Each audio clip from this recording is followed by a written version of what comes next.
Oh, Captain, my Captain. Captain, urgent news from the General. Why not really blow it up, Captain? Captain's lost. Embarking into hostile environment. I'm giving her all she's got, Captain. Captain. No, Captain. They're alive. Ladies and gentlemen, welcome to the channel. This is your captain speaking. I got you guys a new song. Okay, you're welcome. Are they working a now? new background track. I'm assuming they can hear the background track. I'm assuming. Can they hear our mics? Our mics though? They can hear the mics now. Yeah. Could they not before? They could not before. So you have to make the. You have to. Yeah. What did I say? What did I say? You have to make fun of mitosis again. Right. I didn't make fun of mitosis. What I said was. You should have heard him. I said. Guys, there's not a single Witcher fighter outside of S tier for me. That's what I said. Yeah. We just wanted to rally you up. So it's 2025. 2025. We're very excited about this video. We're excited about doing the stream. You guys have been asking for it. We're excited for it. Couple announcements. I want a big shout out to BattleBrushPaints.com. Paints a lot of my stuff. Love it. MWPrintsShop. We've been using the dials, and that's just made the gameplay a lot more enjoyable. Oh, yeah. It makes it easier for you guys to track how many cards are in our deck and all that. We love that. And then Restoration Games, of course, with the Witcher sets. That was huge. Just having those Witcher sets. Super excited.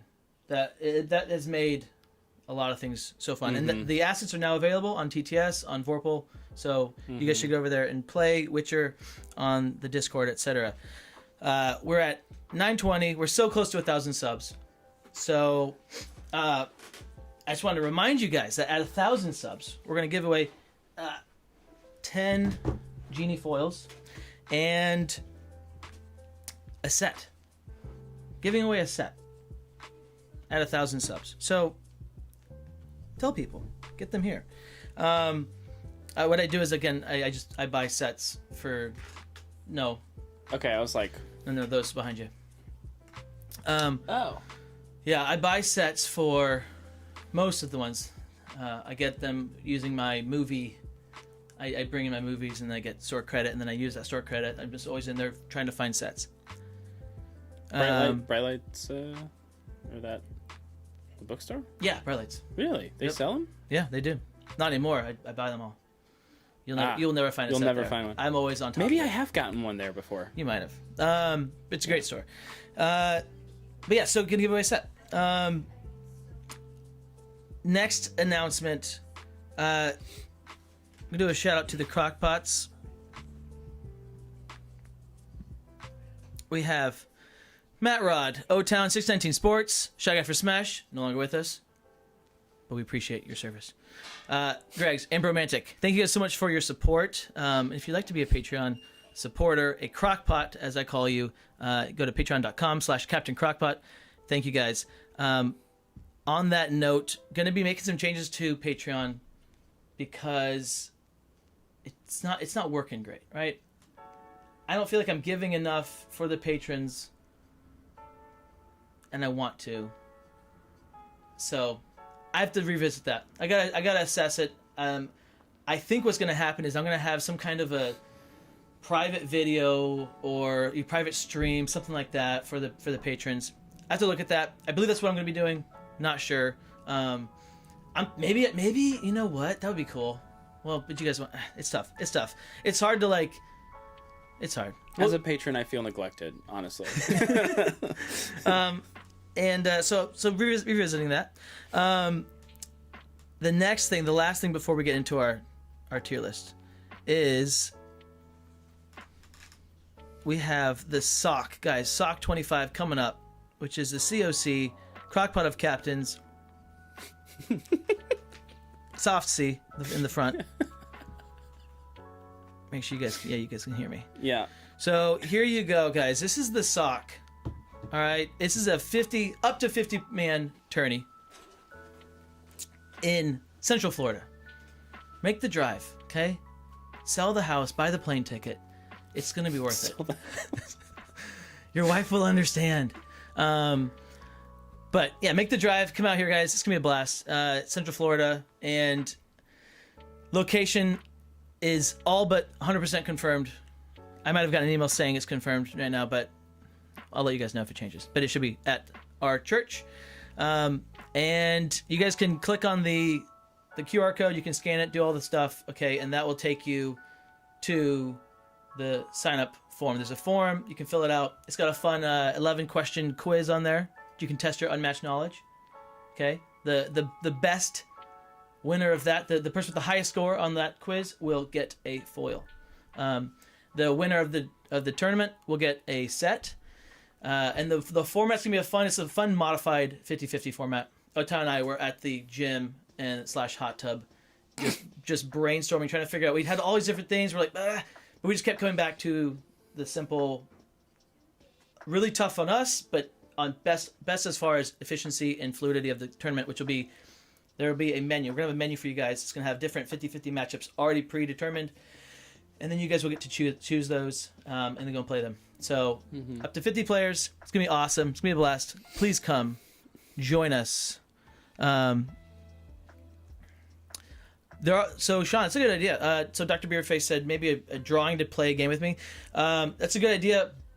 That's actually already if you go check out the patron tiers, because that's already a thing, is that you guys can play with me each week or each month right now at certain tiers. We'll talk strategy, whatever you want. That's already there, so definitely go do that. That's a great idea. All right, we have. I don't stream them. Maybe streaming them would be more enticing for you guys. Oh yeah, do a stream with a viewer. But I don't know if that's enticing for you or not. All right, ladies and gentlemen, drum roll, because we are about to do our tier list video. If you ain't first, you're last. He chose one. Not as bad as you think. Yeah, it's worse. You know, that's just like your opinion, man. Well, I don't really like it, but I thought you might like it. It's the best. Love it. All the way to the top 10. Best for everyone or best for you? You have chosen wisely. And yes, I do know it's Thursday. They will always be Tier List Tuesdays. I've already told you this. Ladies and gentlemen. Also, by the way, guys, I don't know if you noticed. Check that out. Your little chat is at the bottom left. That's pretty cool. I'm excited. Oh, you have chats now popping up in the video? Yeah, they can see that. Now they can see it. That's awesome. Yeah, guys, listen. I might have worked too much on this. Likewise, O-Town might have worked too much on the tier list, which is good. So as you can see, I decided. I was like, looking at our tier list, there were not enough letters. It felt too bloated in some areas. We needed to add some more. I talked with Zero Skater. I said, listen, Zero. We're going to do this thing. I like your format, okay? I like your format, I do, okay?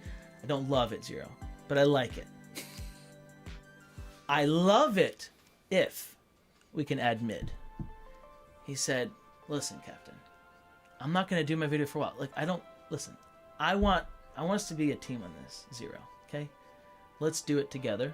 Let's decide this together. He's saying this to you? This is me saying to him. Zero. I'm talking to Zero. You're saying his name an awful lot. Right. Well, it's endearing. Why would he say his name an awful lot? That's a good question. Really weird. Yeah, I don't know. He speaks in third person only. Zero, don't play. Guys, when you get to that Zero, level, don't. when you're that good at Unmatched. He only refers to himself in third person from now on. The Zero Skater will... I tried to match his energy. I was like, listen, the captain needs... So we said, listen, let's add mid. Then we get top, high, mid, low, bottom. And at that point, everything was just perfectly solved. Okay, so that's what we're doing. We've got top, high, mid, low, bottom, and then we're gonna have the fighters here. That will be the ones that we will be ranking. As you guys can see, and as you also can't see, we've got 2 decks of the Mind 60 cards. I have not seen his list yet. Hopefully, this is gonna be more exciting for you guys to watch, and a little more suspense on all of our accounts. You've got your ranking. I've got my ranking. What we're going to do is we're going to reveal the fighter. So I've got this. This is like just a section of not very good fighters. Okay, this is a chunk of not very good fighters. Okay. We're gonna shuffle it. We know generally where stuff probably should be. This is not all the stuff, and then we're gonna be saving the Witcher for the end. Okay, so we got a chunk of not very good fighters. I like What it. I'm gonna do is we're gonna just one at a time. Fine. We're gonna come out here, and I'm gonna reveal it for us. But first, let's check the chat. Been looking forward to this. Chris Gibson, sweet. Dave Atkinson, stop the spike hate. Hashtag Dave, stop the spike comments. Mitosis, getting ready for the hot takes. Dave, no sound. I know, I'm sorry. No sound, no sound. Don't hear you, Captain. No sound. I know, guys. I'm sorry.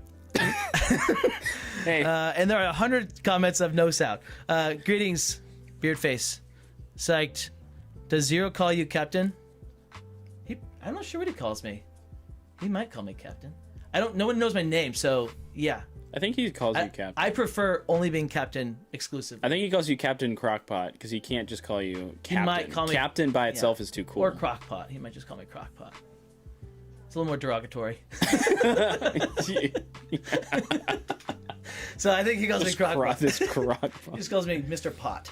I'm also called the one. You know what? The one that I like. The one. So I get called not Crafton. Remember the Crafton? Crafton Crapbot.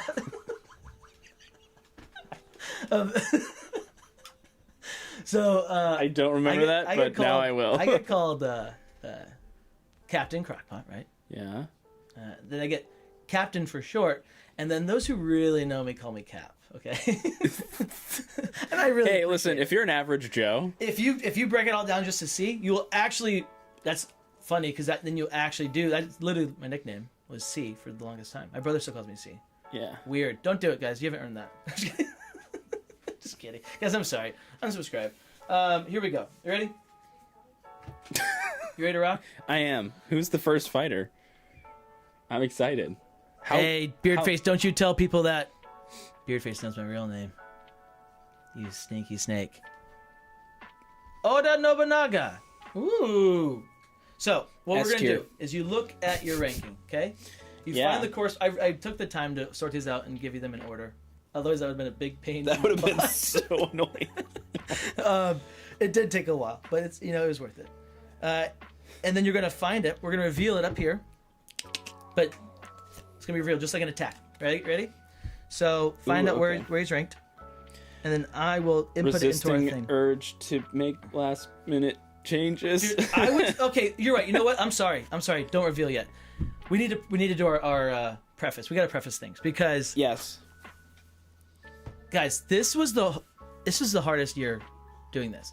It will always be hard. It'll always get harder and harder and harder. And I legit was changing it over and over, moving people up, moving people down.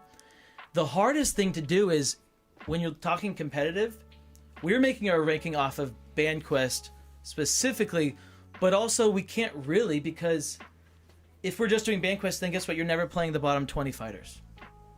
Right. So it's hard to say. So it's like it's like we're looking at it with a BandQuest lens, but then also how good are these fighters competitively? Which you're usually saying, okay, how good are they into the top or into the upper better fighters against everybody else? But you would never go them, so it doesn't really make sense. It's weird. You can go back and forth, back and forth, back and forth. Yeah, I tried not to do this, but I think maybe a good way to think about it is, let's say if you did a ban quest, but you did like 40 pre-bans. Where would these fighters be picked? You know, like who would you be banning before all the rest of these fighters? Right. You know, like, does that make sense? Yeah. And so you could do a ban quest where you have 40 pre-bans, and then you're left with the bottom 20. Well, see, but then you have to see that. So I thought about that too. I thought about like having it chunked off, which we could do at one point, because guys, as soon as you add bans, it literally changes the whole thing. In Team League, while it's super casual, it really teaches a lot about matchups. Because like if we banned out the top 10 fighters, then that would change the rankings entirely below it. Because now these are the fighters that are getting played, which means now you have to match up these fighters into these fighters. So it doesn't work. You'd have to go through like, okay, these 10 fighters, and then these, and these, and these. But every ban would equal a different result if it'd be a different re-ranking. So that's just one thing. The other thing that made this so hard is that we have the Witcher, who are very competitively viable, which means it's going to shake up the entire thing. And I really factored that in my rankings. At the same time, they've not been out long enough for us to really know how they're going to do. Used in a tournament. So it creates this super weird area of like, how do we actually rank them? Yeah, there's a couple of them we're pretty certain are going to be seen at the highest super level of high, play. right? Some of them, though, I think the jury's still out on. They seem strong. Mine was like, how low is Lushan really going to go? Yeah, which was shocking because I was like, you know, yeah. I mean, it's I'm like, I don't know. And then the counters. Here's the really weird thing: the counters to the best Witcher fighters are the worst fighters previously. Like, not counters, but like action gain, card draw. You know, not the worst, but like, yeah, like Bruce Lee, Bloody not Mary, as consistent. Sure, Robin Hood, Alice, right? Like these fighters that are actually, like, that don't like usually, that are really low, are actually, well, yeah, they could be played as into them, but then versus everybody else, they're not. So, guys, this was hard. It was really hard. But with that said, and then last preface as well. Okay. I guess we're gonna say. Oh, I guess we're gonna put our fighter. We're gonna okay. So it's gonna be like this. We'll be dropping it down. I'm gonna be rearranging this as we go. We'll be putting the fighter that comes out here into a slot here. What if it's not? What if we have the fighter in different slots? Correct. I have it here, so we will find out where the number is, and then we will just guess. And we will have to decide in the moment live which tier we want to put them in currently. I have my tier here also. I have my tier as well, but we're going to disagree on a lot of them. Okay. You see what I'm saying? Yep. So, and we'll have to we'll have to sway each other. Maybe maybe the chat's going to help us sway. I'm not sure. All right, guys. Oda Nobunaga. Oda Nobunaga. I love Oda. He's a fun He's so fighter. much fun. Very, very fun. Okay. Ready? Yep. Well, there you go. Ooh. Well, there you have it. You have a little higher than me. Guess what the number is then? 49. 49. So I'm going to type in right here. I type in yours, which is 50. I have an extra list here as well, if you want. That I can type in what the number actually. Well, I've got. I wish you had. I set it up on mine, so I'm just gonna be typing in the thing. Don't worry about it. Okay. Yeah. So right now I know. I mean, if it was a hard math thing, it'd be tricky. So what tier do you have Oda in? I currently have him in the low tier. He's actually. I have him in low tier as well. Yeah. So Oda, welcome to low tier. You space cowboy. That's a little glary. I'm sorry. I don't know if I can fix that for you guys. Are we talking about the fighters at all? Yeah, now we're gonna talk about them. Yeah. So, Oda is, if you guys are unfamiliar, he's got his honor guards, which are kind of the whole key to his game plan. Very strong sidekicks. They can hit very, very. Whoa! Hard. What happened? Ink Master, you hero. I'm sorry. $20 from Ink Master. What? Heck yeah! We salute you. Ink Master. I want to have like a. You need like a super chat thing that you press, I know, and it goes like. Like for those about to rock, we used to do Jews. Like Ooh, some sort I like of it. like Little, cool School of Rock, and then we get sued for way more than $20. Dude, thank you. Thank you so much, Ink Master. All right, so you were saying? I completely forgot. Ink Master, where do you want to go? Okay. Yeah, you want high mid? You Gladly. Yeah, you can't buy our. You can't. No, our integrity. That's not for sale, you son of a gun. And then take your 48 and drop it away. Oh yeah, my 50. So I'm not sure if did you really forget where you were at, because I can go. No, I got you. Okay. So, he is very positioning heavy. So cares more about positioning, I think, than he cares about everything. Maybe almost anybody, especially since he's moved to and he requires a pin where you are flanking, which is where you have 2 of your fighters adjacent to one of your fighters. He requires one of the opposing fighters to really get a lot of his effects and damage through. So that is something that is hard to set up for Oda and easy for the opponent to position and play around. So you kind of want map as Oda, but also you kind of want position because you're drawing a lot. You're going to be pushing the tempo, the pace of the game, I would say, more often than not, because you're going to be drawing cards. And also his ability is that his honor guard get +1 to their values as long as they're in his zone. Right. So it's multiple things that you're having to consider when you're Oda as far as positioning. I need to be able to get to the opposing fighter with at least 2 of my fighters, and ideally have them be in Oda's zone. Yeah, it's too easy to play around. Yeah. It's too easy to play around. It's too easy to for the higher tiers, which is he can smash some of the low tiers. Oh yeah. He's very good into slings and arrows, actually, surprisingly. Yeah. He is very good into the Buffy, all the low stuff. You know what? I can't say he's very good into Buffy. I would assume he's good into Buffy. He's low because he's not terrible. He can absolutely. I think low tiers can absolutely run away with some games, even into some better fighters, given like top tier play and like good combat interactions, if you can call those out. Right. And we should keep that here for the whole conversation. Like with Oda, if you can get a pin and the person, doesn't have their pin escape card and is failing to draw it, oh yeah, you can just wail on them and you can win a game that maybe you shouldn't win, Yeah. But he's dangerous, but unfortunately easy to play around, and also the honor guard can be a little squishy. Right. They have some ways to heal. They can really augment their 6 health pretty significantly. But once it's dead, you can't bring an honor guard back or anything. Faintless is their weakness. That is Faintless knowing that they can't faint it's much easier to kill them. A lot of fighters can kind of farm them. Right, you can farm them. And then so first off, I forgot to read his comment.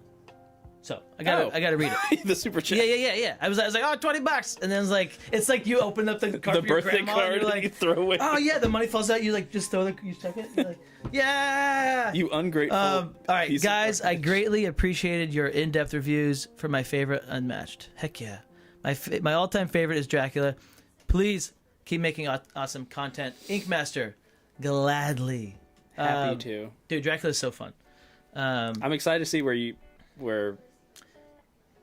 Dude, yeah, Dracula it's hard. Moved a lot around. He's so hard to rank right now. Anyways, but I think that covers Oda pretty well. Oda's awesome, fun, not great. From Beard Face, I've never had a bad time with him. I cannot buy the lower tier. I cannot buy the lower tier. I cannot abide by the lower tier. Is that what he's lower tier? Oh. He's saying I can't buy the tier. Go put him back into low. I think is what he's saying. Like, you remember because I joked. I was like, oh, he could buy the high mid. Oh, high mid. Oda's pinning strat is unique. Good map is also very helpful. Yeah, it needs to have map. I'd put him low mid myself, but I get what you're saying. I'd put him bottom. Even I really don't respect Oda. Yeah, but bottom is reserved for. The problem is that like I don't want I think more fighters are probably the low mid high mid range than someone has to be low. Well, here's the other problem, and you'll find this out. And this is I am very flexible on the tier part on some of the fighters because like if you told me you need to have 6 fighters in your bottom tier, I'd be like, okay, I can do that. I might only have 3 right now. But if we do 6, yeah, I can do that. How many top do you have? Top's a little more distinguishable. It's a little easier. When you start getting mid, man, some of these are tough. So the numbers, the numbers are much easier to, like, I can stand by my number. The tier is a little harder for me, and that might be different for you. I'm not sure if it's the same or not. All right, so let's go to the next one. Yeah, tough to put Oda this low. But next fighter, we have. Oh, by the way, Guys, I don't know. We might have just spent 10, 15 minutes on Oda. Buckle up. It's going to be a long one. It's going to be a long one. Buffy. And actually, to that note, let's spend no more than 10. Yeah, because these are the bad fighters. Yeah. We're going to want to go in depth on the good fighters. I don't foresee us spending too much time on this one. Buffy. But...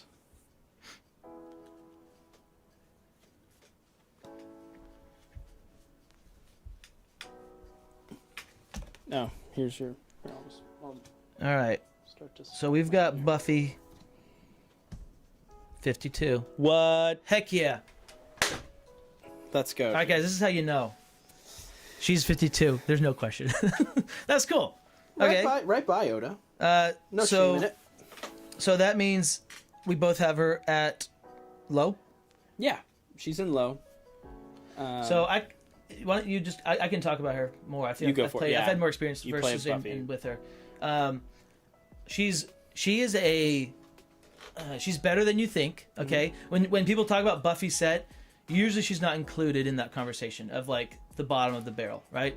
So she's better than you think. Her ability is actually very cool. She's the first fighter to do the Geralt swappy, choosing your cards, your sidekick person. Like, that's pretty cool. It was unique when it came out, and it absolutely can help you win a game, and it helps with strategy. What she's very good at are knocking off sidekicks and like she's good at AoE, area of effect damage. She's good at nuking lots of people. She can destroy the Raptors. That is cool, all right? And because of that, she has a place. She also can't get pinned. Very cool. A lot of movement. So if you go into a match against her and you are just going to say, I'm just going to win because she's Buffy, you may not. So don't underestimate her. Those are my thoughts on Buffy. What you got? Oh, real quick. I have like all their win rates, all the fighters' win rates up until January of 2025. Hold up. Oh, yeah, guys. We so can talk about it. So he went ever. into, I figured for the maybe mid to higher. Yeah, we don't have to do it here. Okay. But if somebody has a question, then yeah, he did some of his research that he looked up was like getting into who is being used in tournaments, that kind of stuff, right? It didn't make my decision, but it did play a factor because I'm not the best player. I feel like I'm pretty good at the game, but I'm not the best player. I don't have all experience. I don't know every single matchup. Right. So Oda, though, surprising 47% win rate. Only 400 and only 280. But guess what that's factoring in? Also, is that competitive or no? This is everything. I have there you go. He did not see play at all in competitive play, right? Or in like there tournament. When I say competitive, so that would be ladders. Includes ladder. And if it's in the ladder, it's probably like a really not a very good ladder, right? And the way the ladder works out, you're banning at the top, and then you finally get to the lower fighters, and then he could crush. I can see that. Sure. Interesting. And then Buffy. Buffy's actually a little bit lower. She's 45 with Xander, and with the other one, I think significantly lower. Yeah, with Giles, like 39% win rate. But both of them have, about 200 plays. So not a lot of plays, probably mostly ladder. So those are community competitions, not competitive. All right, so looking at the comments on Buffy, we have, has anyone had any luck finding updates of Vorpal? Nope, not sure. I said low for Buffy, but took it back because I've never played her, so I don't have the weight to say it. That makes sense. Yeah, low makes sense. Mitosa said, just doesn't have the numbers she needs. Correct. Inkmaster said, Buffy's the counter to Oda Sisters and Raptors, plus the extra incentive... The AoE is to huge. Choose your sidekick. And low mid for me because she doesn't have good push for her, if that makes sense. A good push. I think you mean maybe aggression. I'm not sure. Yeah, maybe tempo. Alrighty, ready? Well, that one thing you said also. Wow, Poindexter said I love Buffy, but low is right, and that's how you know. That's when you really know. That's when you know. One thing I want to say also, you said something that I really agree with. Better than you think. I think everybody in low is better than you think. Right. That's a good point. That's a very good point. Even, guys, every fighter is better than you think. Okay? They are genuinely better than you think. they If are. you go against Angel Jekyll and Spike, Hyde. and you have not looked at the deck ever, you could get caught. Yeah. Especially against Spike. If you haven't looked at it, you could get caught.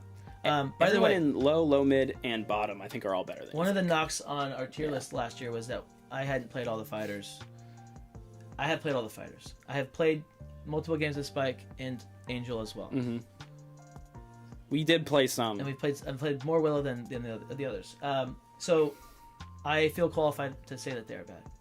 Mm-hmm. All right. Alice. What? Okay, no, I'm just kidding. I'm just... She's just here. I'm not saying where she's at. I'm just kidding. In the same company? Hey, I didn't say she was in the same company. I'm just kidding. But is she? Yes. Okay, and you're... I feel like we're going to disagree a lot. Yeah, we might. I mean, you did just say... You did speak of her highly a second ago. Okay. So, Alice, the hard-hitting / random...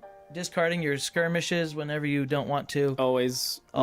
Actually, without fail. I had an 11 value Manxum yesterday. Oh, nice. Dude, wild. That's beautiful. It's crazy. See? Okay. You actually ranked her higher than I did. Yeah, you owe me an apology. I am sorry. Of the highest I am regard. so sorry. Okay, that's really funny. Yeah, I She could be higher, honestly. I want her lower, but I think she can't be. That's where I was can't. at. Was because of the damage that she can output, she can't be lower. I have her in low mid. I also have her low mid. Okay. Yeah, you don't really play Alice. I do not play her. Alice is. I feel like she's better than she used to be. She's both worse and better than she used to be.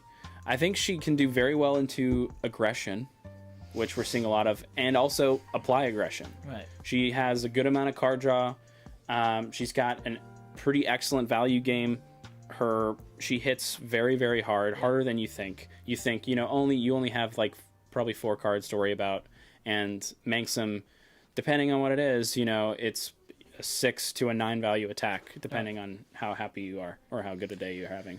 The best thing in her kit, I think, is her movement. Her after combat movement is the best thing she has. It's very helpful, and it's becoming a lot more versatile, a lot more usable. Mm-hmm. I think that's something that can be slept on. And I think too, people sleep on the fact that while it may seem like you might not have as much control over her size changing, you have a very good control over it. I think it's not as hard. You can stay big almost the entire game, right? And I think that's what makes her really good, is that she's basically always like angry Achilles, right? And she can draw. She can keep up with Achilles, I think, and draw almost. And if her Manxum discard the opponent's card and add that boost value, that would be wow. Unbelievable. If she had 3 memento shifts, wow. I think those changes right there would immediately put her into mid easily. I do think also people forget, and I could honestly have put her a little bit higher than this because of this. Maybe had her, number 40 or so. In fact, I may even, after this, I'll probably change it. But playing her, I played her team league this week. Okay. And people forget about the Jabberwock. Right. How good of a sidekick he is. Very tanky. He can deal a lot of damage. Yeah, he's got 4 6s basically. He's got 2 5s. 2 5s and essentially 2 6s. And he can also attack and defend with skirmish. He can attack with Manxum, so he can actually hit for 7 potentially. So he's a great body blocker too. So if you're getting mobbed, sacrifice the Jabberwock, but I wouldn't, because he deals a lot of damage. And he's one of the best sidekicks in the game, I think, still. Okay. Yeah. Downside to Alice and why she's low mid, I think, is that she's just linear. She can struggle to get to people. She has to come. Yeah. Yeah. All right. Comments on Alice. Let's see. The disrespect to Alice, Carlos Vargas. Sorry, Carlos. Sorry, man. Low mid, my toast has said. Yeah, Alice is so versatile. Low mid for Chris Gibson. Low mid, Inkmaster, Dave Atkinson. I think Alice is mid, but I find her a bit dry to play. I do agree she is dry to play. I don't really enjoy it. Yeah. Poindexter I really enjoy it. said, people sleep on Alice. There was a bit where her stock dropped. But with the return of more aggressive fighters, she's starting to slide up. Right. It's interesting with all the aggro fighters coming back in. It increases for me the. You know what dropped actually? So the fighters that can do everything, jack of all trades, that used to be like the best, are sort of dropping a little bit, and then the super aggros are going back up, and then the super come attack me's are going back up. It's interesting. That's for me at least. It's a subtle. Yes. Right? Yeah. That's kind of what I noticed. Don't go overboard with it, but it is happening. It's a slight shift. Yeah. And then she's too reliant on Looking Glass and Jabberwock getting value, which is tough. But that's the other reason why she's a little lower, is because she has actually a good amount of RNG, right. Especially if you're playing Manxum, which you should. I think it's worth the risk. You do have the potential to lose some really good things. Boost 4 on a Manxum is a lot of damage, but I lost Looking Glass, or with one my of your big reds. Right. Spider-Man. I love Spider-Man. It makes me sad that he's this low. Well, that he is a lower fighter. So we got Spider-Man. Where's he gonna be? Oh, oops! I just looked at the deck I gotta shuffle it. Crazy. You know what? No changes. Gosh dang it! No changes. It's fine. You're locked in. I can't make changes. You can't make changes.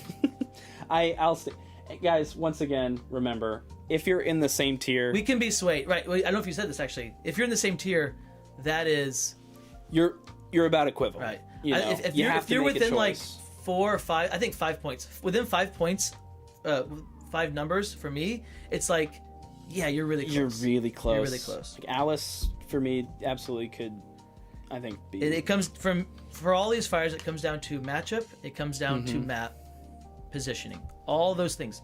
Yeah. Are the biggest thing. If I'm not going to bring Spider-Man to everybody, but I would like to bring him into some fighters, and especially if I have blah blah blah blah blah blah blah blah blah. I do believe I'll be higher than you on Spider-Man. You might be. Okay. I'm higher than you. Interesting. Oh, that's right. I was higher than you. Yeah. Your number is higher, but my rank is actually higher. Correct. All right. Interesting. Yeah. I think that we swapped on another one. Yeah, my 58 and my 48 and your 50 were swapped. So, Spider-Man, talk about him. Oh, sorry, tier. I have him in low. I also have him low. Okay. Towards the top of it, though. Right. Well, he's gonna be right there with Oda because they were both 49, I believe. I think, yeah, better than you think.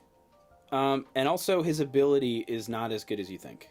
Mm-hmm. Not a competitive play. Yeah, not really. I mean, we've talked about it, I think, last video, but you kind of, as you play more and more, you kind of start to guess, or at least account for the worst possible thing that it could be.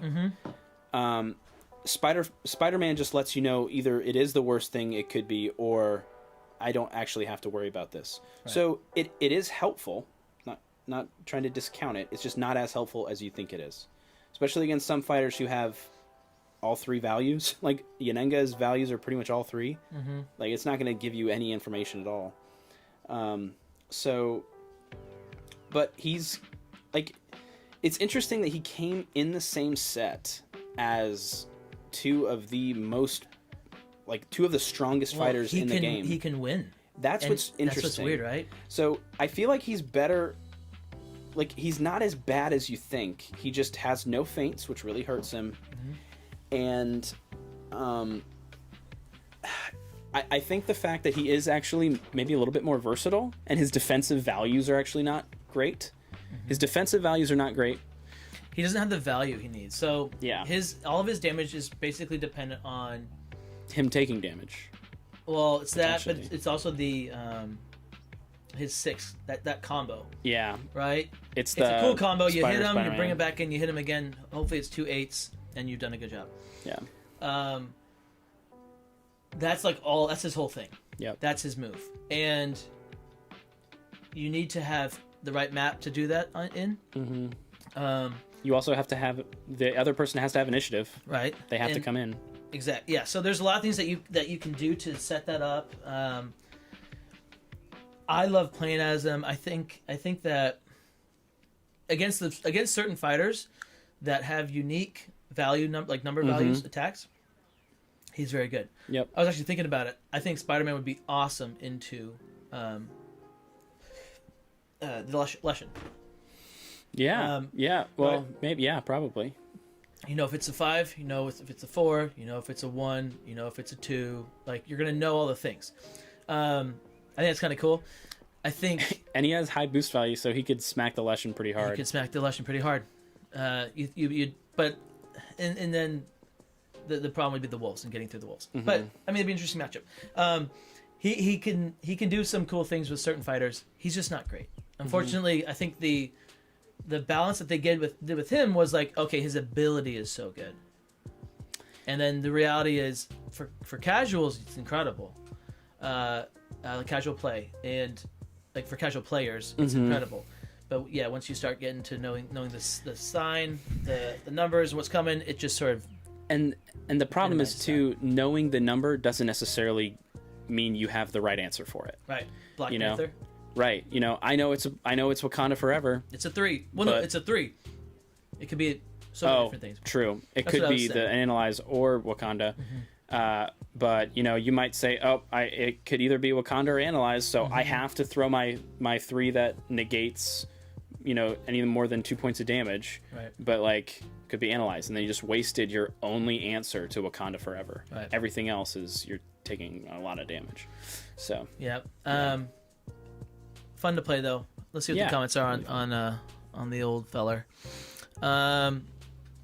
Restricted size alteration. And Raksha said about Alice. So restricted. Yeah, like I guess you're saying like it's hard for her to change sizes when she wants to.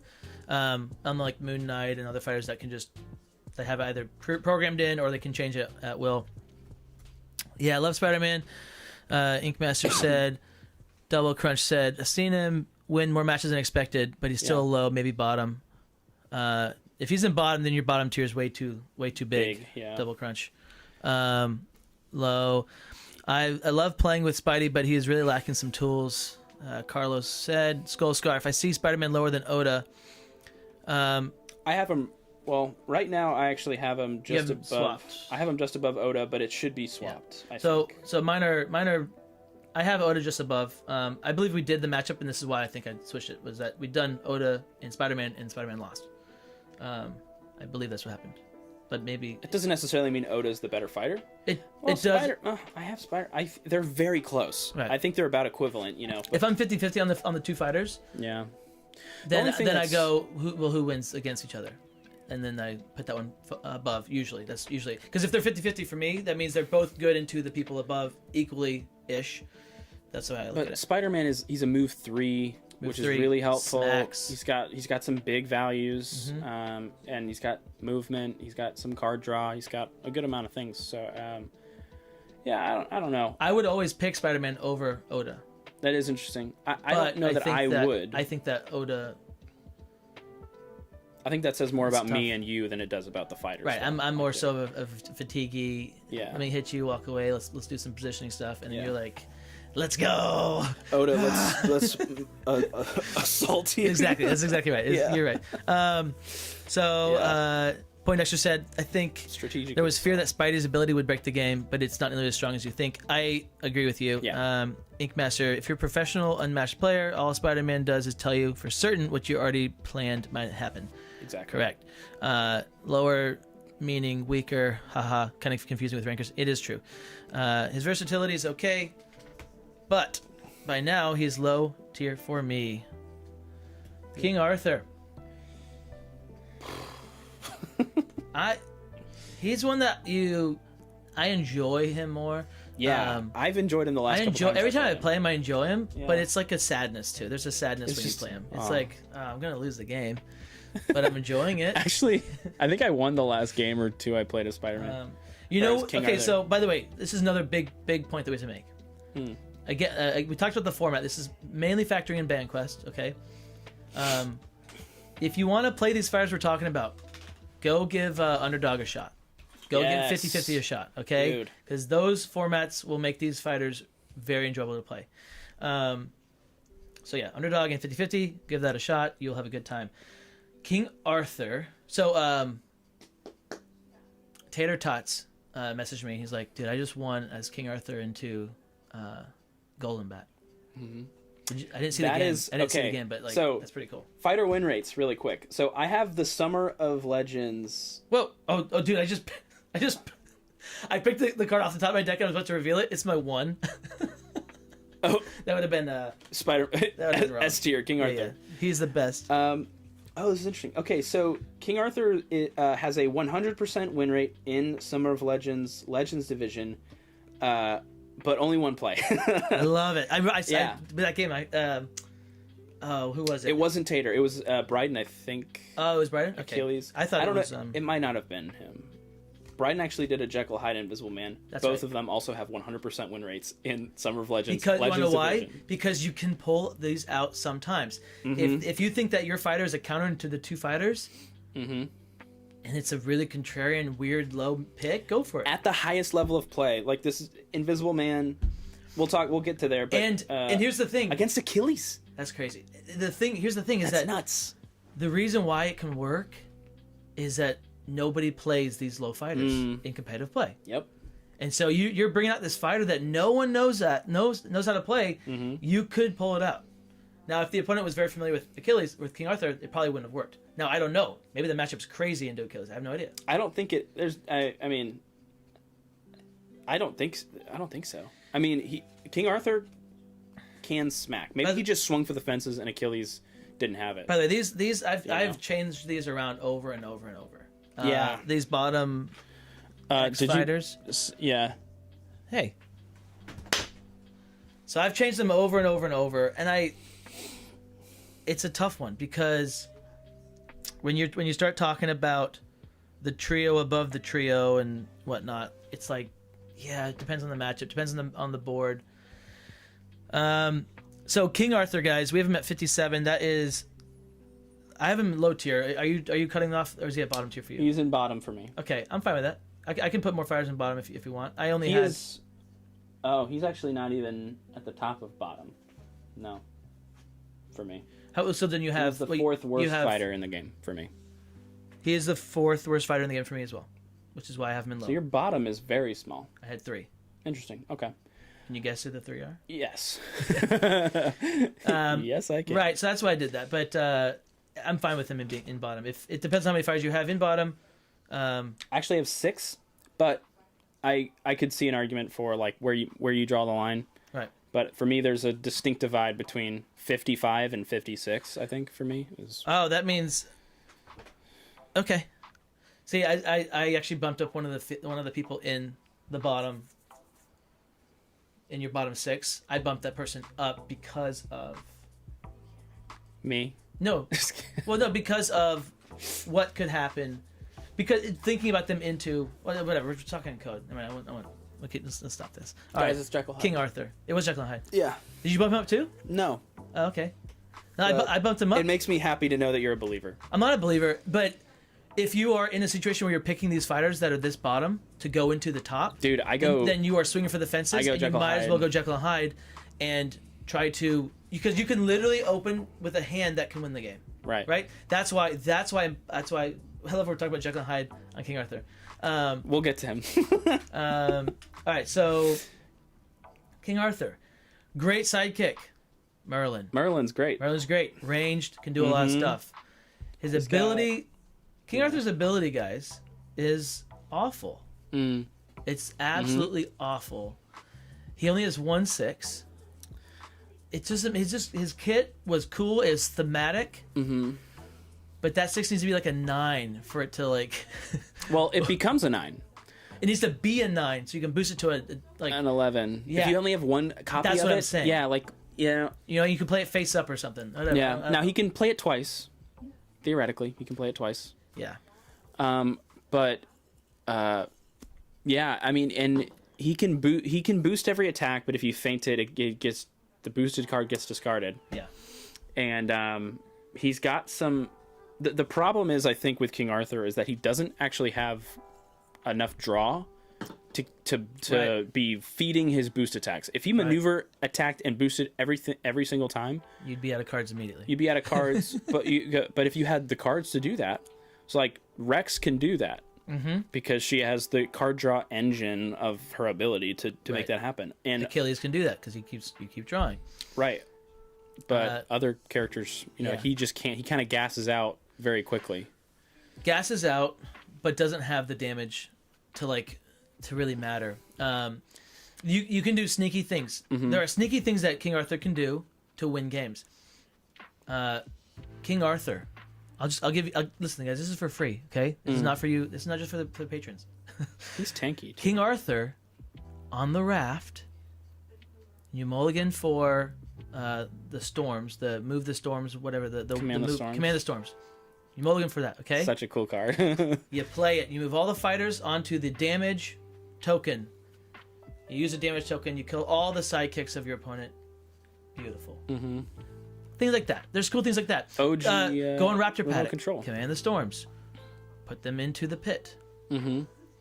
It's in all. them. Notice how we're talking about Merlin. Yeah, Merlin. Merlin is actually better than King Arthur. That's what's really funny. Like, I found the last couple times I've played King Arthur, I'm using Merlin more than I'm actually using Arthur half the time. He's kind of tanky. If you can get your the Holy Grail, if you can get that to trigger the defense, it's a 1 value defense. I think is like set your health to. Dude, 8 or Arthur whatever. is You can very have tough. a lot of health. You can have whatever 26 health. Like there's some things he can do, but all that said, It's just lacking in He's values. lacking. His ability is not great. It like, I understand why they made it the way they did, because early on in the game it seems very strong. Like, the potential for that, if you can't feint it, that's crazy. Yeah. Or not crazy, but it's just like I could see how they would think it would break the game. King Arthur into Yenenga is you can lose that as You Yenenga. can lose it, yeah.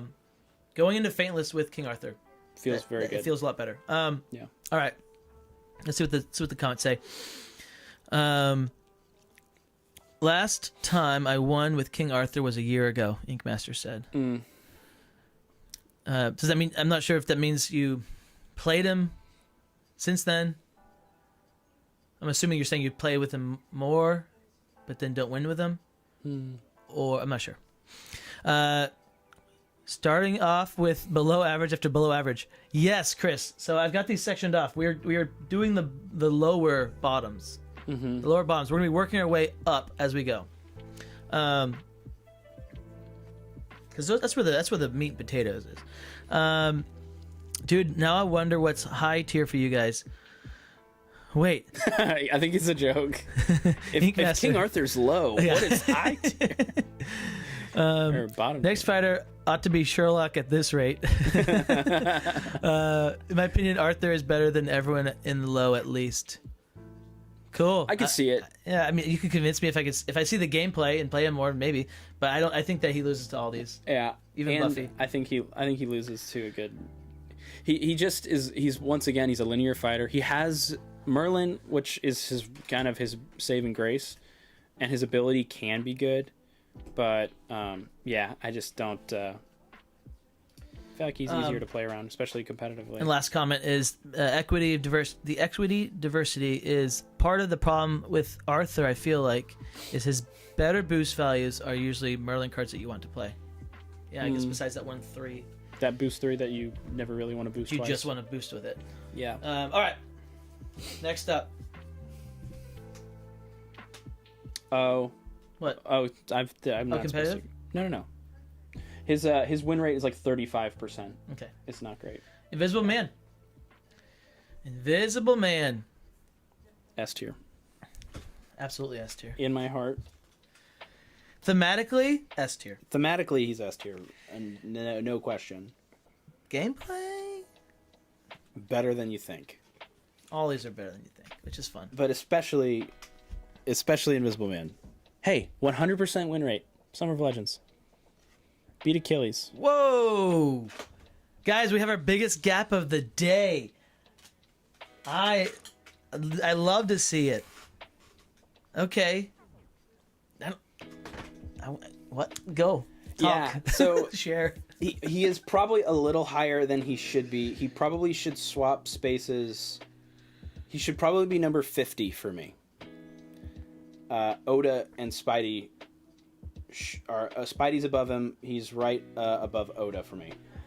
Invisible Man is, I think his weakness is that he doesn't have any feints, obviously, and he has like a good amount of card draw for a fighter who is really fatigue oriented. But you have him in low mid? No, I still have him in low. Okay.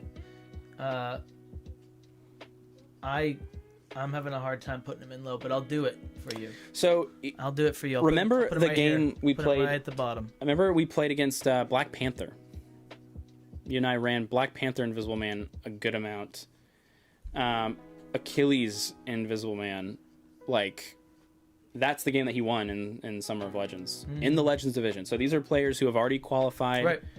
So he has a lot of serious weapons. He has a lot of auto damage and ways to get damage through that your opponent probably forgets. Honestly, his ability is really, really strong for a fighter who wants to pop in and out and then be hard to reach and force your opponent to discard value.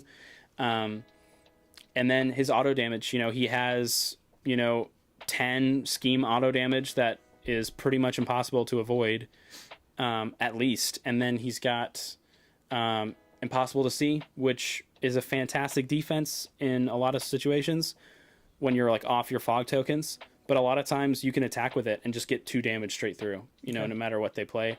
So, and then your 5, like think about his 5 value surprise attack, 5 printed 5 that cancels and then moves a fog token to a new space. Yeah, is like a really, really surprisingly good attack. 5 value attack that cancels is pretty crazy. You can do a lot of damage with it. So. Okay. I think I think he can do a lot more damage than people think, and then he actually wants to have combat. I think that's the big mistake that a lot of people do with him is they just run away. Right. And you can't do that. I agree with that.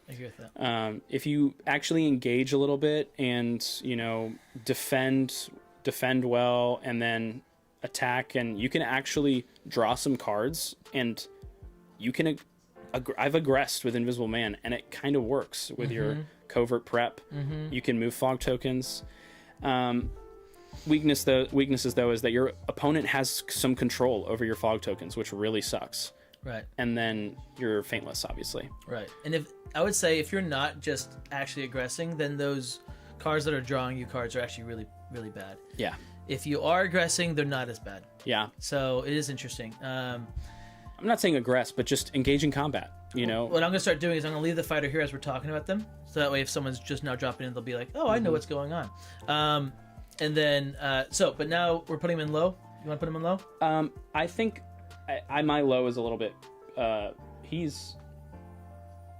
think he's just better than people think. And against aggressive fighters, he actually is pretty good, I would say. All right, guys, do you agree? Let's see what they say. Ink Master.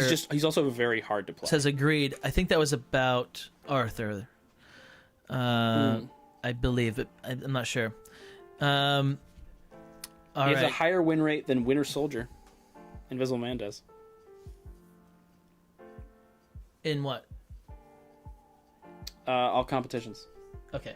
So I guess not necessarily competitive. Yeah. But he definitely has a higher one in Summer of Legends because Winter Soldier is probably my biggest drop. From last year? I didn't look at my last year ranking, but he dropped significantly for me. He dropped a lot for me and then went back up a little bit. Okay. So Sam said, "Hey Sam Terriot." Yeah. In the chat. Hey Sam. Only played him once, had fun. That's a all that blast. matters. That's all that matters. Yeah, he played him at my birthday. I do believe. I am. Mike Twister said, Invisible Man has more real matchups than Spidey and Buffy. I agree. That's right. And with, you know what's interesting is actually we need to do an IM test because he's right below Spider-Man into all the aggro fighters now that are coming That's out. what I'm saying. He might. He's actually pretty good. Yeah. I'm fine. I'm fine with him being here. And you can beat. I think you can beat like Panther. I don't listen. And hey, Annie and stuff. I don't hate that. I don't hate that. I don't either. Right now he is just above Oda for me and right below Spidey, but I think those three for me are like very similar where they're better than you think. But still... I'm sorry. Wait. I do think that's Spidey. I'm taking Spidey every time over Invisible Man. I think one thing that holds Invisible Man back as well is the fact that he's hard to play. You know? Screw you. Like not for but you know, like I'll drop there's him something down. to be said You know where, what? Let me just talk about how difficult he is to play. Well, like there's something to be said for how difficult a fighter's win condition is to achieve. Like right. Spidey is more straightforward. Invisible Man, you're doing a lot of math, you're doing a lot of weighing, like, do I play this covert prep here and take damage and draw a card, or risk that he moves my fog token? I think it's way more straightforward. I think Invisible Man is so straightforward. You're like not more than Spidey. You're like, okay, I want to end my turn on my fog token. Well, but as long as you always do that, you should be fine. But a lot of times you can't. You know, that's what I'm saying. Then is do like better. There's all these decisions that play better. You have to make where try harder. Where am I putting these fog tokens? Sure. You know, am I going into attack here? Do I need to go into attack here? Like Invisible Man's turn 1, going second. If you are, awful. Yeah, if you're going second into multi fighters, you get pinned. You're not on your fog token. You're done goofed. I think in certain matchups, you can definitely want to take him. I'm fine. You know what? I'm happy. We should run around that. there. Have we run this matchup, Spider-Man, Invisible Man? Well, we ran it a lot, and in ladder, there was a ladder season. I think it was Batter Ladder where the Batter Ladder. Yeah, that was Bruce Lee at the top. Squirrel Girl. No, Squirrel Girl was at the top. Squirrel Girl at the very top. Yeah. Okay. Squirrel Girl's top. Then what's the order? Was it I Am or was it Bruce? I think Bloody Mary. Bloody Mary. I Am. And then I think it was Bruce. Jekyll. It might have been Jekyll. Is wrong. Spider-Man though was there. It's interesting. Like Invisible Man and Spider-Man is very close. We've run that a few times, and it's very close. Can go either way. Right. So sounds like Spider-Man 1. All right. We got Hambone. Hammy, Whammy, Bobanny. Hamlet. Now this is an interesting one, guys. This is a very interesting one because Hamlet can. Dude.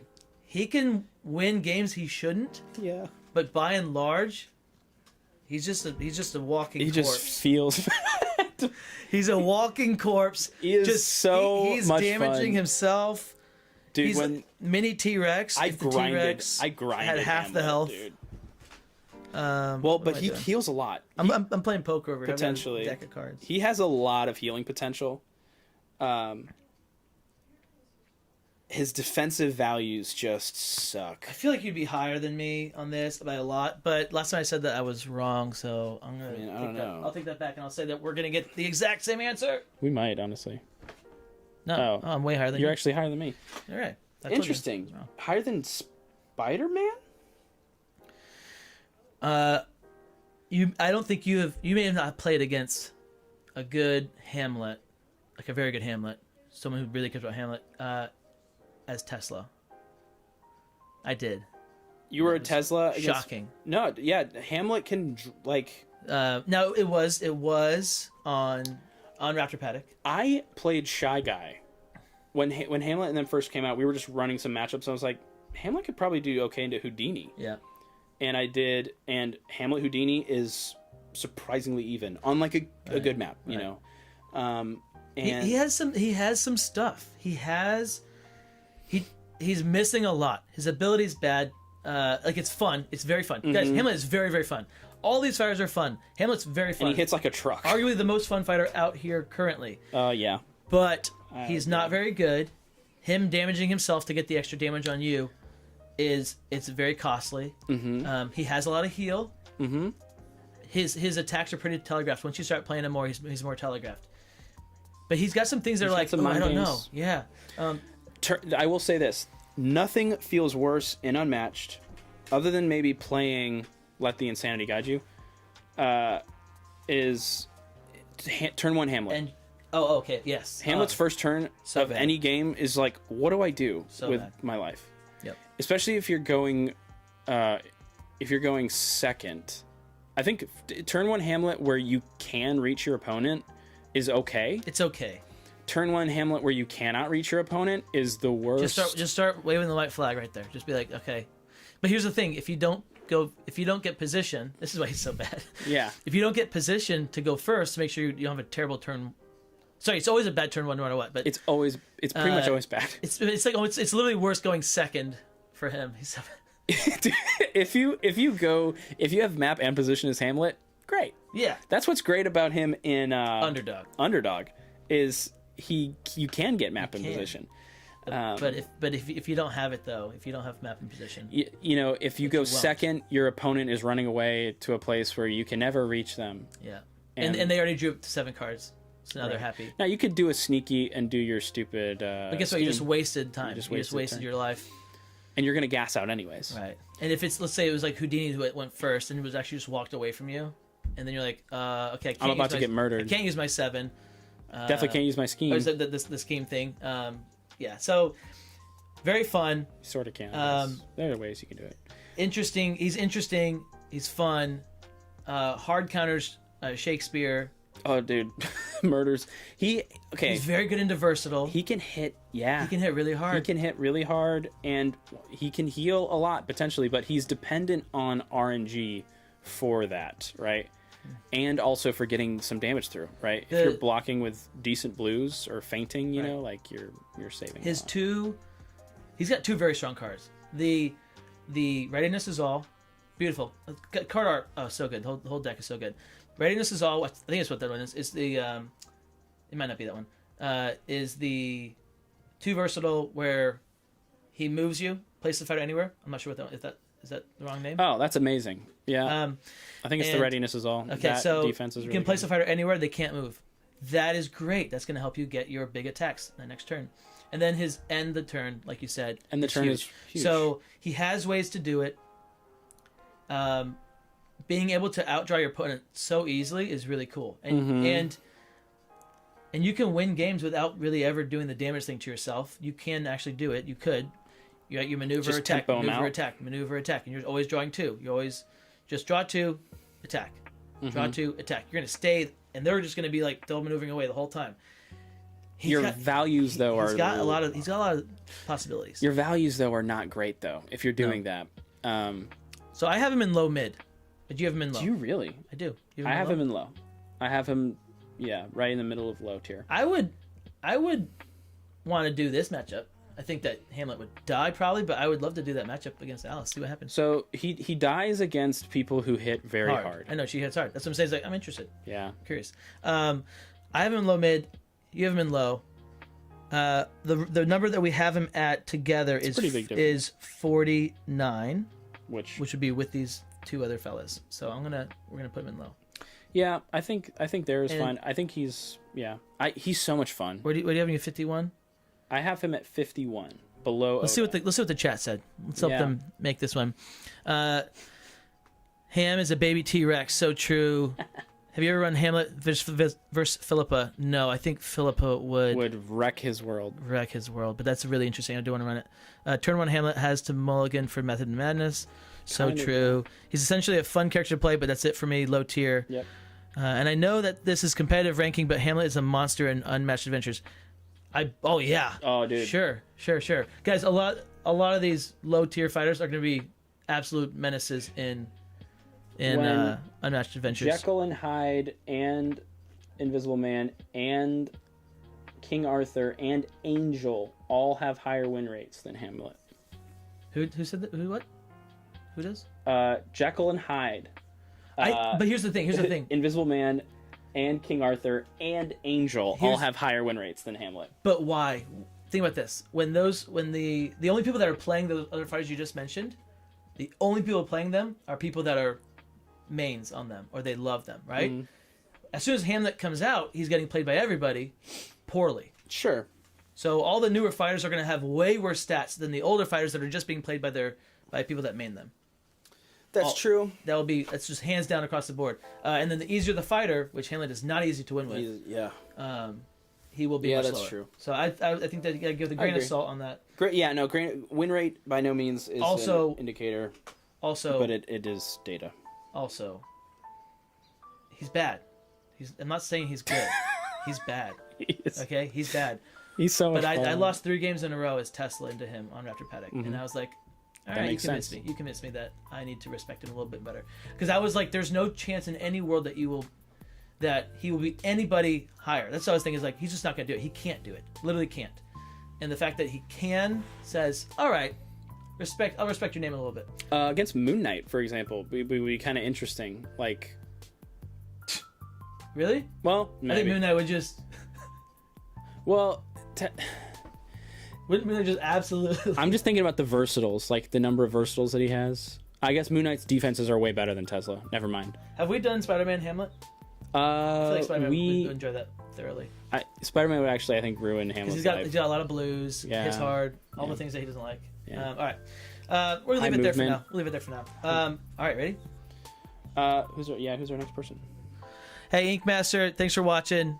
Definitely watch the rest later. Thank you so much for your super chat. That was so awesome. Very, very, very generous. Thank you so much. Marvel, Miss Marvel. We have Miss Marvel. Guys, if when you saw... Dude, Ink Master. What? He just dropped another 5. Dude, is he... Keep the change, you filthy what's the guy that invented the computer? Bill Gates. Are you Bill Gates? No. What are you talking about? It's Alan Turing. I'm not saying the actual... Jeez, I shouldn't have said that to you. Yeah. I'm sorry. Who's the guy that invented the... Alan Turing. I'm sorry. How do you not know that? Obviously. Obviously, it's Alan Turing. Ever seen The Imitation Game? You ever seen Bill Gates' documentary? They said he invented all the computers. So Miss Marvel. Miss Marvel is she fell the hardest for me from like when she first came out to now. Yes, yeah. And it's just one of those things where, man, it's like Winter Soldier Falling. Like the more you play against the fighter, the more you figure out, okay, if somebody has like really strong counterplay, that's a huge tough. factor. Is if you can figure out their weakness. Yeah. All right. This is interesting. You might be lower than me. No, I'm not. Oh, You are. I am. Not by much though. I could see. Okay. Yeah, they're all really Now, close. have you played Miss Marvel ever? Is my question. Because I don't think you've ever played her. I have, not a lot. Okay. She's not. I played her a bunch. You did. I played against. I think it was Mitosis recently, and like I hadn't played against Ms. Marvel in a long time, and I think she'll see a resurgence where she's been kind of dead and out of the meta for so long that people maybe forget what she can do. And she can play a pretty solid game. She's better than I remember her being. And her ability is really good. If she doesn't get map, she's unplayable. She's actually unplayable. In competitive play. There are still ways that you can do stuff. There's not. There's nothing. There are. I would say there are. How many maps do we have? Like 20 right now? 18? Well, here's what's interesting. There are besides like 3 maps. There is a spot on every single map that if you stand in this spot, she cannot trigger her. She can't trigger her red 4s, either one. Mm-hmm. She can't trigger her 3s that become 6s. Mm-hmm. And if you can't trigger red 4s and you can't trigger your 3s, then she is a very subpar fighter. And that is why she's dropped for me. She still can draw some cards. And if she's into melee, she can be attacking you when you're a space away, which is cool. Yeah. And I guess an example of someone who needs the same thing, right? T-Rex. without Matt, would you say that she's unplayable? No, not at all. I mean, like maybe less so than Miss Marvel. Oh, I see what you're saying. Like she needs a big map now. But with BanQuest, you're guaranteed to get map at least once. With Miss Marvel, if you really want it. Mm-hmm. And I think that she has, more weapons than, and she has some discard. She's got lots of movement. Her ability is awesome. She can bounce away. Her ability is awesome. It's great. She can trigger. Yeah. Her shifts. She's got momentous shifts also. Mm-hmm. Printed 4s are not great, but Genie has 3 printed 4s and that's it, and she has 6 printed 4s. Mm-hmm. And she has some ways to draw cards and I don't know, and do some a little auto damage. The problem is she can't trigger her 3 into a 6, then her max block is a 3, and that's a big problem. Is it? Yeah, that's true. That's a big problem. She has feints though, which is nice. All the other fighters that can do a max block of 3, well, she also has this, but she's got her 3 cards, right? They're very important cards, which will get her out of. It's like move to another space in your zone, or move to another. You can move through opposing fighters or something like that. I forget exactly what it is. No, it's just like you can bounce to another space in your zone. And that's really important to have as a 3 blocker. I like her a lot. I really like her. She's like kind of like Spider-Man for me, where it's like I really really like her and I want her to work, and there's a lot of games I play her in, and it's like, okay, yeah, I can see her. I can make this work. Do you think there's anywhere that, like, if you're attacking with Miss Marvel, you're playing semi-aggressive, is there a point that you can force initiative on a good number of people? They just sit in that spot. Maybe you don't get any effects off. Which tier are we talking about? Just generally. I think I would say probably not in top, not in high mid. And that's like forcing initiative on 30 fighters. 25 fighters. Maybe. I mean, if you're attacking a lot and, they just double maneuver. They're drawing. And she double maneuvers. She attacked, double maneuver. I don't know. Attack, maneuver, attack. I'd have to try it in more matchups, but in the ones I've played, it was. Her not being able to get her not being able to get her effects off is absolutely huge, no doubt. But I think, I just remember playing against her and being like, huh. I forgot she could do that, or like, oh man, that's actually pretty good, where you're 2-for-1ing your opponent. You're, printed 4 is still, okay. It's not great. It's, like I said, it's the Genie's best attack, but the Genie has a lot of other weapons. The Genie sucks. She's got some passes too, potentially. So you have her at 42. I've got her at 45. I have her low mid. You're also at low mid? Mm-hmm.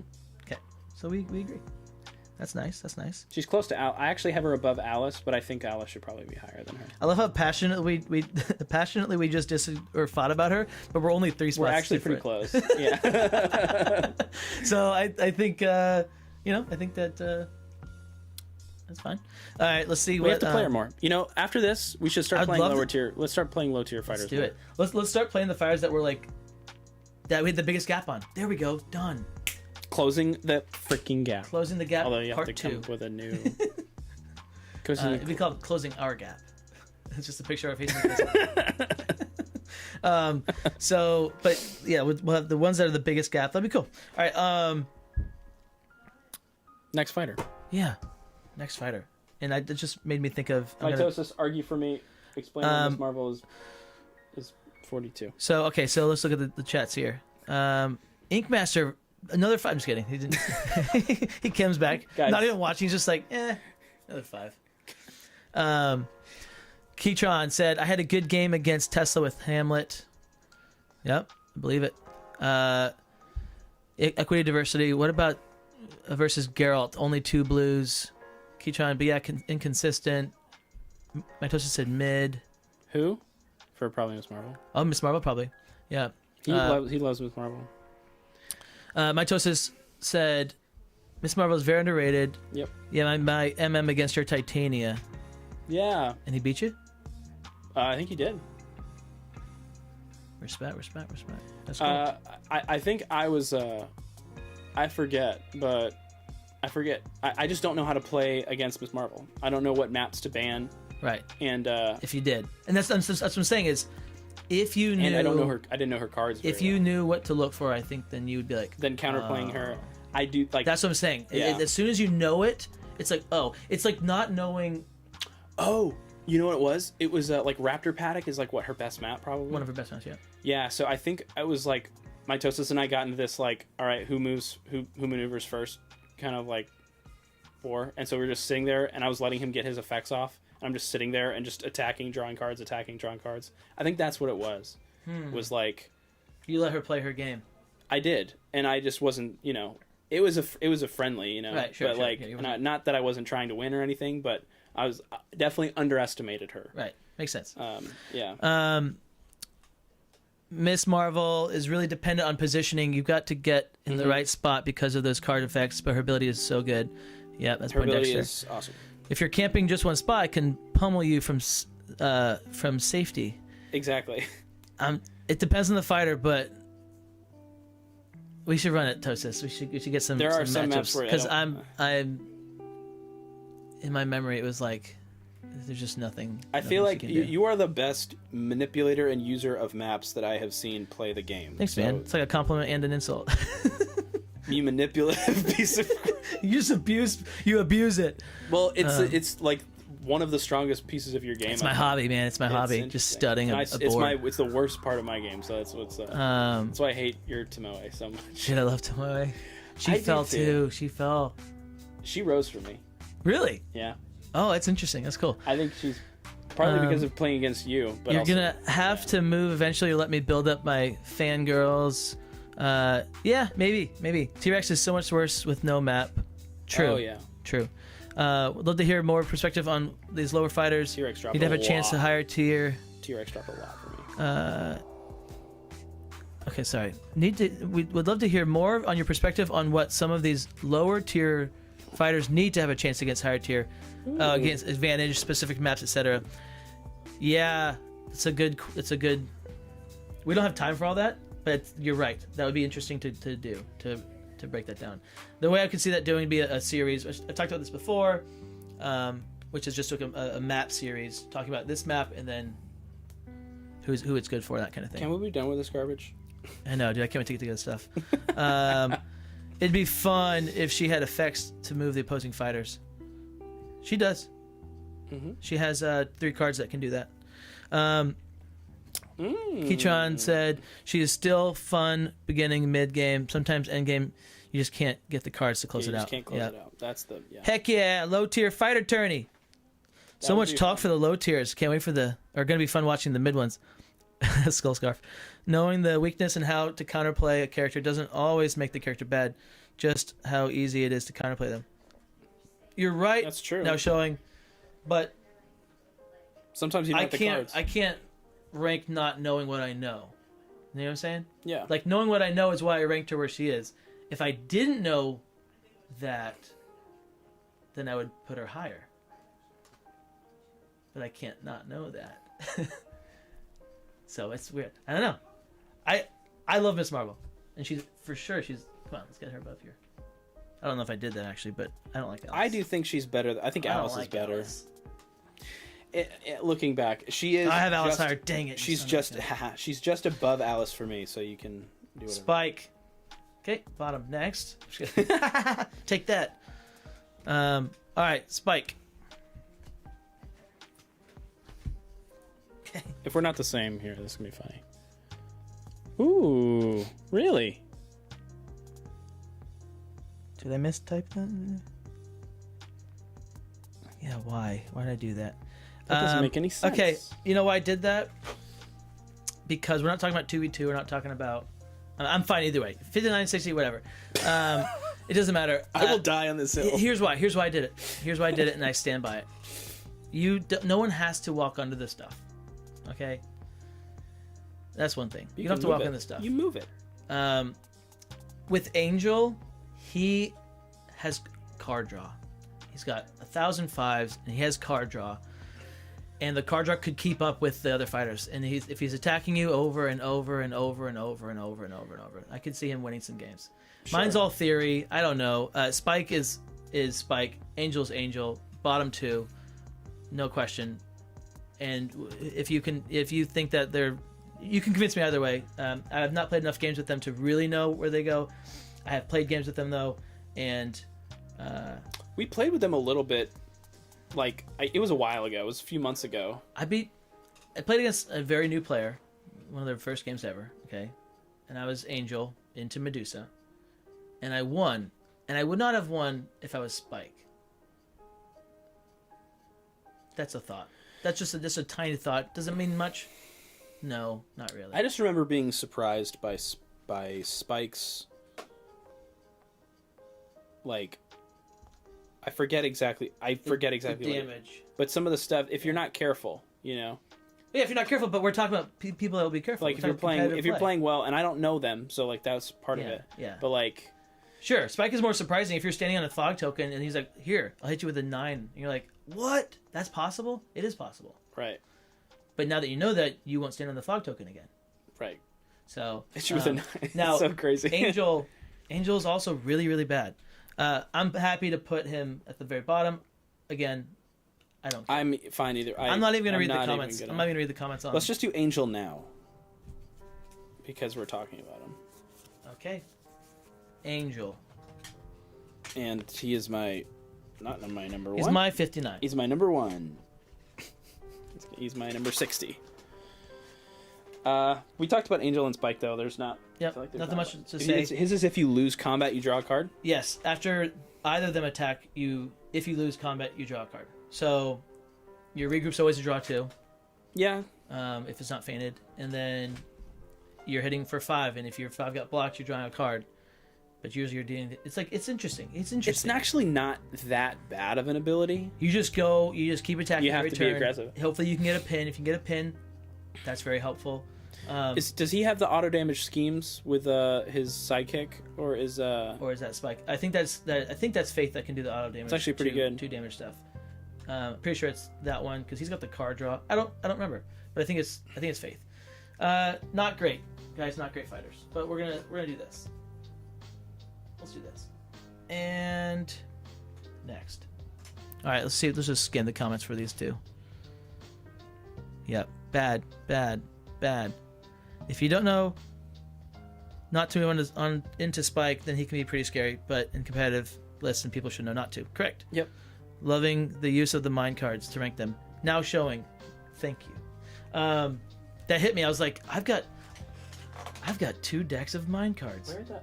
Whoa, okay. We won one from like a Christmas exchange or something. Bloody Mary. Oh, Bloody Mary. Bloody Mary. Guys, I love Bloody Mary. She's very, very, very, very fun. If you don't love Bloody Mary, what are you even doing playing on that? Hey. Yeah. Wow. No, I used to not like her, and now I do like her. Okay, ready? Let's see where you're at.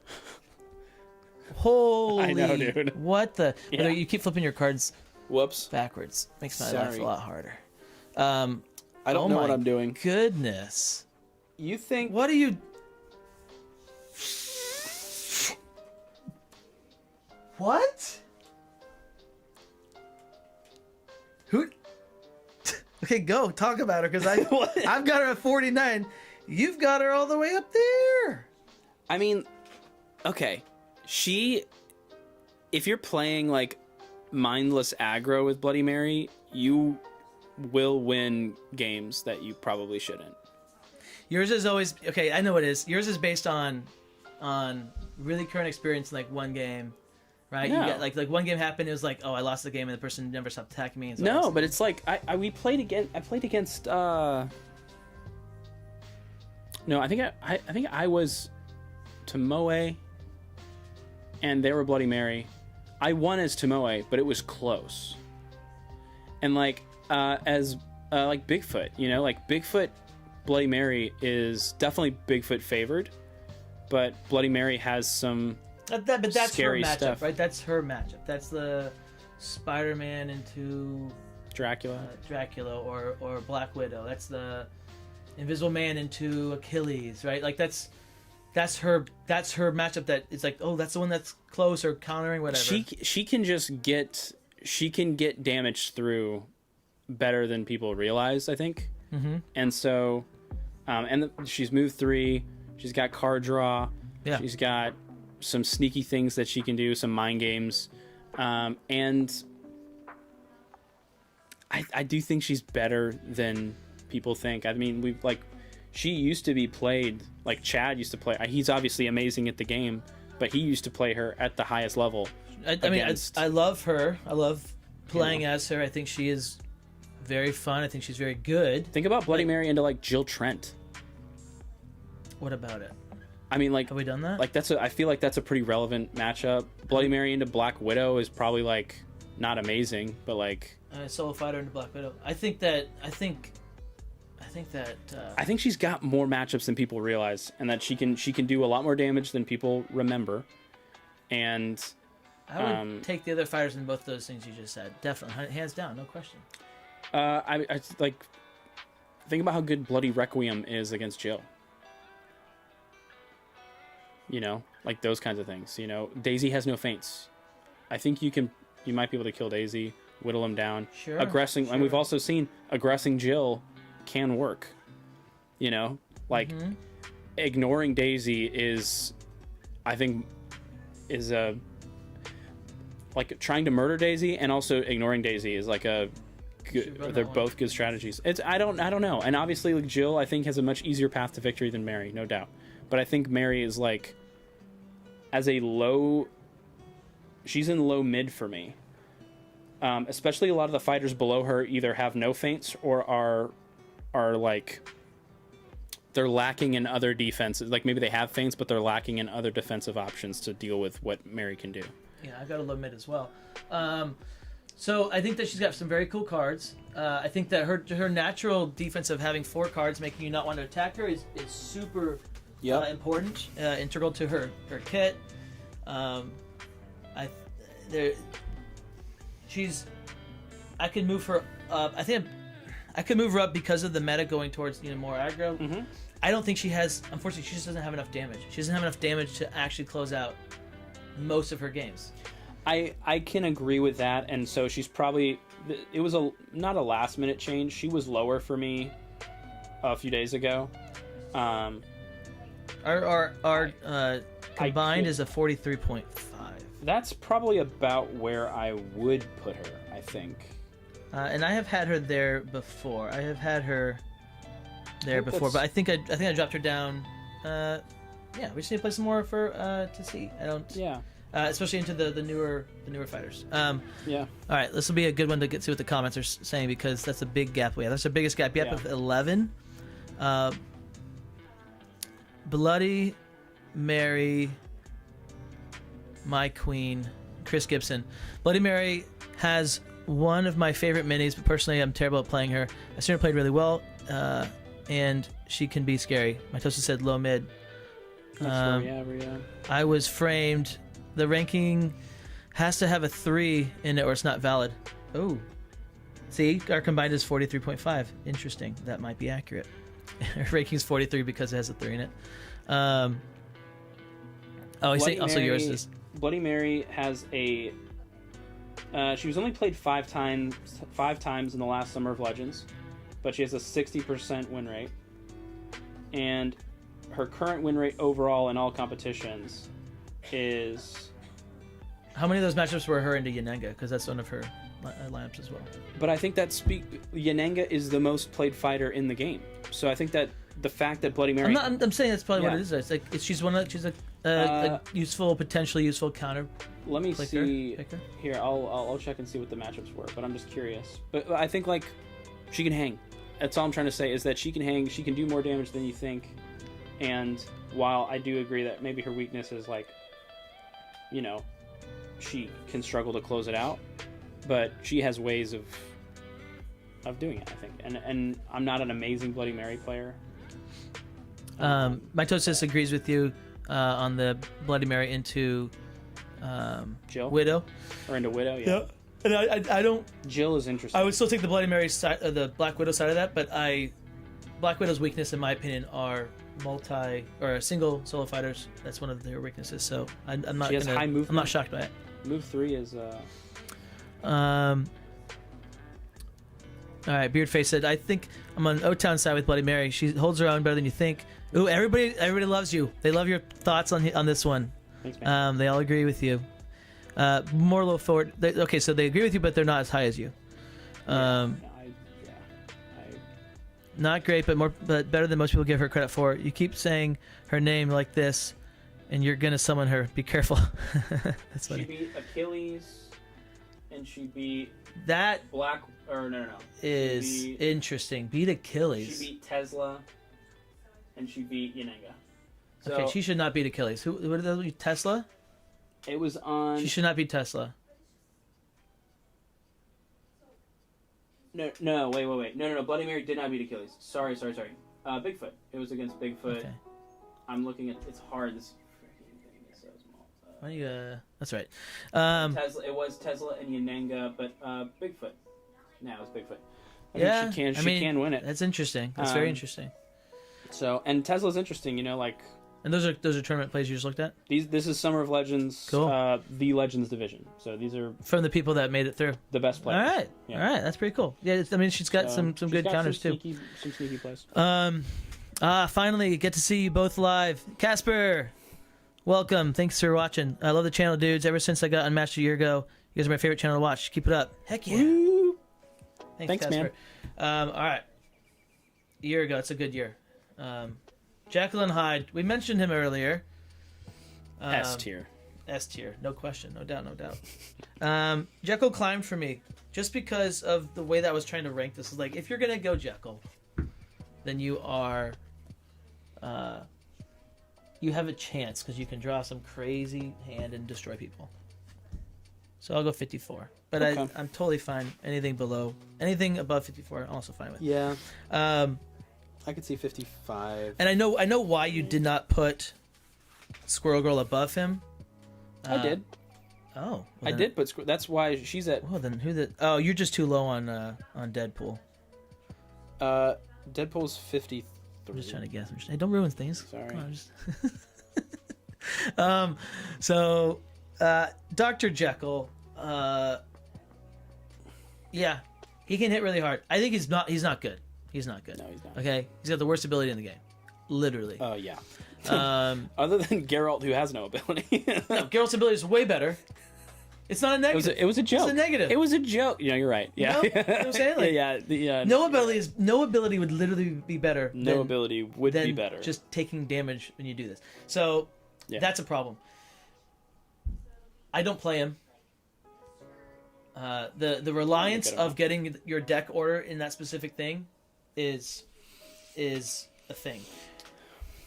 Jekyll and Hyde in our Halloween Gauntlet had some surprisingly close to Moe. Mm-hmm. Right? So you have won with Jekyll and Hyde into Annie Christmas. Mm-hmm. Why? Because I didn't have my feints and you had your cards. So you walked in and you hit me. Like, that's the thing. Is that you can have a deck that is like, you're going to win this game because you have the cards for the thing and it happened. And because of that swinginess, I have put him 2 spots higher than you. Yeah. I do think, like, I have revised my Jekyll Hyde playing strategy a little bit. Good, because that Ingen Jekyll Hyde game, guys, watch it. Go watch it. Dude, I don't know. How did we even play that? Was it Underdog? No, this was like a year ago, okay? And this was like our Jekyll day, because it was like we had like 3 Jekyll matchups that we were doing, and I just kept shooting you away. And you were like trying to play for fatigue, and I just kept shooting you away. It was on Sherwood. What was I doing? Just walking, and I would shoot you, and you just walk, and you overdrew every single time. It was so bad. I think I was just in despair. You were in despair. You just were fatigued mentally. That is almost unwinnable. Also that. I will never get to. I don't think I'll ever get to. On one of Sherwood. Best backs. It was so stupid. Oh, I don't even know why he played that game. But yeah, like he can do a lot of auto damage. Okay. So he can whittle you down, and he forces you to respect every single attack that he throws. He's not a fatigue fighter. He's not a fatigue fighter. Don't try it. Don't try it. Yeah, you can math it out or whatever, and Your Jekyll's 56. He is 56% or 56 for me. So 55 is our combined. Let's see. His win rate is actually 39% with 732 plays. Respect. And he has a 100% win rate in Summer of Legends. So that makes him amazing. Way higher. And it was against Sinbad. Interesting. That is interesting. Yeah, isn't that crazy? I don't know how that happens. How do you do that? I guess you land the Forever Hide? Well, yeah. Yeah. Yeah. But is that just some like one of his matchups that's like, yeah, that's the match? Like, no, that there's doesn't no make way. sense to me. I don't think there's no. I think it's You know what it is? fatigue. Oh. No, I bet he did. Did you fatigue him? Because Sinbad I think he outdrew him, and you throw your 6. I mean, you got your 6s, and you're hitting for your 5s. If you can land it at Forever, then you're good. he can have 24 health too over the course of a game. Maybe you have to bring him into a fighter that has to aggress. Do we want him in bottom tier or low? I think bottom. I put him bottom because he is though. I don't care. Almost the top of but bottom. I think we'll do that for now. We'll see what you guys said about it. He should be above. If Dr. Jekyll, Mr. Hyde has the worst ability, who's got the second worst? I mean, it depends. If you're talking about an active ability, then Geralt, because there isn't one. But his ability is getting to set his cards in his deck, which I think counts as the ability because you're doing the thing. So I don't count that as an ability. Second worst ability, I mean Spike, maybe, because you can just so easily avoid it. Spikes is pretty bad. Yeah, Angels is actually not terrible. What's that? Okay, I have taken Jekyll and Hyde in some arsenal cases just to threaten the swinging nature. That's interesting. That's good. Yeah. I like that.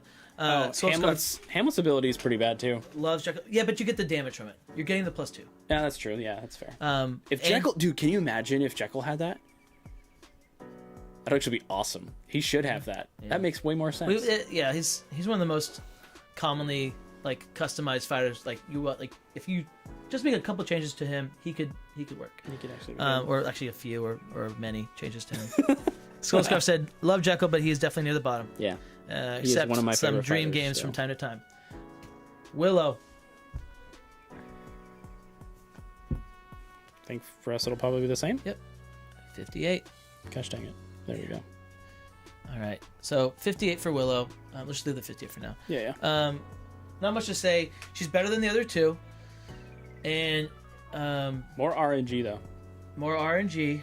There's that blind boosting that she's doing. But way more weapons. She has some recursion. She has 5 feints if you're attacking Terra.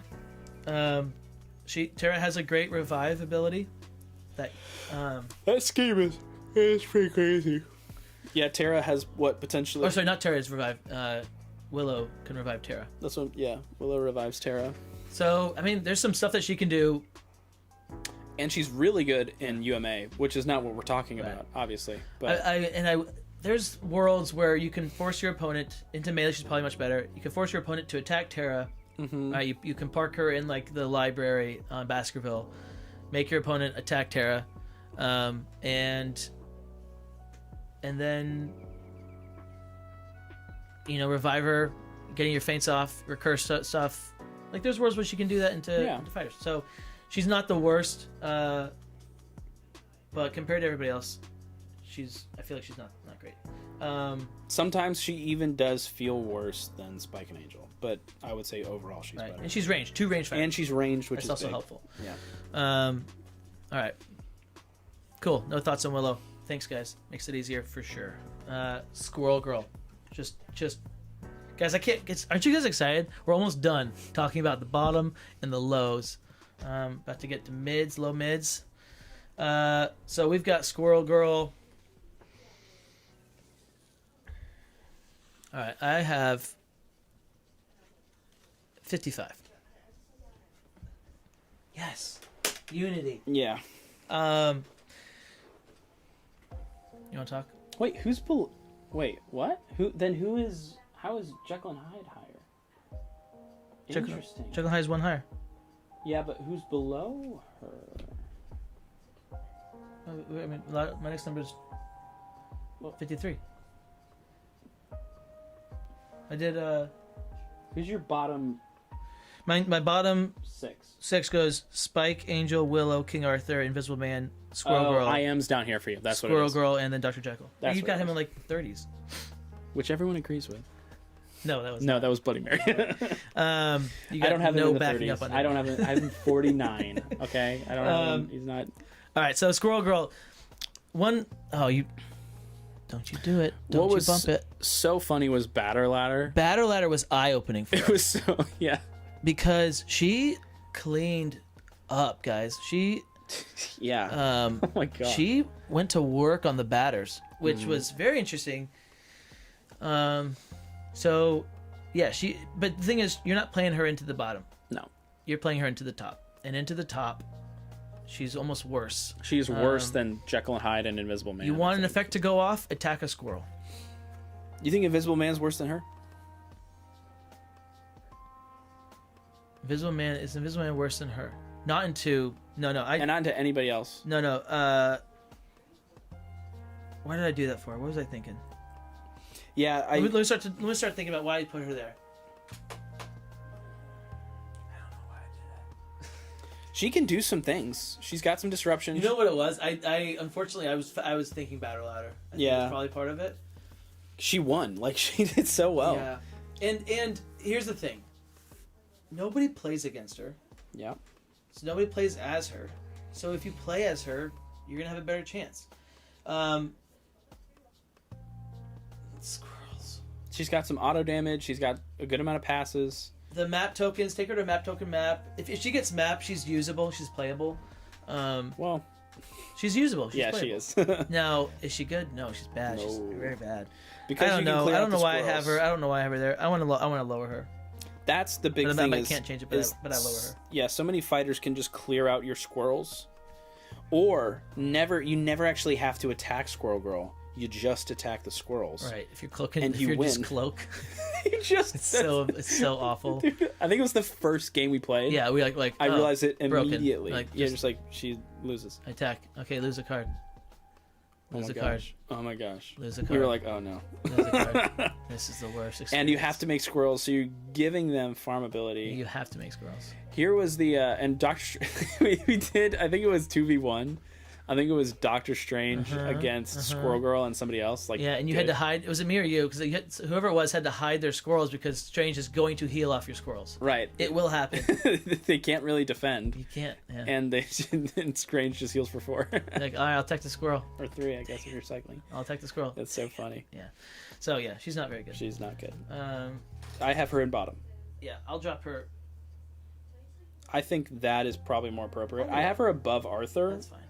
I have her above Jekyll Hyde, which she should not be. She should probably be below Jekyll Hyde. She doesn't have enough squirrels to do things. Yeah. Like, by the time it takes her to get the squirrels, they're dead. She only has 2 feints too, if I'm not mistaken. She has 2 feints. Does she have 3? And she has feints, but they're dependent on the number of squirrels in the zone, and they can't. And squirrels can't play them. I think she also has 2 normal feints that are just Squirrel Girl. I think you're right. And then she has the 4s that are ignore the value, You're cancel all right, effects. You're right. So, I remember I was playing against Squirrel Girl, and I was like, "What? You have feints?" They were like, "Yeah." And Poindexter also hit on a very good point, which is in competitive play, if we're talking like tournament especially, there's a timer, and there's so many tokens to move. Squirrels. Can you cheat when you're moving tokens? Absolutely. No one will ever. No one tell will you ever know or otherwise. care. They'll be like, whatever. Yeah, sure, move them all. I'm not watching. Like I fell asleep because you. Oh, and she's maximum move 4. That's another huge weakness. So I think yes, she her movement. cannot move more than 4. She can with her defensively if she's bouncing on her squirrels. Yeah, but like for a maneuver. Correct. She cannot. Courtney. All right, next one. Next one we have is Cloak and Dagger. I wish they were better. I do too. I wish they were better. They're very fun. Chad has like a 100% win rate or something, or 80% win rate with That's Cloak and awesome. Dagger. It's pretty. I was checking it out. I was like, holy cow, dude. That's awesome. um, All right, you ready, Freddy? How much do you think this would change in a different format? I put a 5-player free-for-all and Squirrel Girl 1 against the likes of Luke Cage, Tesla, and Golden Bat. Oh, I mean, a 5-player free-for-all on a 5-player... Like, she actually would be pretty You guys good. are breaking all the rules.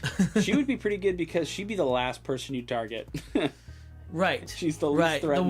The least threatening fighter would be the potentially the winner. It's like in there's dodgeball games, right? Where like usually the last 2 are not the best players. They're just the people that did not get targeted. I think the format Underdog probably not. right. No, maybe She's still better. Underdog. I mean, yeah. Any of the worst fighters can be better in Underdog. So yeah, format change and she could be better. If you're doing 50-50, sure. If you're doing a batter arsenal, 50-50, she would actually be awesome in because the opponent will always underestimate her, Yes. and they won't want to play as her, and so they're going to have to pick a fighter that is probably worse than her, but in their minds is better. But in reality, she probably can take them because she can do well into the battle ladder. She can do well in a battle ladder. That would be she'd be very good in 50-50 actually. That's weird. She'd be We're gonna have to think she's about that very one. hard to play. Yeah, it'd be interesting. Because no one's ever going to want to pick her, but she's probably better. Are we gonna make somebody? We have to make somebody drive to play. Florida and play Squirrel Girl. Well, they don't have to. They can avoid the matchup. It depends how many players we have. All right, 53. I have 54. Someone drove to Florida. No. Yep. Someone drives to Florida just to play Squirrel Girl. Squirrel Girl. It's the worst. Yeah. We apologize and give them a set. So I would. Who is this? Cloak and Dagger, 53, 54. I'm higher on them maybe because they can. You like them more? Well, I like them more, but they like Jekyll and Hyde. They can just kill you. Pop off and kill. You can just die. Right. So that's possible. Yeah. Not likely to happen. Yeah. But it's possible. And the problem is they need map and they need position. So they need to go first. And they need map. They need map more than position because on a big map they're just absolutely awful. Absolutely dead. I would say. They have some cool stuff, right? If Cloak wins combat with dealing 2 damage, if he dealt 2 damage in combat, then you're going to discard a card. And if Dagger wins, then you're going to gain an action. If she deals 2 damage, then she's going to gain action. So like you can, if you can get in there, especially if they come into you, right? If you force them to come into you, she could 7. Magic World 7, right? If you like block with 5s or whatever. So 7 damage. Or sorry, damage, action, commanding. And then you have no defense, of course, and it's just whole hand, dump it, you've won the game. Like that's pretty cool.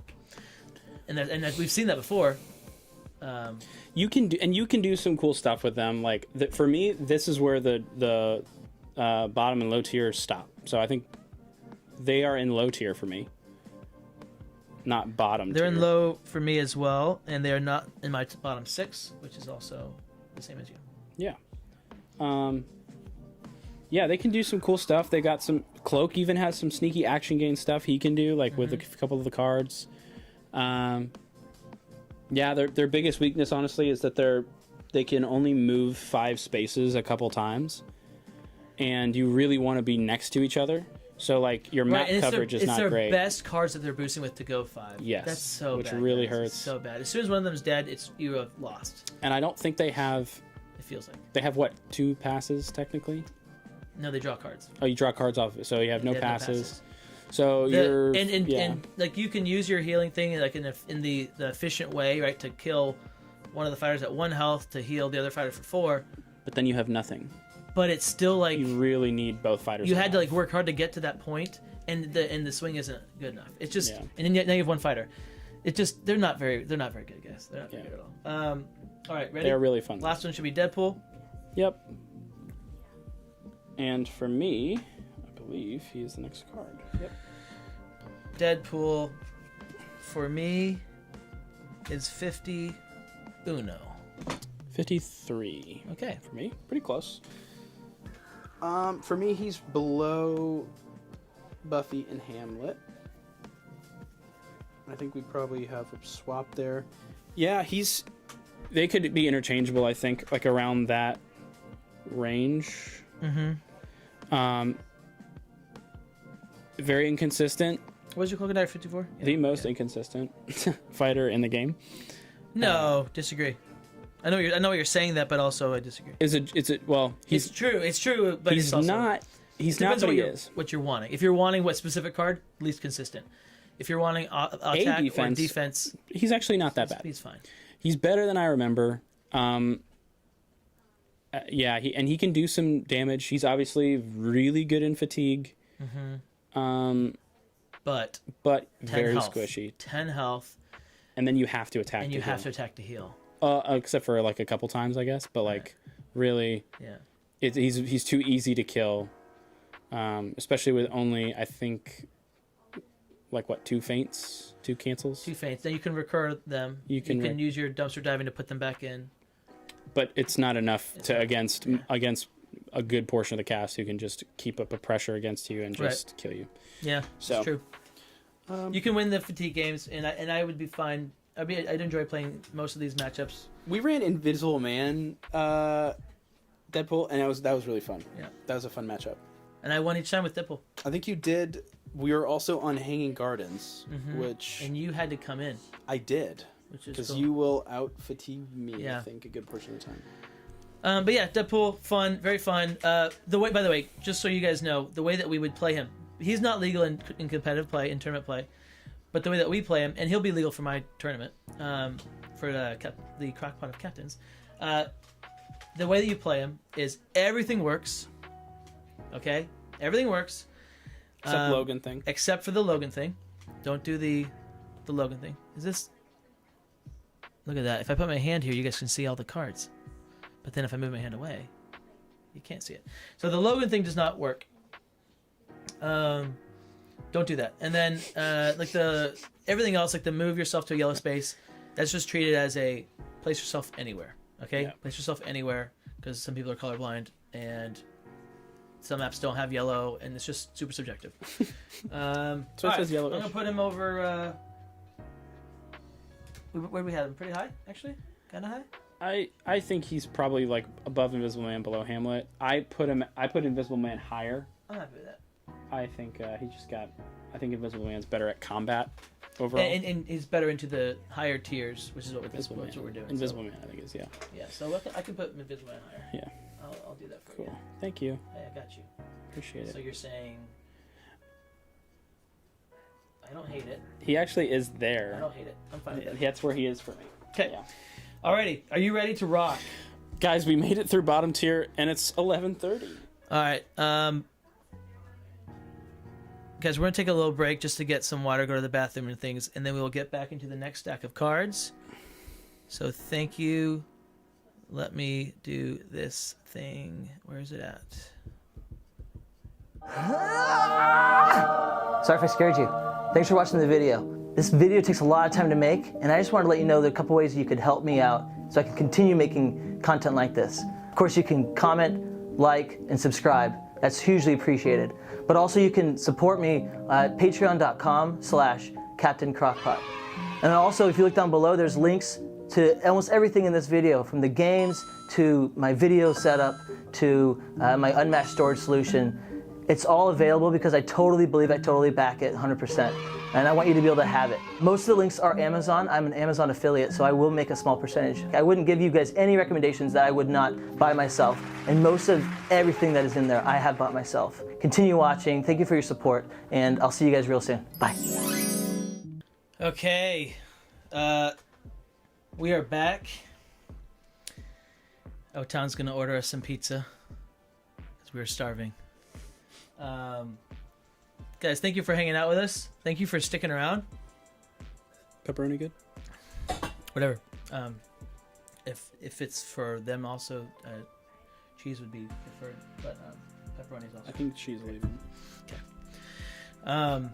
Hey, Caitlin and Courtney, do you guys want pizza?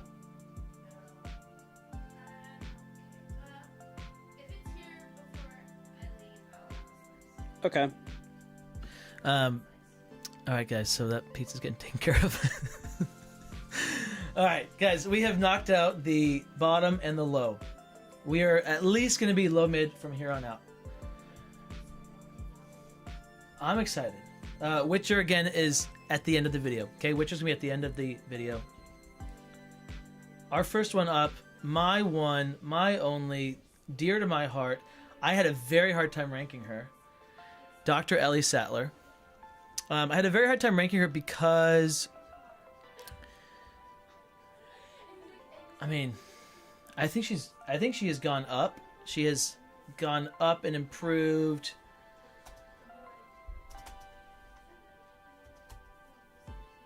There's so many aggro fighters, right? So people are having to attack her, and I think that's going to really help out her whole setup, her whole thing.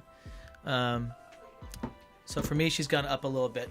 But also, I had her too high before, so I think I dropped her down. So maybe she's not gone up, but maybe she's just sort of sat where she is. I'm not sure. Let's find Dr. Sattler. She went up for me. Good. I remember she was criminally low in our last one for me. For you. But I think we're probably on... I think you were higher. I'm still probably higher than you on her, but she dropped on mine. Yeah. I'm glad that you said criminally low. I appreciate that. Yeah. All right, let's see. Okay. Wait. I thought you said she wasn't criminally low anymore. Wait, what? I don't think she is criminally low. You're off your rocker. 44. 44? Okay. I mean, I would have been fine if you had like a 35. I'm like, yeah, that's fine. I can respect that. I can't respect that. 26? When you lose with Geralt to a 44, come on now. Last stream. Oh, yeah. Well, I also got kind of screwed, didn't I? Yeah. And I probably went to the wrong map, I think. Okay. I probably did. All right. Wow. This is. I'm shocked. I'm baffled. I believe that people will be very torn as well, but they won't be as high as me, and they probably won't be as low as you. I think they're going to be coming around the middle with that 30. Our aggregate is 35. Is that the right way? That's the right way to use it, right? Aggregate? Yeah. Average. Wow. Our average. Our mean. I think that's fine. Like for me, the low mid tier is all they're all very close in reality. So I think she could be higher. But against someone who can walk away,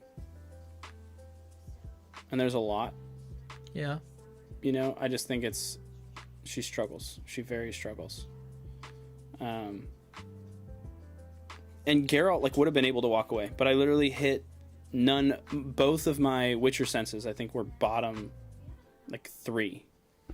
So I got basically no passes. I think that's what I think. I mean, yeah, I'm not saying it was not possible to win. I think that he definitely could have. And it was close. It was still close. Yeah, it was. But I mean, so I think that with all the aggro fighters coming out, I think that she's. I agree. She's got so many sevens. Principle. She has so much healing. You can't kill her. If you have to come after her, she's fine. She's happy. Unless you're Tesla. But just even the fact that I brought her into the band quest and pulled out a win with her. You know? That we're talking top. Those should be the top 15 fighters of the game that are being used between bans and picks.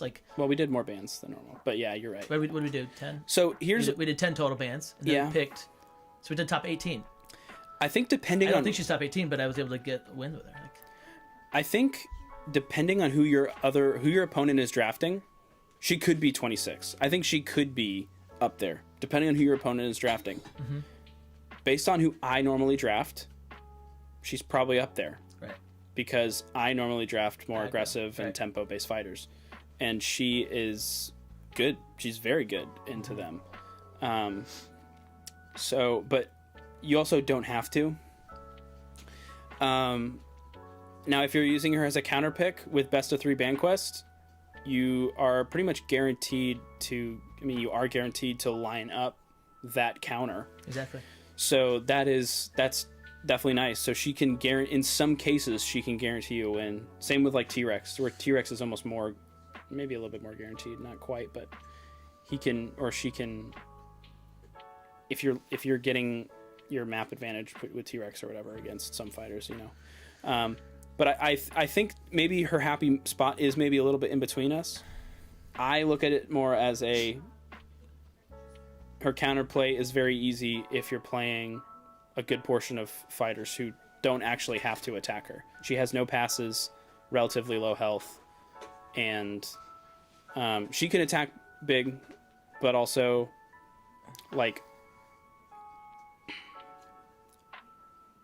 you see what I mean? Like her counterplay is kind of easy. I agree. I'm not. Again, like I think. Yeah, I have her here. I liked her, and I like her into a lot of the fighters, and the auto damage she can put out against people that have to attack. This is a big factor into the Witcher. Like Witcher sets make me want her more. So I agree with that. I did a lot of factoring into Witcher for my ranking, and I think that with all the aggro fighters coming out, she's just going to be better and better and better. I think she could be higher, but for me, she just ended up being... I have her high mid. You have her low mid. Let's put her in mid. I think that's fair. I think she is a mid fighter. You have her in low mid, right? I have her low mid. Okay, yeah, that 44 is... I think that's fair, though. All right, let's look at let's chat here, because this is wild. All right. I was biased probably on a few of these, but yeah. She should probably be. Restoration refuses to give us any Deadpool rulings, and I want the clarification on what pants are. That's Poindexter. That's funny. If you're not wearing any pants, it says, that's right. So funny. Define it. Looking at your storage solutions, do the cardboard boxes fit in the case? No. So for my that blue box is actually not my storage solution. That blue box should not be there. It's just a blue box that's empty. My actual storage solution is... I don't want to ruin everything, but let's do this. That. It's your Pelican. It's the Pelican right there. That's my storage right there. That's all my sets, all my fighters, all my cards, all my minis go in that box. Every single one. And it's beautiful. Okay, wait. Oops. Okay, there it is. Sorry, new here. No, you're good. No showing. I'm glad that you're here. We like the new. Rasmus Winther. Why is Alice so low? She has some really good cards on both defense and attack. Definitely a little inconsistent though. Inconsistency is huge. And then she has to come in. She has to attack. Linearity is the big Pretty thing. linear. And then not as good as, in our opinion, the other fighters, right? Move 2 also. Right, and you can't control your changing sizes as much. It's a little more random. It's not as random. It's more random. It's more random, but it's more controllable than you think. But it's also still not always. It's not always controllable. That's compared to all the other fighters that can change on, at certain things. Yeah, she's the least controlled changing fighter. Yeah. I guess besides Willow, but no one talks about Willow. Alice has some great cards and consistency. Yep, currently in Orlando for the first time, and it's been really cold. Ape and Medusa. Yeah. Are you coming to the COC? The sock? Be there. The sock? You're coming to the sock 25? Be there. We are. 35 looks good for Sattler. Nice. I think I agree with that. I think she's probably up there. She does. Shakespeare. She does very well. Polarizing. Another polarizing fighter. Love Shakespeare. Super fun. Joy to play. For my money, can't beat it. Unfortunately, not very good. Yeah. Not very good. I think you're going to be higher. That's my guess. Maybe. Oh no. I'm a little lower. That's right. That's right. You know why? Because you have a lot of. You have these guys higher than I do. Okay. He is at the top of low tier for me. All right, top of the low tier. Did this get moved? When did this get moved? You moved it. Oh, this got bumped. That's what happened. Don't you tell me I moved it. Don't you? I'm watching you move it right Don't now. you dare. All right, so Shakespeare, awesome ability, super thematic, very, very fun. It depends. He can do a couple different things. The way he can recur and stuff, like, very cool. You can have more feints. You can do a lot of damage. You can have your actors against certain fighters just all day. This actor wall can be very good. You can pop off some crazy combos, hitting with your kingdom for horses, and you can set that up pretty easily too. It's just like boom, boom, 2 actions, boom, boom, 2 actions, boom, boom. Right? That's possible. The problems are that he gets caught. He gets caught with a sea of red, where you just have these red cards and no defenses. He has low health, 13 health, can't block for very high. And deck order is really important because, like, if you don't get, and it's just like who are you playing against? Because if they can kill your actors, I don't know, it's tough. He can win games. He can win games that he shouldn't, and he can lose games that he should win. And it's because it's just this. He has to come in. There's no passes. It's just interesting. I don't know. I love playing as him, but I just think into too many fighters, he's just not very good. So he's got 13 playable defenses technically. However, 1, 2, 3, 4, 5, 6, 7, 8, 9. 9 of them are 2 value or below and cannot go up. So 9 of your defenses, of your 13 playable defenses, are 2 value or below. Right. That's just huge. So you don't have that many defenses. So if they can get through your actors or clear them out quickly, then you're taking lots of damage against fighters who can hit for more than 2, which is everybody. So the ability not being fainted is huge. That is huge. That's awesome. It's so good. Sorry, not the card ability, the iambic pentameter effect, which is like a little line. Right, thing. like when you complete your line. No, ending your turn can do it. So there's some fighters that can do that. It's interesting because you can mind game with it a little bit, but you can also just play it and your opponent can't do anything about it. So they know what's going to happen. A lot of times what you're doing is pretty telegraphed because it's the optimal thing to do. And if you're not doing the optimal thing, then you're wasting value. But like your opponent can't really stop it. It's interesting.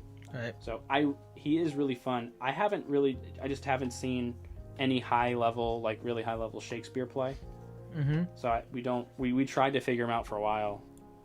So we need to come back to him. I have him near the top of low mid. You have him at the bottom of low mid, so we'll just leave him here. I guess we're kind of doing the rankings as important. So, well, how high was your Bloody Mary? Really high, right? Bloody Mary was 38. Really high. We're doing low mid. We're doing our average score. So let's look at Miss Marvel. Miss Marvel was 43.5. Alice 42.5. I have Shakespeare below all of them, but yeah, maybe you have Bloody Mary we had at 43.5. So that's with Miss Marvel tied. Interesting.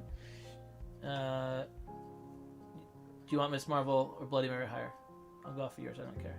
I'm good. I think Bloody Mary is better than Miss Marvel. Are you sure? Didn't you rate her higher? No, I have Bloody Mary higher than Miss Marvel. Okay. I have 4 higher.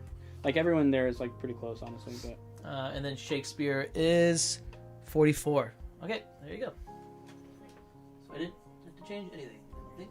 No, Sattler should be higher for me. I don't know. It's alright. Hey, it's fine. It's fine. People hate. I didn't... Dr. Beardface said, "I want slings and arrows just for him. I don't care how strong he is." What? Not. Just for? It's like nailing a trick shot when you get his ability right. It is so satisfying. It is so very fun. Satisfying.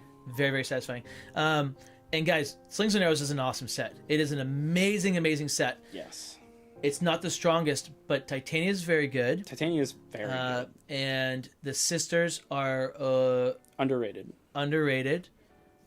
They're very hard to play. Very fun. But they're very, very fun. And better than you think. Better than you think. Right. Next up, we have... I might be criminally high on the sisters. I'm criminally low on the sisters. Okay. But also, I think it's in the right exact spot, of course. Black Panther. This one hurts, guys. This one hurts. This one hurts. This one hurts. No, I don't just grab the card. Black Panther. This one hurts. 32 and 36. Okay.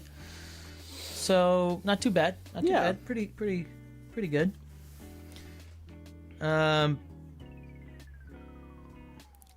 think he's tough. He's tough to win with. He definitely can be. Because it like Achilles, your opponent is like, okay, I'm just gonna fatigue you out. Like you have a game plan going in automatically. I'm gonna fatigue you out. It's going to happen. You're gonna be overdrawing. I'm gonna make you boost in with your movements, and as soon as you do, I've got you. Right? That's the game plan going into Black Panther. But if you can pull their best cards, the disruption is so it's glorious. That's why he's a little low. So for me, he's right at the bottom of mid tier, and I think I could everybody in mid tier though I think is like definitely playable at this point. You're playable in tournament. I think like you can play them in tournament, and I wouldn't look at you like you're crazy. And yeah, the disruption factor is huge. If you can't kill Shuri, like that feels pretty bad. A lot of fighters can just kind of nuke her. Yeah. Not a lot, but a good portion. But some fighters may struggle to kill her with, more than 3 hits. 2 or 3 hits, and then you're putting a lot of value into killing Shuri, and you might not have enough to close it out with Panther, who is now free to just go ham on you. That's the classic Sattler, by the way, as well, which is you spend too much time trying to kill Malcolm because of his 2 cards, and then you don't, and you can't, and then you've wasted too much time. Yeah. So, and that's a lot of sidekicks. Same with Jill Trent, right? You take too much time trying to kill Daisy, who's the hardest to kill, and you just wasted too much time, and now you don't have damage to actually close up the game, and you feel like you're overcommitted. It's just that's what now Shuri is much easier to kill than a lot of those. But taking cards out of your deck, especially ones that are pivotal, cannot be. Especially into fighters that have really high boost values. Especially that. Right, that's the best thing is when they've got good cards that you can take, and like pivotal important cards that are high boost values. If you can hit those, awesome. And if you can if you can play it right and like perfectly and get 10 cards, that's a massive. You probably win. I don't know how you. Yeah, the way that my games with Black Panther go, it's like this. If you get 2 Shuri schemes off, you won. Probably, yeah. And if you get none off, you lost. And if you get 1 off, it's close. Either way, it's kind of the way it is. And Panther, let's say we got 34 for that, 35 for Sattler. So 34. Panther goes right up there. I think there's there's some. Next up, and both in mid. Let's see what people said here. Shakespeare is a top 3 favorite of mine. This is M. Cash, 1980. Or sorry, is it M. Cash or is it McAsh? I think it's McAsh. Shakespeare is a top 3 favorite of mine, and in dozens of games currently has a 75% win rate in my group. Only when I use him. Ha ha ha. That's awesome. Flex. That's awesome. Let us know how you play him. Yeah, who you playing into, all that. Yeah. I work in 8 hours, so I got to go for the night. Later now showing. Thanks for coming. Have fun though. Looking forward to finishing the video tomorrow. Awesome. Beardface. I always thought he was so broken when I heard of his ability. Was surprised he's not stronger. Panther. Panthers. Yeah. Panther, I think everybody kind of was. Right, because taking cards is like, whoa. It's just that there's a weakness to the drawing. Same with it was interesting. We were definitely when Shakespeare King and Country came out. Like I think everybody was like, Winter Soldier is by far the strongest. Right. Then he's got 6 6s. Yeah. Yeah, all these things. Then probably Panther, and then Widow feels kind of weird. And then how they have switched, it's the exact opposite. All right, we have the Genie. All right, get ready for him to be much higher than me. This will be our Sattler. All right, this will be our Sattler swap. I think, but maybe not. You've been surprising me all night, so. And I'm actually not as low on. I raised up Genie, guys, even though I don't like him. I raised him up because of Me. Witcher. No, not because of you, Witcher. Are you kidding me right now, dude? Whoa. That's what I'm talking about. You're welcome. Thank you. Okay. Yeah, but because of Witcher, I think that there's an opening for Genie to make a resurgence with the aggro. Oh, yeah. And he can play such a good value game, like a surprisingly good value game. Even though his values are low, you know, like he's taking cards out of your deck. He is, you know, dealing ping damage here and there. He's chipping away at you and then probably making you ditch your whole hand and getting some undefended attacks in, you know. If he's not just outright tempoing you and killing you with all his draw and there's a world. all that stuff. There's a world. I don't. Again, not a big fan, but apparently I like Very hard Genie fighter to play too. more than you. You definitely don't like Genie more than me. I don't. I do not. But it is interesting. In Summer of Legends, right? So it is interesting too. If you look at some of the best players in the game, Kiet, Zero, Phantom, Chad, all really like Genie. All have very good, like they're all, and they win a lot with Genie. They don't have very good win rates because that's what you wanted it to be. You couldn't say it. No, Kiet doesn't have the best win rate, but like I don't think all his games are logged. You know, Dang, called out by O-Town. but like he's still like Kiet will still choose to take Genie into tournament. You know, and so Genie is very hard to play and can absolutely get kind of screwed by not getting his wishes, no doubt. But there are ways that you can. Oh, that's the pizza. No, that was McCourtney blowing her nose. Oh, I'm gonna get the pizza. But All right, sweet. like, it's interesting. You see the best players in the world taking Genie into tournament and winning a lot with him. He has a 67% win rate in Summer of Legends, but only 3 plus. And Genie is averaged out to a 34.5, so we'll drop Genie right there.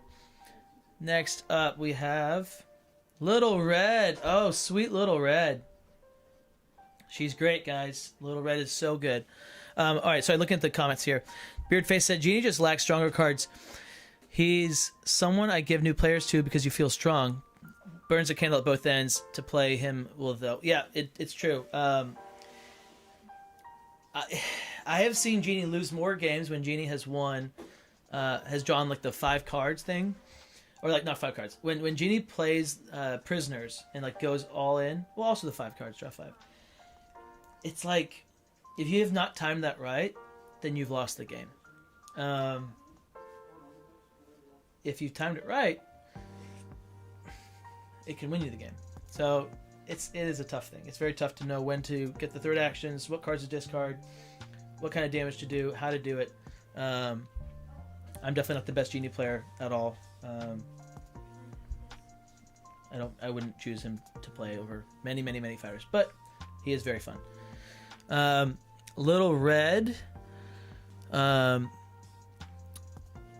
you slice me and then that'd be great. What are the options? Yeah, 2. Dude, awesome. Thank you so much. So Little Red, guys, is so cool and very good. Little Red has that same kind of thing that I'm looking for into a lot of the new fighters, which is if you can get auto damage on defense, then you're in a good spot because there's a lot of fighters that are having to attack that are coming out. A lot of aggro fighters, so she's good into aggro, and she has recursion. She has a lot of stuff. We're gonna need the whole roll. Guys, look at this. Guys, look at this. I'm sorry, but look how beautiful this is. Yeah, the whole roll. What? What? Yeah, Eric, you don't need a whole roll. Name's Captain. Okay. Okay. All right, we got butt wipes. Sorry, guys. We gotta eat. I mean, we need some energy, some juice. And by the way, your mic will pick up every single chew, and people absolutely hate. They hate when they hear us chewing. I'm sorry. They hate it. Nice. That's gonna work. That'll work well. Little Red. So I bet I'm higher than you are. yeah. Yeah. Think? Mm-hmm.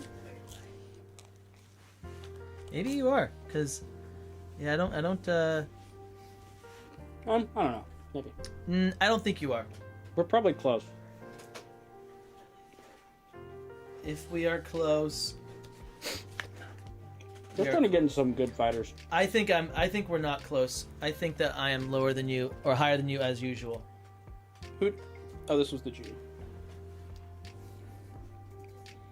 Yeah. I mean, we are close though, but I am higher than you. A little bit. Cool. It's not bad. It's not bad. So 26 is our combined. She could be there for me. She used to be, but yeah, I think she's around there.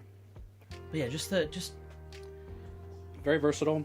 Yeah. Very hard to play against a lot of times because you know the symbol, but it might not matter, and she might mind game you with the symbol. Huntsman's awesome. Yep. All true. She's got crazy good value. It's an ASMR stream right now. That's what people are saying. You're welcome. City Runner. Dude, it's gonna be delicious. I can't wait to eat it. I have to time my bites. Well, here's what we're gonna do. Ready? So while you're talking, I'm eating. And when I'm talking, you're eating. But you gotta make sure that you eat away from my. You know, we're to time that's right. It's gonna be a dance, okay? It's gonna be our dance. Can they still hear it if I'm doing this? They can't hear you talking. No, they could probably. I don't know what. That might be helpful. How good is this microphone? It's very good. It goes around your hand. There's a hole right. Yeah. No, it should be better. All right. But yeah, Red guys. Red. She can do so many things. She can do so many things. She has the thing. If you can force your opponent to have to attack Red, you are in a good spot. If your opponent can get to the Huntsman, very easy to kill. Not as easy as you would think, though. If you have the symbols right, and if you've done it right, she has a lot of unplayable cards. Like not unplayable. She has a lot of cards that are just like stacking her deck. You're like, ah, you know, especially if the Huntsman dies, then you've got those 3 schemes that move and gain action, which are like okay but not great. You have your Huntsman cards. If he's dead, then you're in trouble. She's awesome though. She's so fun. And she is going to balance out to our 26 high mid for me. High mid for you. My mid tier is bigger than yours then. She's still mid for me. She's really good though. She honestly, argument for high mid, I totally see it. She was borderline high mid for me. She still kind of is. She can hang with the best. I think she has to be away from these people. Besides, Sattler.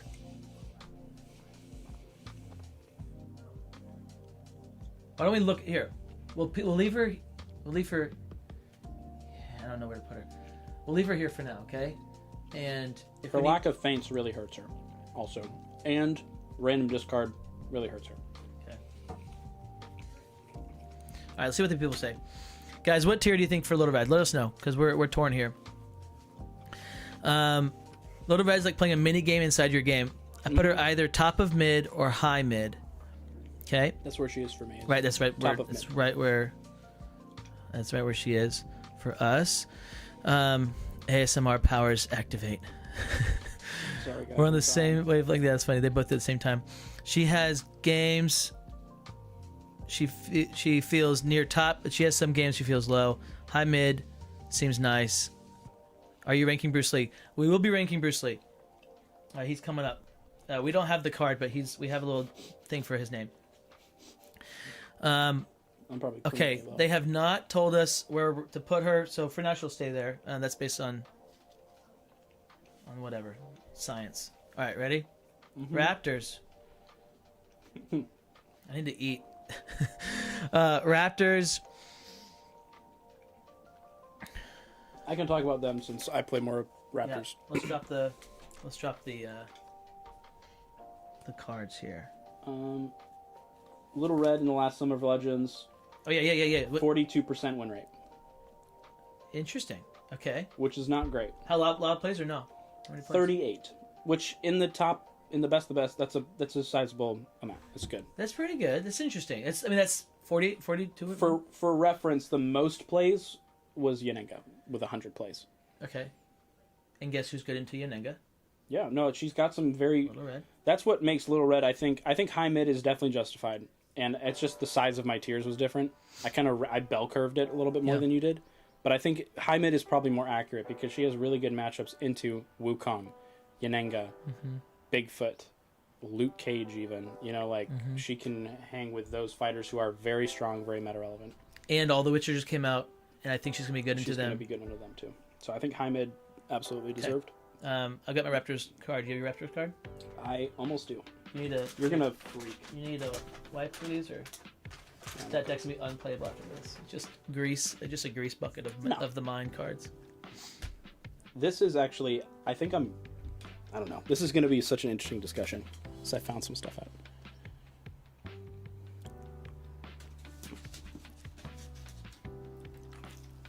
Nah, I'm kidding. That's fine. That's whatever.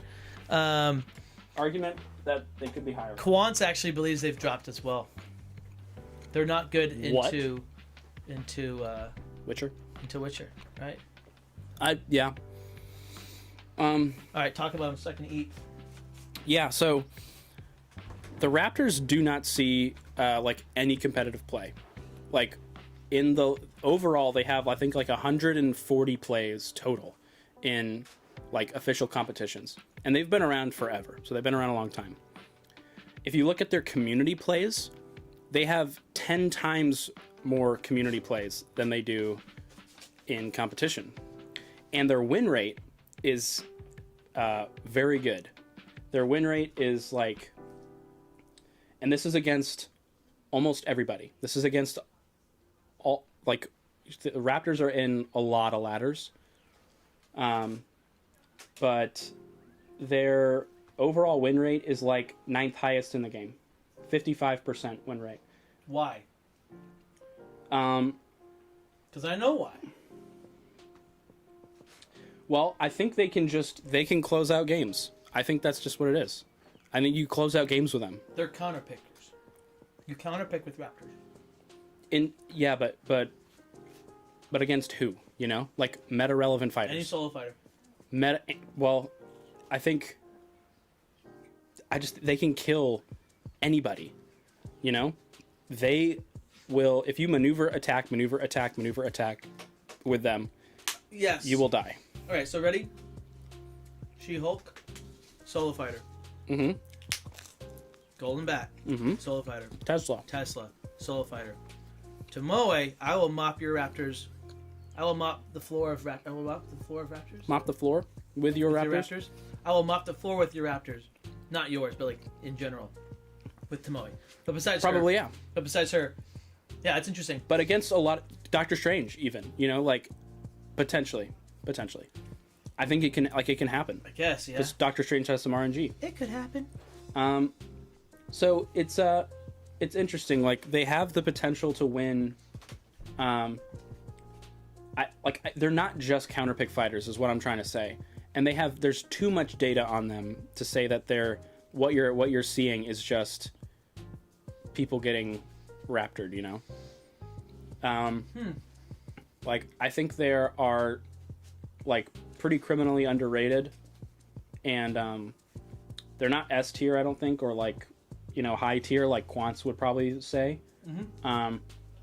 Just because they can get like kind of screwed, like with they have 10 defenses, I think, maybe 12 defenses, or 11, 4 and 3, 10 total, right? But you still have to kill all 3 of them, and even one Raptor can do a good amount of damage in a single turn. Right. So I think you just have to play the aggro Raptor game. You can back off. I think you don't have to go mindless. Just like, I think if you go 60 to 75% mindless aggro and then back off when you've attacked, 15 times that game, and you've gotten some undefended hits in, and they've had to maneuver and maneuver and maneuver and maneuver, draw defense, draw defense, draw defense. You can back off and then go in for a finishing blow once you've kind of built back up. It's hard to kill all the Raptors in time before they kill you. That's really it. Is I bet I can, with the Raptors, you swing and you just say, I bet I can kill you before you can kill all 3 of my Raptors. And usually, if they play that game, you will win. Even against fighters who have draw, who have damage. I mean, I like what you're saying. I agree. I can rank them higher. I'll gladly move them up higher. Real quick, I must explain why I ate my pizza the way I do. You're probably wondering, why did he fold that pizza like this, and then if you notice, I bit that corner. Okay, let me show you guys a little tutorial. I'm not gonna buy you pizza if you're gonna do this. You bite that corner, and you bite right there, right? And the next bite goes boom, boom, and then corner. Okay, ready for it? Dude, you're losing subscribers with every bite. The reason is ratio, okay? I'm getting the perfect ratio with my crust. And that's important. Alright. Raptors.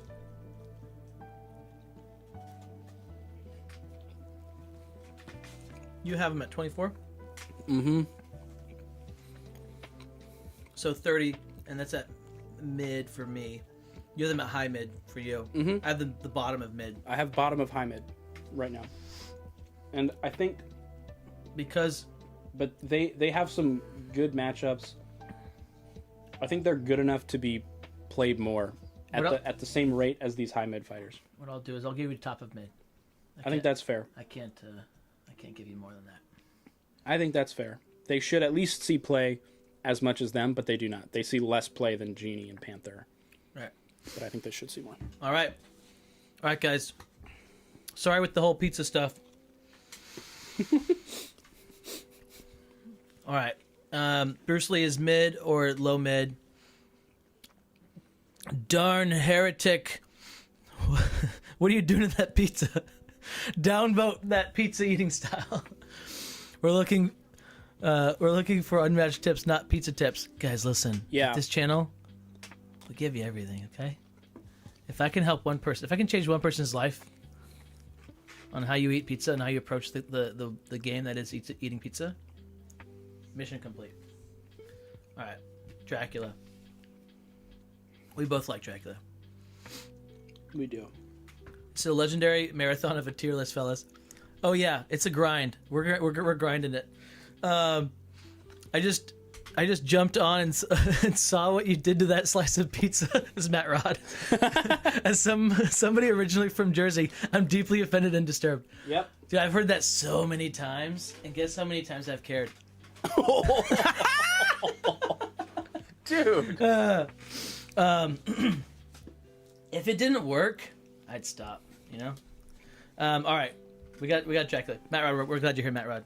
I'm glad you popped in. Dracula. Okay. I feel like this might bring us back. This might give us back in sync, except for the fact that you have way too many fighters that have to go lower, because I've gone higher. You might have gone. Sorry, by lower I mean yeah. You might have gone lower here, which is, I'm thinking you're. If you're not in high mid, I'll be shocked. Oh, okay. What in the? What is going on? Did you rank all 60 fighters? Mm-hmm. Dude, what? Okay, alrighty.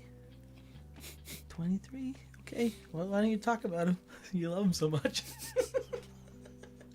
Guys, I love Dracula. Dracula's awesome. Hey, City Runner, $5. $5 to never see you do that to Pizza again. City Runner. Let's go. You can't buy my dignity. Yes. You can't buy my dignity. Are you kidding me right now? Are you dude? This is a serious YouTube channel where we talk about serious things, and you're over there Disgracing pizza. I'm sorry. Oh my gosh. Oh my So do you know gosh. what you did, by though? I wouldn't do it with that slice, okay? For that slice, I'll eat it normal. My gosh. Okay. That's the best I can do. Okay, here's why Dracula's high for me, okay? Yeah. He is consistently played by the best players in the game at a high level and is still played. And while he doesn't have that many defenses, That is what keeps me off them. he has enough sidekicks and enough card draw with his ability. If you're like aggressing him, I feel like he can keep pace to the point where, you know, he has the right defenses at the right time usually, or something like he's either drawing cards with a defense, canceling your effects, combo breaking you with a dash, or ruining your life with Do My Bidding, which is probably still the best defense in the game, or one of them. So I think all his defenses are quality. They are quality, yeah.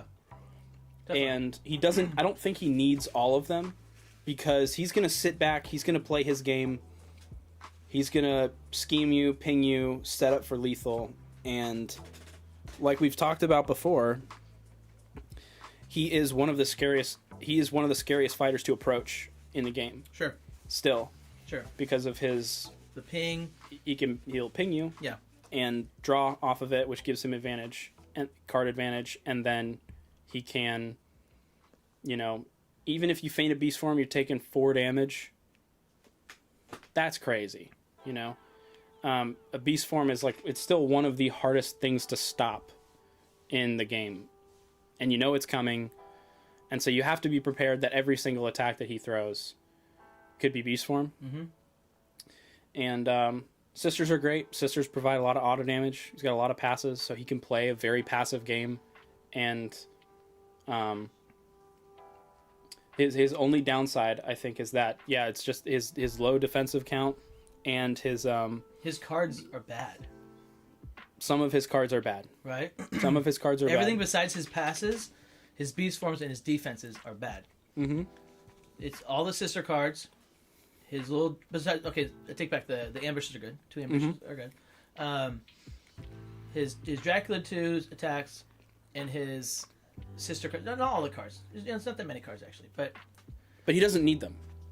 He doesn't need them. He needs them. He can use them for beast form, and he can use them for boosting around, if you need to. Mm-hmm. I love Dracula. I think he's great. I had a bad experience the last time I played him. Yeah. Definitely left a sour taste, which was like... I got Sherlocked. Or not Sherlocked. I got Shakespeare. And the inverse, right? Yeah, you just get... You get what is it? Not ketchup and mustard. Ketchup and... With Dracula, it's ketchup and mustard. I got ketchup and mustard. Thank you. Okay, so I got ketchup and mustard, and what do you do? What do you do? And my beast forms were buried. It was that game. My beast forms were buried. 2 out of the bottom 3. Mm-hmm. So I think because of that, like, can that happen? Yeah. Is it likely? No. Can it? Yes. And the threat of it, though, like, I was still playing around it the whole game. And I was trying to not lose my cool and keep it as a... And you did. As a viable possibility that I was going to win this game. Dracula has good matchups into, I think, a lot of fighters. Like, Bigfoot, very...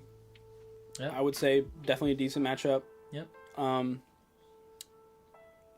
Golden Bat, I don't know. Yananga, probably not. It's good. Yananga. Mm-hmm. And Defaintless is good, yeah. Oh, right.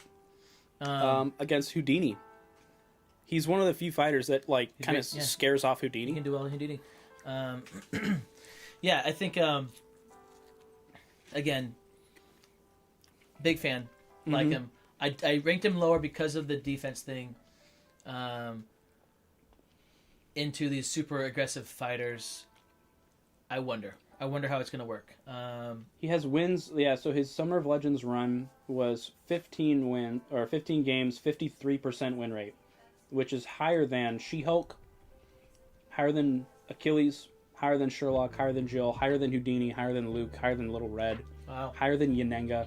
So still boasting. Like, he doesn't have as many plays as them, sure. But, like, the fact that he is still so scary, because Do My Bidding ruins your life, Beast Form ruins your life, and he's even though he doesn't have as many defenses, he is fairly tanky as well. You have him high mid? A lot of healing. I have him high mid. I think I have him just above the Raptors. Okay, I'm gonna have him. I'm fine right there, just below Little Red there.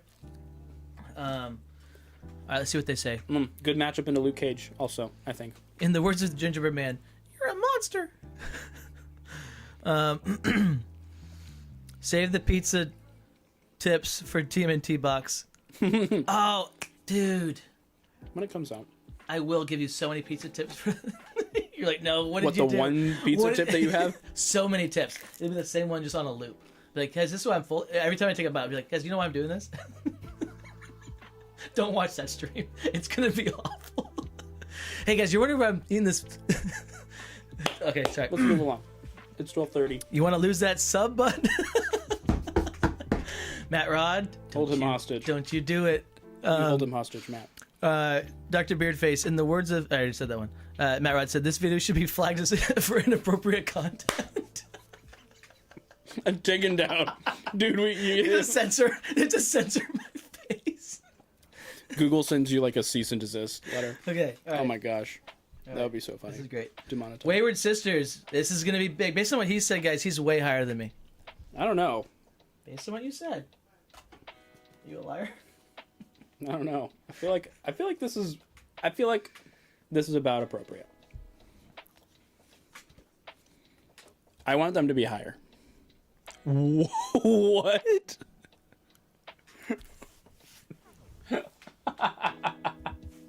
You said you were really high on the scissors. Well, they're higher than Alice.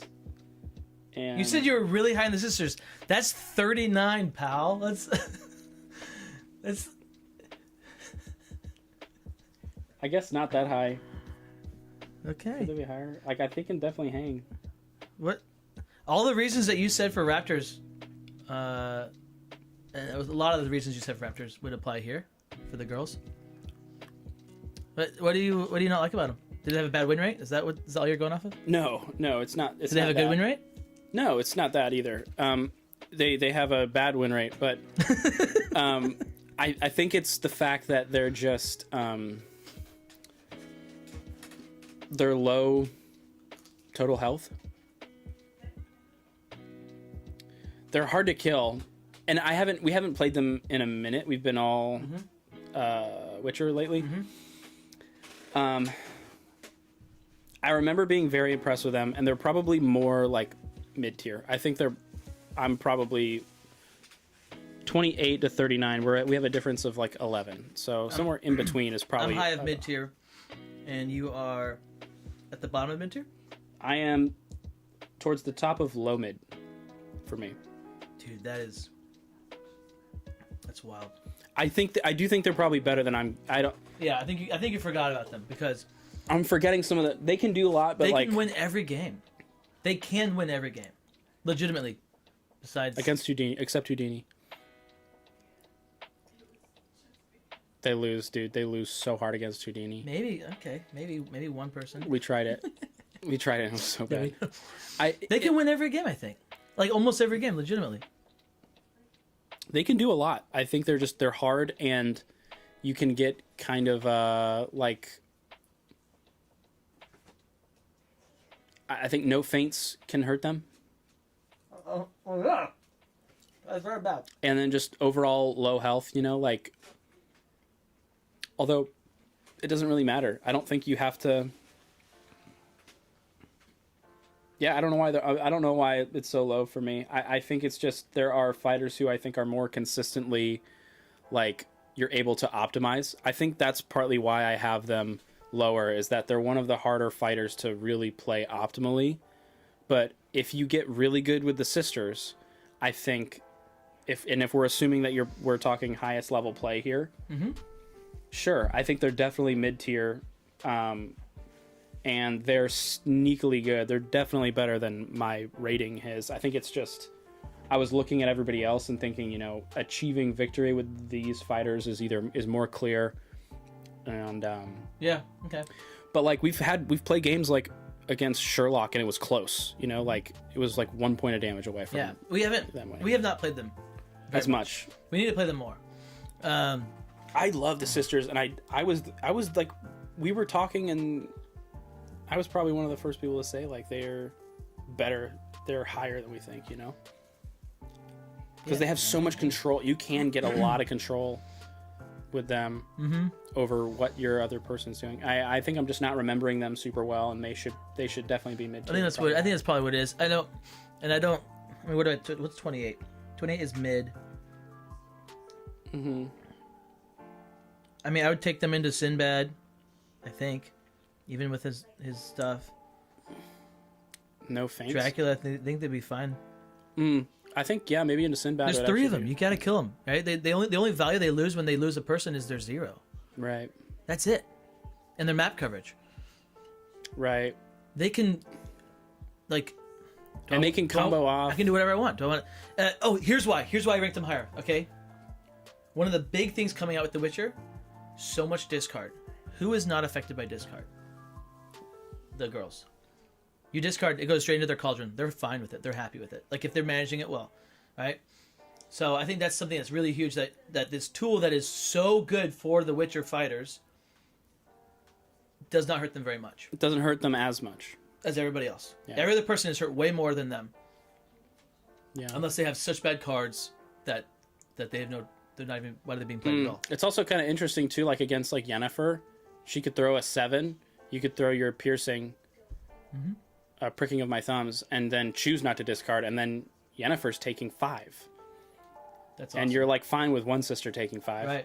Yeah. No, I think you're right. And then maximizing. It's like the Unanga thing. Maximizing your health. Yeah. Right. Me having 1 health on a sister, and you having to waste an attack into that 1 health, and you not knowing if like.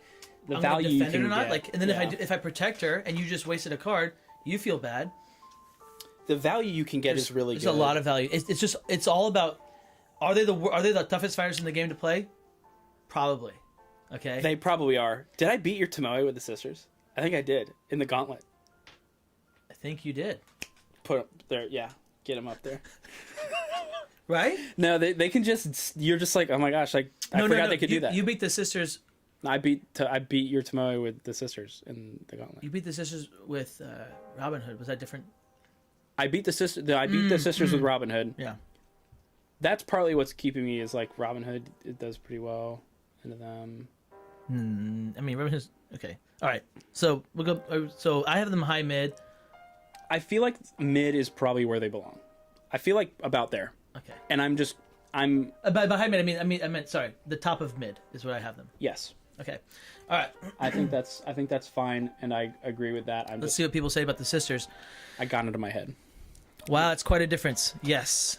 Wayward Sisters are great. They have high mid potential. Agreed. That potential is definitely there. I think it's figuring out the pot. Once you get that, it makes them really good. Correct. Yeah, getting good pot value, your cauldron value, very important. City Runner said, I think you're right about that. Oh wait, you just okay. You you're saying something different. If you can pull out the right cadence from the pot, you're good to go with them. Yes. Matt Rod said their healing keeps them going longer than the 6 health makes it seem. Right. Yep. And the action gain is the least useful. Interesting. It depends on what it is though. Skull Scarf. If you're action gaining, that's the thing. They're so versatile, guys. They are so very versatile. I remember thinking, dude. Yeah, I just forgot. You forget so much of they could do. Yeah. Hey, it's not your fault. It's not your fault. I am not gonna be able to fall asleep tonight. Hey, it's not your fault. Not just because we're gonna be doing the tier list all night. It's not your fault. It's not your fault. All right, Black Widow. Love Black Widow. One of my favorites. We guys, listen. We actually crunched the numbers. Okay, Quant started this. I guess I started with a sentence of like, man, this was unfortunate. We played like 6 to 8 games. I don't remember the number. In a row of my team league game. Black Widow into Jill Trent on Memorial. We played it after the game. After I lost, it was so disappointing. I was like, dude, that was so unlucky. What happened? You were Widow? Mm-hmm. Yeah. And I was like, man, it's so unlucky to not have a mission in your opening hand or in your mulligan hand. Mm-hmm. And we're like, well, what's the number? What's the math on that? And it's like, I want to say 78%.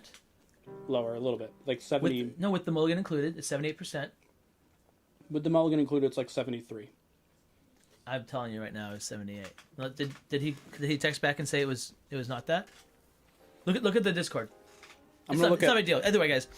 All right. Either way, it's 73 to 78%. Okay, that you're gonna have a scheme in your opening hand, or in your mulligan. 70.4%. Really? Mm-hmm. Whose math are you going off of? ChatGPT. You goober. Go off of what was posted in the Discord. Don't just say, "Hey, ChatGPT, tell me a number that's lower than 78."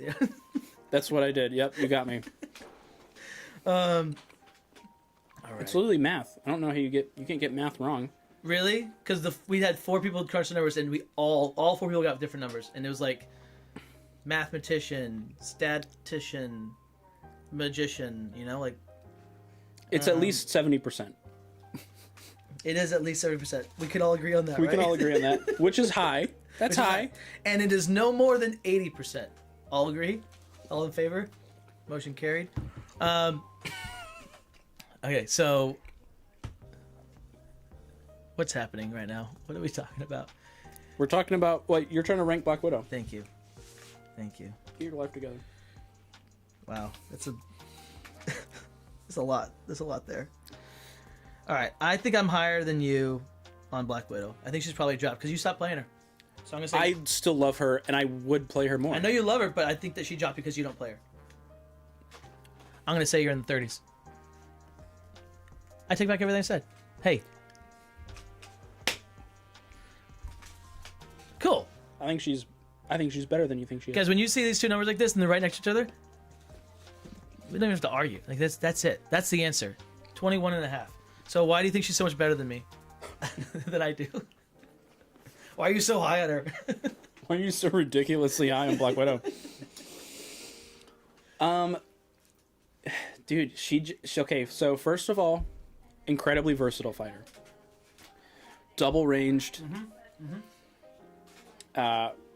You can do anything you want with your missions. You can recur exactly what you need usually. Yep. And incredible value. It doesn't. You look at her cards, and I am always surprised at how tanky Widow appears to be. Like how she is in reality. Yeah. Or sorry, she seems like she is not tanky. Less tanky than she actually is. Right. Yeah.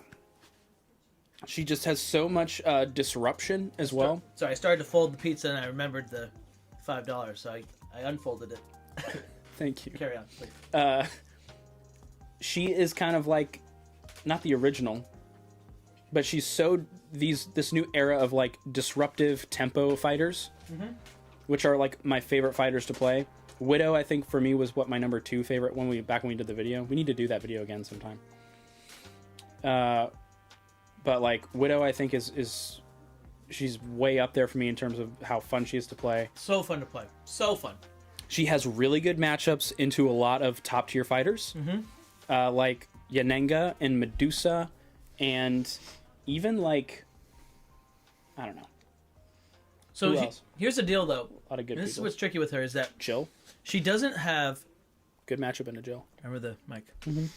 She doesn't have. I don't think she doesn't counter anybody.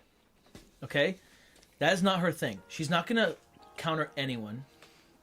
But she, even more so than the sisters, can win every game. Almost every game.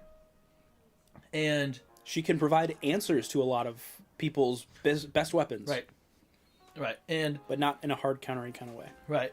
So the other part that's really cool is she starts with 31 cards in her deck. That's very neat. On the right map, it's even better than it is. Like starting on Sherwood, it's great because Maria can attack turn 1. And now you're really getting use out of your whole kit. You really want to mess up your opponent? Throw Maria's 4, turn 1. You're not going to get a mission, but you dealt damage to them because they're thinking it's the one. They're probably taking it. Probably, yeah. And then, second action, play your scheme to draw a scheme, draw a card, gain an action, attack again with Maria. Now, you have his mission out, and then it's your 1, and then they're like, what are we doing? And so it's turn 1, and they're already dead. No, Lieutenant, your men are already dead. She can play a surprising tempo game, especially because of Budapest, Gambit. And she's so versatile in that way. She can play a very, very good fatigue game. Yep. And also outdraw most people and then just start blasting them. Draw 5 cards, randomly discard you. 6-card swing. Right. After she's been peppering you with little attacks, she's like a much better version of the Genie. Agreed. Is kind of similar to Agreed. like the way that I would describe it. So yeah, very versatile, very hard to play against. I think that's just another thing is like that value. It's kind of hard to quantify, but like your opponent has to respect every mission that you could have. They probably know at least one that you have in your hand, but like.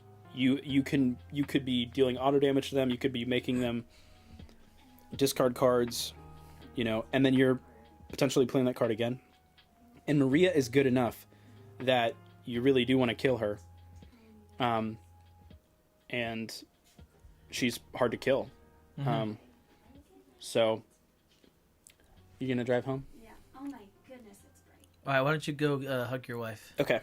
But yeah, if you want to talk any more about Black Widow. Yeah. I think we did. You did a great job. What else did she do? One of her weaknesses, guys, is I think solo fighters. She's surprisingly good against groups, against multi-fighters. Missions. Kinshasa's awesome. You want a mulligan for Kinshasa. You almost all the time you want a mulligan for Kinshasa because that's the one where if you're in your starting spot, then you will make them discard 2 cards. And that is extremely useful. And then every attack from Maria after that is a threat of being the scheme, or sorry, the 4 that puts the missions back in your deck. So just really good. A lot of movement. She has a lot of movement. A lot of things she can do. Very, very versatile fighter. Mm-hmm. So we have her in high mid. We have her in high mid. That's where she is for me. Bye, baby. Yes, high mid. And your score was 21? My wife said Bloody Mary is S tier. And so we must put her there. There you go. She's number 1. She's number 1. Is it? All right, so 21. So she's going to be high mid. Bye. All right. Skullscarf said, wish I was better with Black Widow. Love her secret agent gameplay. Yes, that, of all fighters, that is the most game within a game thing that's happening. Where she's doing something that no one else is doing. And right, it's fun, though, because it creates a new game for you to play. Like, do you stop her stuff? Do you try to just sit on the starting spots to not let her do the stuff? It's fun. It's interesting. She's another. Last thing I'll say. She's another one of those fighters who the best players in the world play her a lot. Like Phantom and Zero, both play a lot of Black Widow and are very successful with her on the whole. Overall, though, like don't let her League win rate overall is actually not very good. But she's more difficult to play, I think. Mm-hmm. But when played optimally, her ceiling very high. Sorry. Right. And one thing that Zero does, almost always, is he plays his schemes as passes. Mm-hmm. Now, if you watch, I recently rewatched Phantom and Zero's latest matchup where they played each other. And Phantom's Black Widow beat Zero's Yanenga. That's cool. And he was controlling the game. It's very balanced. It's a very balanced matchup. But Zero was just on the back foot the whole time. It ended up like not being very close. It looked closer than it actually was. Phantom Wow. did a really good job in that. But yeah, I thought that was interesting. All right. I feel like you'll be lower than me, but I've been wrong so many times. I don't even know. I don't know. Yeah, he's one that I don't play a lot, but I just know his potential and how much you hate him. What does that mean? So maybe I'm ranking him really high just to make you. So, no, I'm not. I feel like this is about correct. Okay. Yeah. Cool. Ghost Rider. He's a problem in every way, in every meaning of the word. He's a problem. Just from a game design standpoint. I'm just kidding. No, he's his rooming is an issue. You have to respect it always, and you always have to respect his win con, which is the blazing inferno, or whatever it's called. Blaze of Glory. Blaze of Glory. The one that deals damage in a zone. It's always a problem. Into a faintless, it's you can't stop it. It's going to happen. And if he's at 1 health and attacks with that and deals both fighters 5 and the other fighter was at 5, he wins the game because it was his turn. So that's always a thing. Because of the rooming, if you have like 13 health or lower, there's nothing you can do. He will room you every single turn. It does not matter. He's going to be staying up in the cards, so he has defenses. He has everything to play. His cards are not very good, but he doesn't care because all it takes is 7 turns and you're dead, basically, right? Pretty much. So, and if you run away, then it doesn't matter because he's just going to come up to you and then room you, and then yeah. So if your health is low, that's a big problem, and then he can just because of the way he plays, it's like he can stay up in hand pretty well. He's a problem that you have to somehow deal with, you know? Like, he's very hard to deal with because of that ability. Right. That's probably why I have him a little higher. There are a few really good Ghost Rider reps. You know, like people who are very good at him. Like Za, I think, is really, really good at Ghost Rider. And Ghost Rider has a decent matchup into some really Medusa good classic fighters. Black Widow, Jill Trent, Medusa. Mm-hmm. You know, Dracula, I think, is probably okay. Yeah, I mean, you would never get pinged. Yeah. He'll never ping you. So I think he has some sneaky high-tier matchups. Wukong, another one that's, like, pretty good. I don't know exactly how good that is. Like, in theory, it seems good, but Wukong may just not need to play with clones there. Right, yeah. Unless you have to play against Unanga. Yeah, so I have him in mid. Where are you at with Ghost Rider? I have him mid as well. Okay, and your score was 33? 33. He's almost exactly mid. Okay, that puts us at 35.5, which is below the Genie. Mm-hmm. Alrighty, in the comments, let's check it.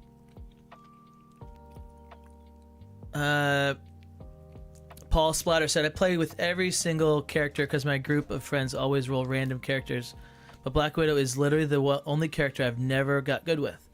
Paul Splatter said, I never figured out her win con. It changes. Mm-hmm. That's part of the reason probably why it's tough, is that her win con will change based on the person she's playing against. It's not like another fighter where it's just like always do the same thing. And sometimes it changes halfway through the game. Right. That's the other thing, is that's why she's so hard to play, I think. Right, knowing when to use your Budapest, or not to use the Budapest. Yes, that's why her win rate, I think, is lower. Yeah. It's because establishing that. It depends on what missions you get. T-Rex. Okay, so Rexy. Rexy, guys, is a tough one because we're talking about Band Quest, which means really any format with Rexy where you are not getting map and position. If you're getting map or position, Rexy drops. Because she can't have both. If she could have both, she is S tier. She's probably S tier. A tier, like just the top or top of top of top tier or top of high. Not top of top. She's in top or top of high because of that. But because she has to pick, she kind of has to go map because If she doesn't go map, then you pick a big one against her. And then it becomes very hard to actually get your damage in. And actually I think she definitely goes map because yes, you have to go map. With the release of the 4 new maps and with 3 map bans currently, if we go to 4, it might be different. But with 3 map bans, with Naglfar being a new map for her, she has Raptor Paddock, Naglfar, Sanctum. Sanctum's not as good, but it is very tight. Sanctum Sanctorum. It's not that great because it's great, but it's not. Globe is pretty good too. Globe, yeah. Hanging Gardens is pretty good. Even Rex Paddock is not. Rex Paddock's not ideal. Right. But if you're going second, I mean, think about that. That's actually not bad. Right. Going second on Rex Paddock as T-Rex is not as bad, but like you have maps at your disposal that are going to allow you to. There's enough maps that are good that you will not get banned out. Yeah, Sanctum's probably pretty good. It's just I'm thinking of like if you're just using the tokens on defense, but Ripple, dude, you just put yourself in the spot and go Ripples.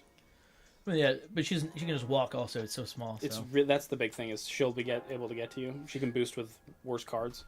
All right. Sorry, did you put your card up for her already? I did. My bad. Alrighty. I still have her high though. I still have her very high. Yeah. Hey. Let's go, dude. Well, there you are. That's where my Raptors are. Okay. You kept the dinosaurs together. Yeah, you know, it was intentional. No, just the way to be around friends. It's the way the cookie crumbles. Also, you know? the Raptors. They actually hate each other. Well, the T-Rex kills the Raptors at the end of the first movie. Which is ironic because I think Raptors beat T-Rex in this game.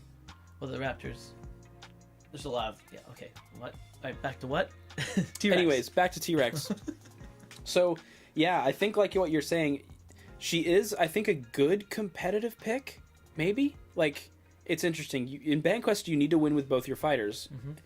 And she's with gonna win T-Rex, once. you can almost not guarantee, but you can have a very good shot of just I'm gonna win by running you over. Why? Okay, here's the deal. Why? I know why she bumped up for me. Why did she bump up? Because she's probably in 30 whatever. She bumped up because Witcher, guys. She is so good into the Witcher, dude. She is so good into the Witcher, and that's 6 fighters, 7 if you count Triss. That Aridin. We haven't run it, but sure, why not? I don't know. He's got like his value is amazing, and he's gonna block you with his guys. You're gonna have to kill the guys, and then he's gonna get. It's easy. You just do your little what's it called? Your versatile. Yeah, but you don't. Yeah, you're bringing your zone. Yeah, I think he doesn't need to block him because you can attack from. But then he's enraged, and then he's happy. Yeah, and then she's happy. Okay, right, my T-Rex versus your Aridin right now. Just clear the whole board. Guys, we're pivoting the stream at 1 a.m. We're gonna stop halfway through.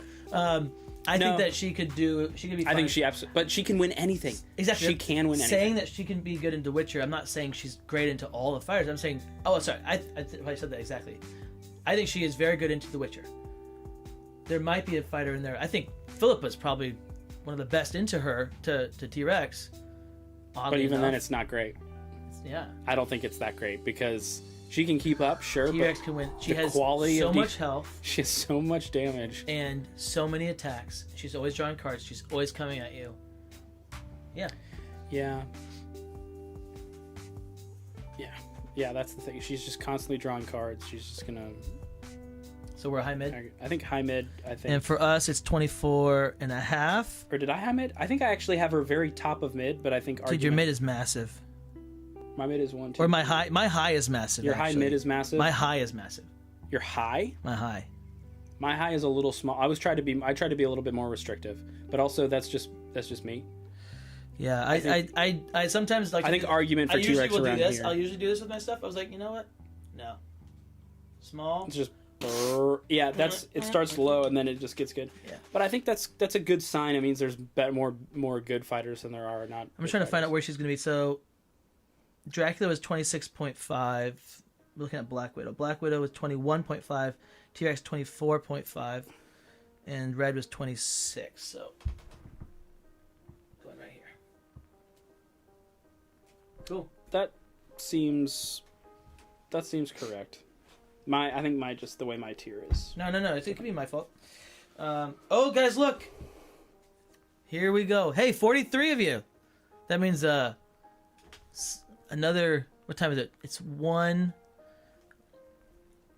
So either a country just woke up or something like that, or whatever. Europe is now waking up. I'm tired. Guys, we've got Bruce Lee here. So Brucey. We have now. He is speaking of fighters we've not played in a long time. Bruce. Dude, I haven't played. We've not played Bruce. I've probably played Bruce like 2 or 3 times. Yeah. So that means he's very low for you, isn't that right? Yes, he is. Let me get my number. Yeah, get your number first. Just tell me what it is. Hello. 45. Okay. What the?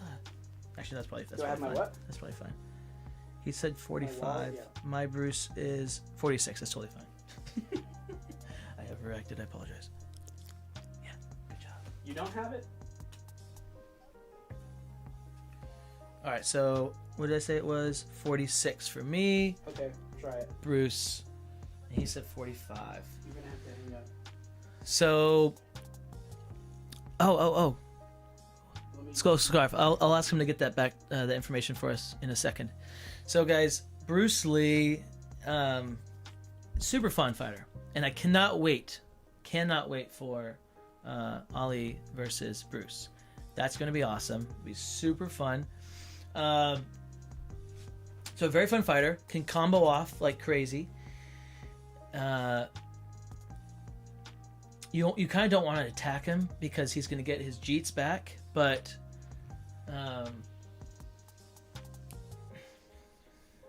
yeah, I think he's so Bruce and where is she at? Bloody Mary. For me, Bruce and Bloody Mary are very, very similar in that they both want the same kind of a thing.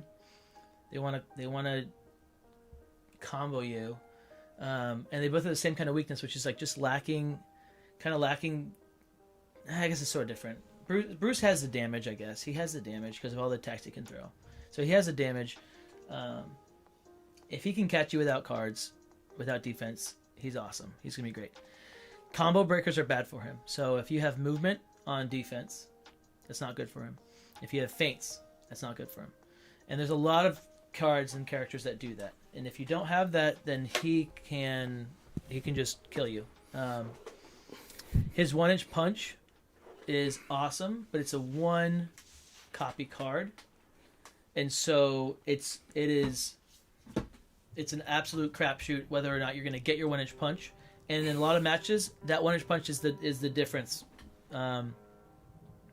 So yeah, he's just more risky. He can definitely beat everybody up here, just like all the other aggro fighters. He can beat everybody, but it's just he's not as consistent.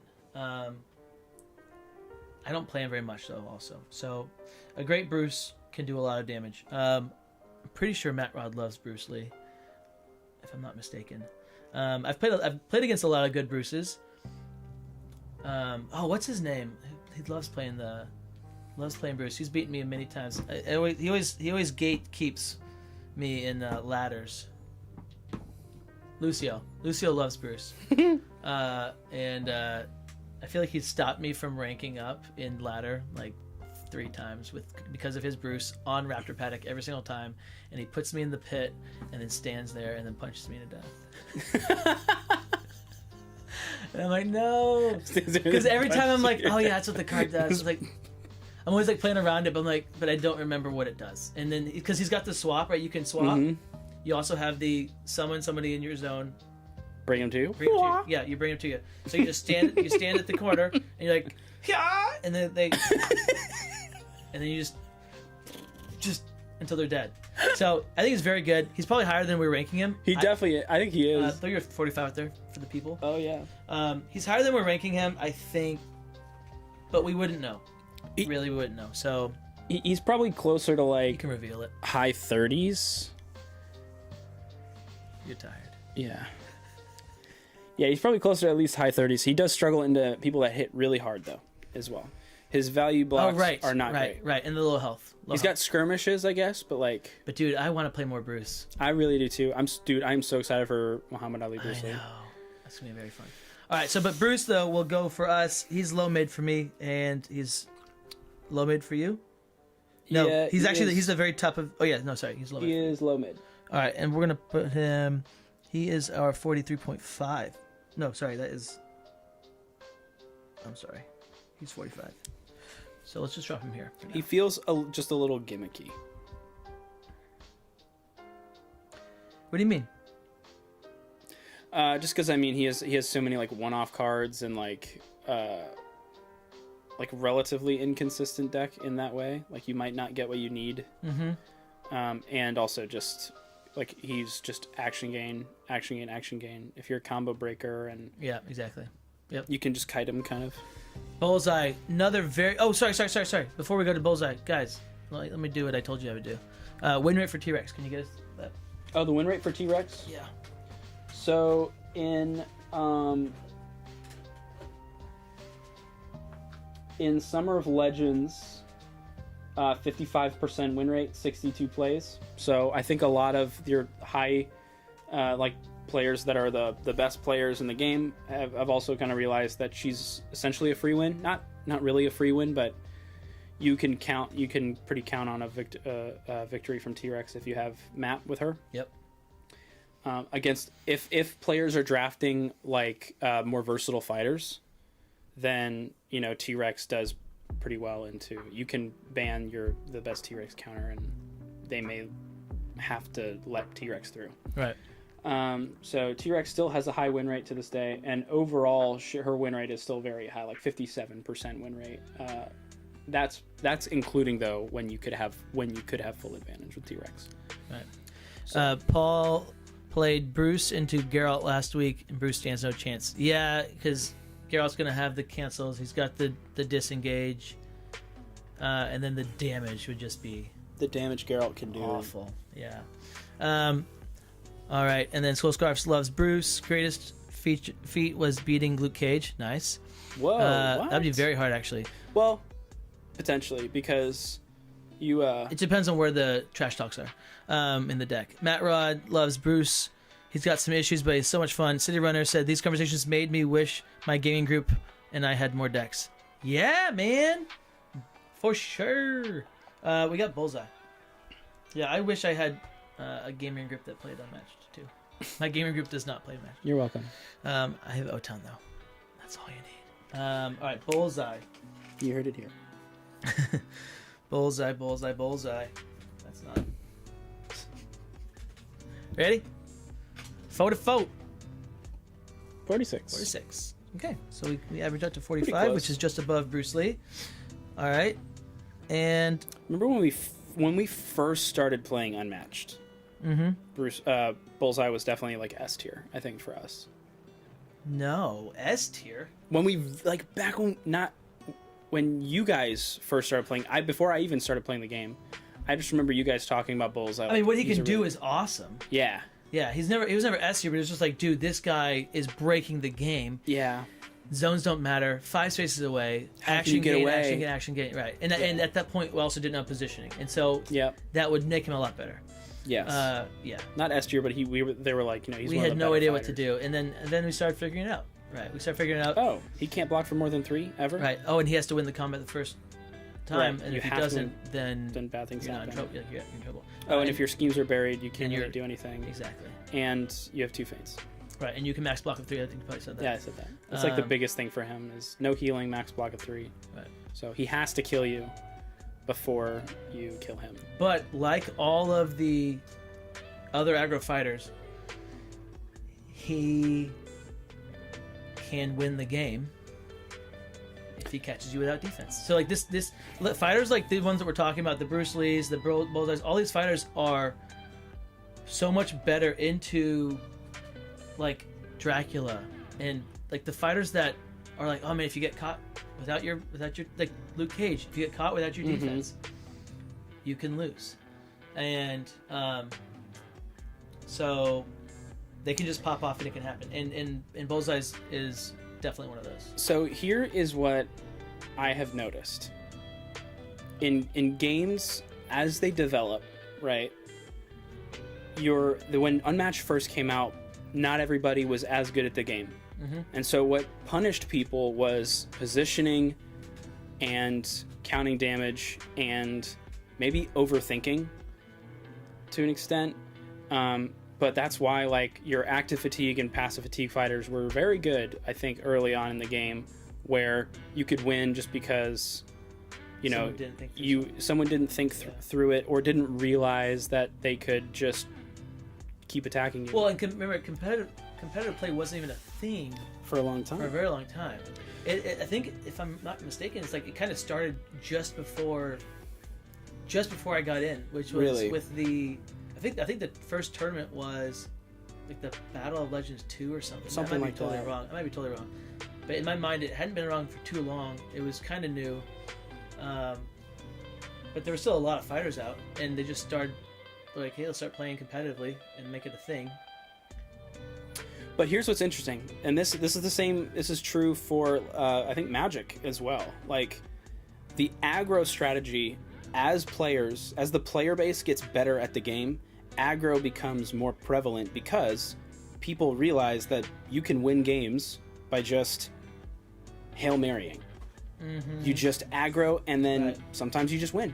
Right. And so, not to say that aggro isn't a strategy, but you can strategically force your opponent to just, you need to have the card. Exactly, and that's the thing. The need to have the card. Aggro takes advantage of deck order. Yes. Because, and that's why going first is a big help. Because you got to get that first damage in, potentially force that initiative immediately, and you can just go. So that's why and if they don't have it, they don't have it. That's why you see the meta kind of shifting to like a U, where you have your aggro and your defensive fighters doing more well, I think, right now. And your fighters who can handle anything are still very good, but you don't get as polarizing of a win. Now, what I love to see that they're introducing more of, little by little, are your control and tempo fighters, which are not strictly aggro, but they are just trying to kind of negate what an aggro, a person who's just going to maneuver attack is doing. I mean, definitely the next two sets, I would say, are not going to be like that. I'm guessing Muhammad's aggro, and I'm guessing the Turtles are just so aggro. Not next two sets. I don't know, the next two sets that have been announced. Yeah, I mean, I don't know. I mean, aggro's fun. It encourages combat. The trend that we're going in is aggro, because aggro is quicker games, which is more fun. More combat interaction. More combat, which is... They did not want Invisible Man's walking away and just like winning the game on Yukon, like, and people are just like, I hate the game now, why would I keep playing? You don't want that experience for your player. You want it to be, that was awesome, that was so much fun. How long was that? 15 minutes? All right, let's play 3 more. Yeah, that's what you want. All right, Bullseye. But anyways, just something I noticed. Yeah, cool thoughts. Win rates for Bullseye for Bruce. Let's see, fighter win rates. We saw in Summer of Legends, neither of them got any play. There you go. Which is, it's interesting. And then... Do you want me to not do that, or do you not care? That's fine. Okay. Annie Christmas. Bruce Lee's probably pretty good. 48% win rate for Bruce overall, but that's mainly ladder. He's not a tournament fighter, really. He is almost exclusively ladder and community play. And then, who's the other person? Bullseye? Yep. Any Christmas rank? You got that one while you're looking that up? Where the heck is Bullseye? Am I blind? Alright, let's look at the comments here as well while we're waiting. Oh, Bullseye's 41% win rate, but also not as much of a... he's more of a ladder. Casual, okay. Bullseye not having a block for more than 3 hurts so bad. It's so easy to confidently chip at him. Yes. Yep, exactly. Yep. That's the big thing. And he absolutely needs study the target. Yep. That's what Matt Rod's comments. Yeah, and you have a lower chance of drawing one of those than you do one of the Genie schemes. Right. This is Annie? Annie Christmas. Nice. 34, 35? Yeah. Heck yeah. Seems about right. Yeah, better. Better than we initially was. Well, so better than the way you that think. Annie came out was like, okay, She's so awesome. good, and then it was like, oh no, she's so bad, and now it's like, okay, She's still dangerous, you know. I think it's just it's hard to find a reason to pick her. That's for me. She has some very strong weapons and some really strong defenses and good values and stuff. But like, unfortunately, guys, this is the problem with BanQuest, which is a problem if you want to call it a problem. I think it's a problem, which is all these fighters are not being played most likely. Why would you? Right. Why would you? And you need to win with both your fighters. Right. And that's why Underdog and 50-50, 50-50, those are so fun because you can pick any of these fighters and have a good time with them, have a fair, enjoyable game with them. Annie still saw some play, but just her win rate's not as good, especially in Summer of Legends. I think she was only picked. Let's see. Yeah, she was picked 7 times, 30% win rate, 29% win rate. So that's rough. Here's the problem: is that she encourages you to take damage, which can be good, but also it's kind of the opposite of what you should be doing. Right. So that's the thing: is she encourages risk taking, and I think that's why her win rate is pretty low. She would be best into fighters that already have more health than her. I would assume, but I also don't know. But I would assume she'd be better into T-Rex. That she'd be better into She-Hulk, and some Chunksters, probably, because she's going to be getting that +2 value earlier than other fighters would be. So it's like that's pretty cool. And then I think she's the only time I would ever pick her strategically and thinking I actually have a better chance with this girl than anybody else would be against fighters that cannot move after combat. Yep. So the only one I can really think of is Winter Soldier, and I'm sure there's others. But Winter Soldier, you go any Christmas into Winter Soldier and you can pin him, and he'll never leave. And then you will kill him. And he's hitting with 6s, and guess what? You actually don't care about that because you want to die.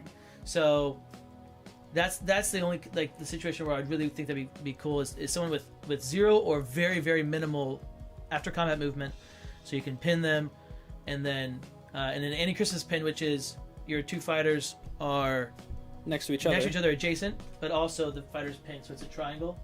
If that's the pin you get, that means your 4s are online for your healing, and that's the ideal dream. Not everybody needs that. Like Cloak and Dagger, or don't really care about that. There's just a regular pin is fine for the Cloak and Dagger, with the 3rd fighter there. Anti-Christmas. Oh, lack of cancels also. She sort of has cancels, but like it's not always online. And the reason why the cancels are actually good is another negative about her stuff, which is her deck. If you hit your Mississippi Queens early, you're screwed. It feels really bad. If you hit your schemes early and you're not playing against multi sidekicks or anything like that, that feels really bad too. So she can just have this deck clogged up because you don't want to play your scheme just to deal 2 damage to the opposing hero, because if you're dealing damage to them, you want it to be from your punches.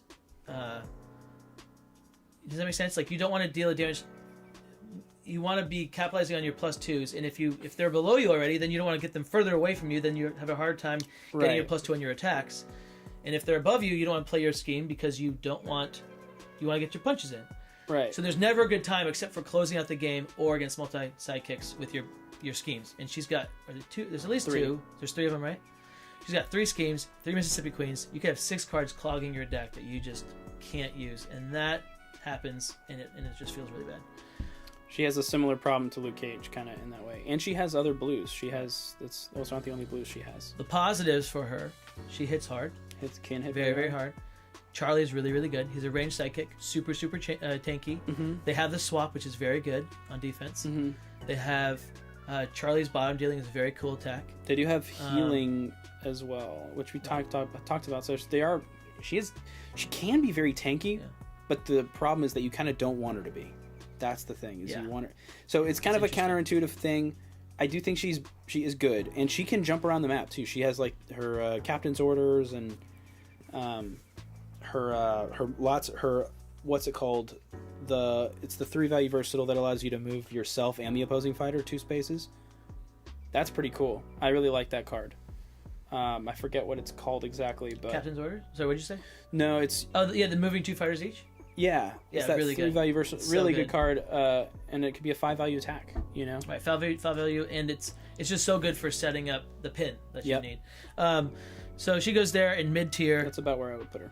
Oh, look at this, guys. What in the world? Someone say something. Can you not see anything? That not before I just turned the light off. It was just Blinding? like the blinding light on Ghost Rider. Alrighty. Next fighter. up, Sinbad. Ooh. Mid tier. Oh, sorry, I just shouted that out for no reason. Yeah, same. Yeah, same. Higher than I would have thought, I guess. Oh my gosh, I just did it again. Because you as the stream goes on, lie. because we're doing this for you. All right, we're doing this for you. Hope you appreciate it. We did not expect this long of a video, but we also knew it was gonna be a long video, so it's a tough one. Alrighty, this might be a 2-parter. No. We're already this far, dude. Okay, cool. Hey, I was setting you up with an excuse if you needed it. All right, ready? 29, pretty 26, close. pretty close. Pretty close. Cool. Yeah. So I think I don't hate your 26. He's here's what's interesting. so He's so there. Like he has such good potential, and he has some really good matchups into some of the best fighters I think in the game. Right, Like right. She-Hulk actually is pretty good. low boost value is actually a good thing into a handful of fighters. Like Jill Trent is probably not bad. Probably not great, but like here's what's interesting too is like the whole strat is you save your feints for the final few voyages, but you might not be able to. The fact that he's maneuvering and attacking you every turn right. is you might just have to play a feint, otherwise you're taking 5. Right. You know, you're not taking 8, but you're taking 5 damage. I probably had him around yours, and then I was like, that last game I played with him, I just dropped him because of that. Yeah, that's the only thing is he's kind of linear, but like at the same time he's a move 6. I had all my voyages By the end of the, I'm like 12 or whatever. That feels really bad, and that's I think that's just unlikely to happen. It's super unlikely, but it happened. It did happen, and so I'm costing him. I'm punishing him for it. But, yeah, he's good. He's very versatile. He may always have a place in I think he whatever. does. You know? Especially as long as Yanenga is the number 1 pick by everybody, then Sinbad will also always have a place. Right. All these Yanenga counters, a lot of them. Yeah. So Sinbad is mid for me. He is mid for me also. And he is towards the top though. Right. Same here. T-Rex is top of mid for me. I'm at 26. Or sorry, 29. You're at 26. That puts him at 27.5. That'll be. Now, here's what's interesting too. In Summer of Legends division, Sinbad was picked a good amount of the time. Actually, he had 30 plays in the Legends division, and 60% win rate. And not all of them were counter picks. I think actually only a few of them were into Yanenga. A number of them were just like, you know, let me see what where Sinbad's kind of. It's the moving and attacking every turn thing. You know, it's yeah. If you get positions he can beat Achilles. Jill Trent, yeah, Golden Bat, Houdini, Little Red, you know, She-Hulk. Yeah. Yanenga, and then it's like a 100% win rate against Yanenga, like a good portion of the time. So Sinbad he's just good. All right. Drawing cards always is fun. El Rabino, one of your new joys. Yeah, he's just his ability. Oh man, his ability is so good. His ability is just amazing. Yeah, I've done it so many times. Okay.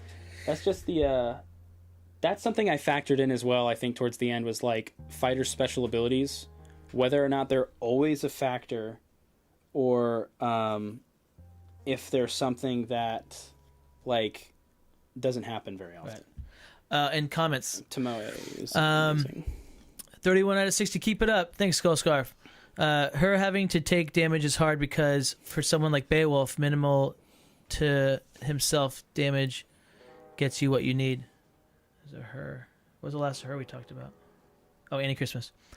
Oh, right. But for her, the damage she needs to take is relative to the opponent's constantly changing health value. Yeah, it's interesting.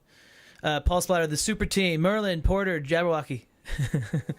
Matt Rod said, getting Voyage home off is such a critical game changer for him. Yeah, it's huge. That is true.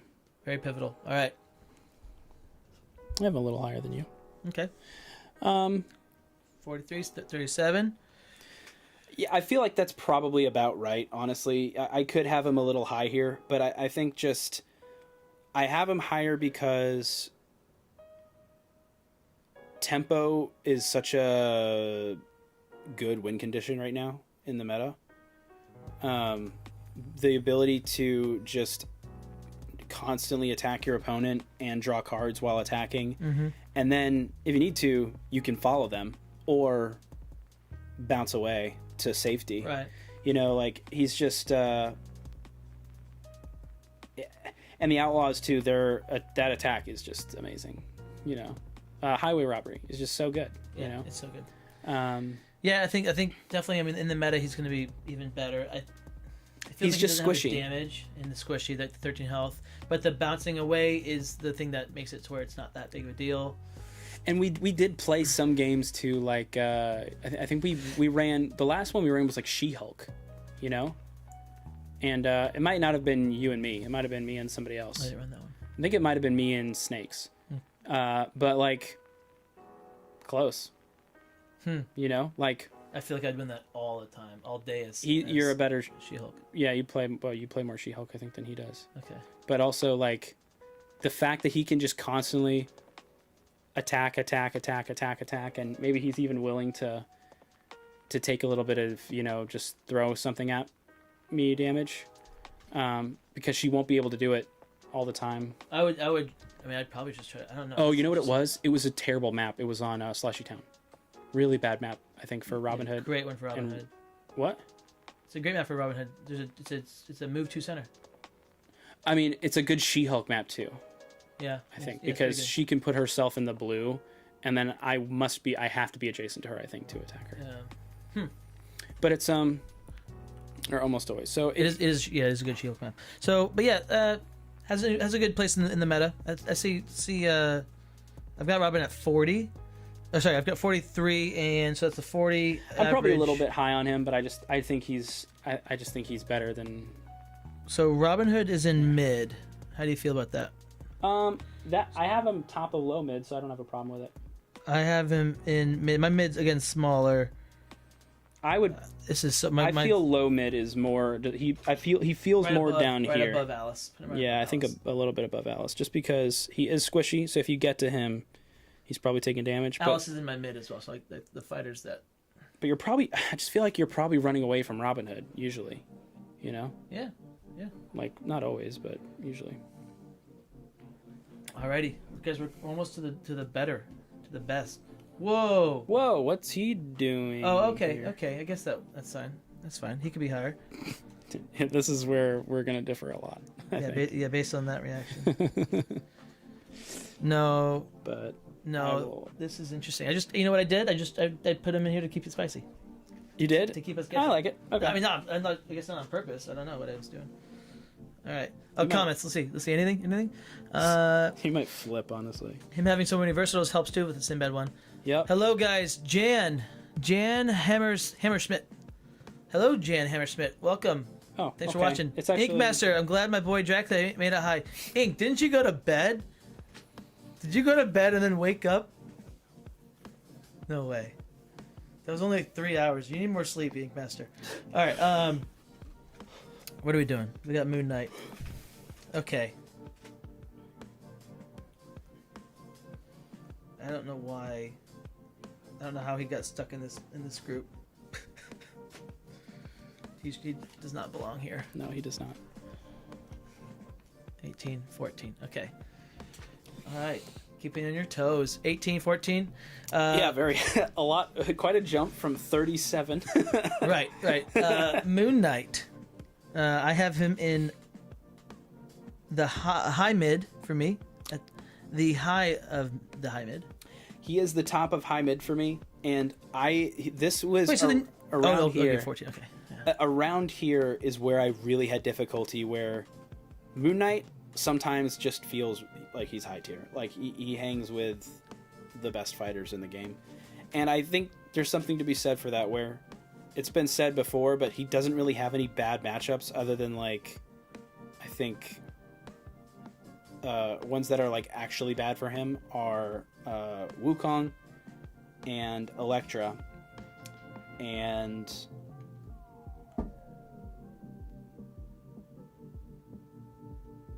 everything else feels winnable. Right. Everything else feels like he has a win con, and he is so consistent. Yeah, he's very consistent. He has very little. Khonshu is an absolute problem for everybody. He's the scariest fighter in the game. One of them, yeah. Like, yeah. Honestly, I'm just trying to. Or when you're Khonshu, you are terrifying.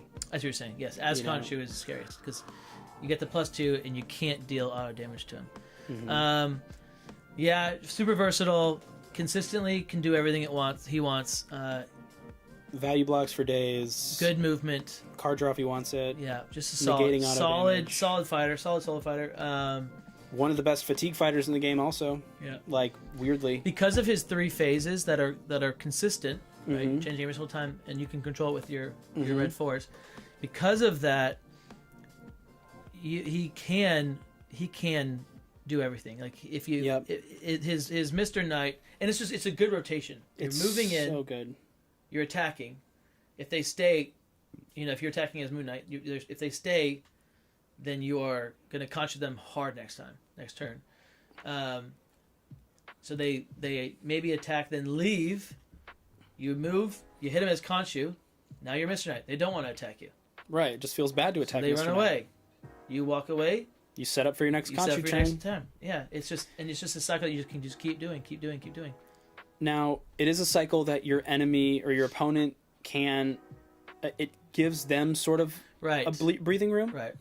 But a lot of times, I don't think that's necessarily bad, just because, like, you're going to outvalue them. Yeah. You will outvalue them with just attacking with Khonshu, defending with Mr. Knight.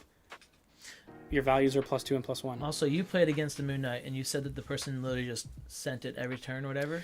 No, so here's I was Moon Knight against Tesla. Oh, okay. And it was very, very close, and I played a value game just because I didn't want to get Tesla'd. Played the classic. Played classic, just classic like attacks Khonshu, do the thing, And Tesla actually was able to. It was a little unfortunate for me. I wasn't able to play quite as aggressively as I would have liked. I would have played maybe a little bit more. Okay. But he was saying, the guy that I played against practiced it a lot and said that if Moon Knight just maneuvers, attacks, with literally anything, even let the Insanity guide you, which is the worst card then he wins. Then Moon Knight just wins. Because Tesla can't do the coils. Okay. Yeah. All right. It was interesting. Let's put Moon Knight up here. So Moon Knight's going to be, you had it at 14? I had him at 14. So that's high mid. The very top of high mid for me, borderline high tier, I think is arguable. He just doesn't feel like super dominant sometimes, and that's the only thing I think that holds him back. He was bowling. Inkmaster was bowling. Oh, nice. Chris Gibson. Oh, a little Moon Knight sprinkle here is nice. Yeah, get a little flavor, a little taste. Win rate really quick for Moon Knight. Ready for this? Yeah. It's gonna, wait, let me guess. For Summer of Legends. 64. Is that too high? It's not high enough. 68. Not high enough. 72. 74% win rate with Moon Knight in Summer of Legends. Wow. So that's very high. That is higher than Electra. That's so funny. Isn't that crazy? Yeah. Well, I mean, but you know what that is though. It is shocking. But if you in the Legends if you division. let Electra through, you have a plan. You probably have a plan for it, and it's probably Yenenga or Medusa. And Moon Knight is not a let through. Moon Knight is a... No, Moon Knight... He can answer everything.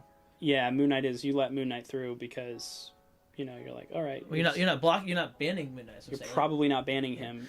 Some amazing, Inkmaster made pick. $30 in bracket. Nice. There you go. That's awesome. Nice, dude. Look at that. You paid it forward, okay? That's awesome. Yeah. That's really cool. And bowling. Moon Knight is very fun. High mid for him. Matt Rod, it's hard to get him off rhythm in comparison to other fighters. Yes. Inkmaster, I love Khonshu. Yeah. Can truck drive through half the hero stacks of Unmatched. Yeah. He Matt just plows through. You said it best, brother. Thanks, man. 74% is wild, but it makes sense. Yes. Isn't that crazy? Daredevil. Ooh, I love me some Daredevil. Divisive. Love me some Daredevil. Very, very fun. All right, where do we have Daredevil? Okay. Hey, by the way, question. You guys are listening to the music. I'm not. Do you like the new soundtrack? Is it nice having a new song instead of the same old song, or do you miss the old song? The old tunes. Okay, ready? Hey, 31, 33, very close. Yeah, right about there. Nice. He feels, very mid. Very exactly mid. Right.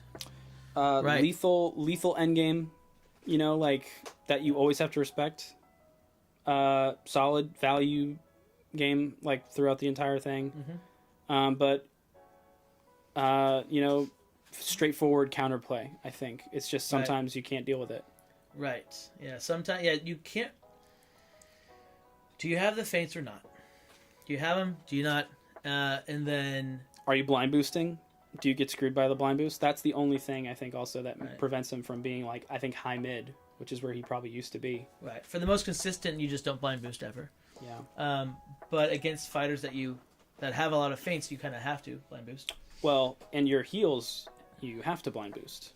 So you play your healing cards. As you were saying. You're saying the blinding discard, whatever. You're the discarding of discard the top of the deck. Right, that's true. But super fun, really fun to play. And then I think that, into Faintless, much easier time, more fun. Man. Yeah. And Feasts into people with cancels, it's tough. It's gonna be very tough. Just people who can recur them. Right, recursion or multiple cancels, like Black Widow, 6 cancels into Daredevil.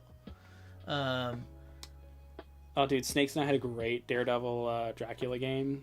That's a fun one too. Really fun because you can do my bidding to stop it. That's exactly what happened. Is he was playing around with the whole game, and then I ran out of feints, and then it got to the point where I was definitely losing, and he went in for a devil cycle, and he forgot about bidding, and I biddinged, and then I beast form, and then killed him. Wow, cool. And he had, I think he had, and he had no defenses. He went in, and I was like, oh, hello. I played his last defense, and then I killed him at I think he was at 16 health. I think I killed him. I would never really bet against Daredevil. He's a fighter that he always has a win. He always can win it. It's just, did you get your stuff off or not? It's very straightforward. He's very good. He's a fantastic ban quest pick because he will bait out some bans. Correct. That's also true. Yeah. Yeah. If you can't think of a very good last pick in your ban quest, pick a fighter like Ghost Rider or Daredevil or Winter Soldier. Yeah, someone that is just it's like super polarizing and the opponent does not want to play against.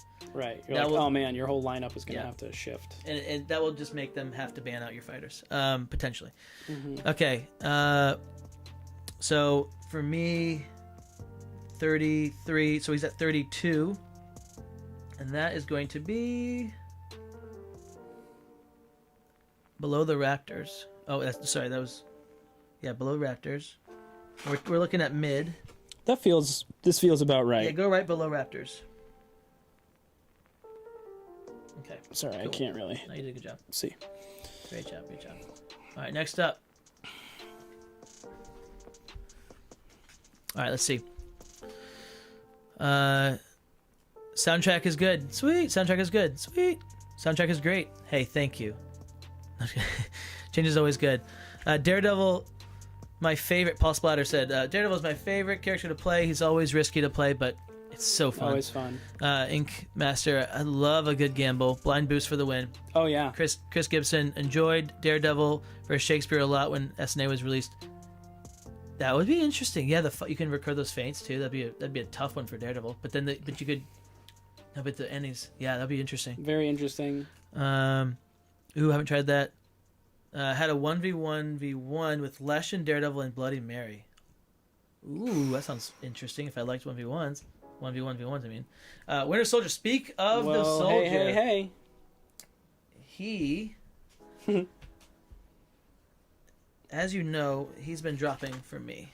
He has also been dropping for me, but he went up a little bit. We'll see. Okay. Yeah. I have him right below Daredevil, actually. Okay.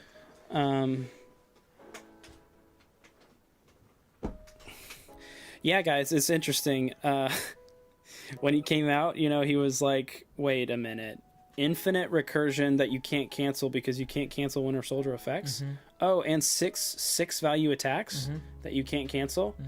And healing if you get it, and defenses that reflect damage back. If you want them to. Yeah. You're like, how is he, What's his weakness? What's his weakness? Yeah. Card draw. He has no card draw. Yeah. Other than your 5. Card draw, for me... And your scheme, I guess.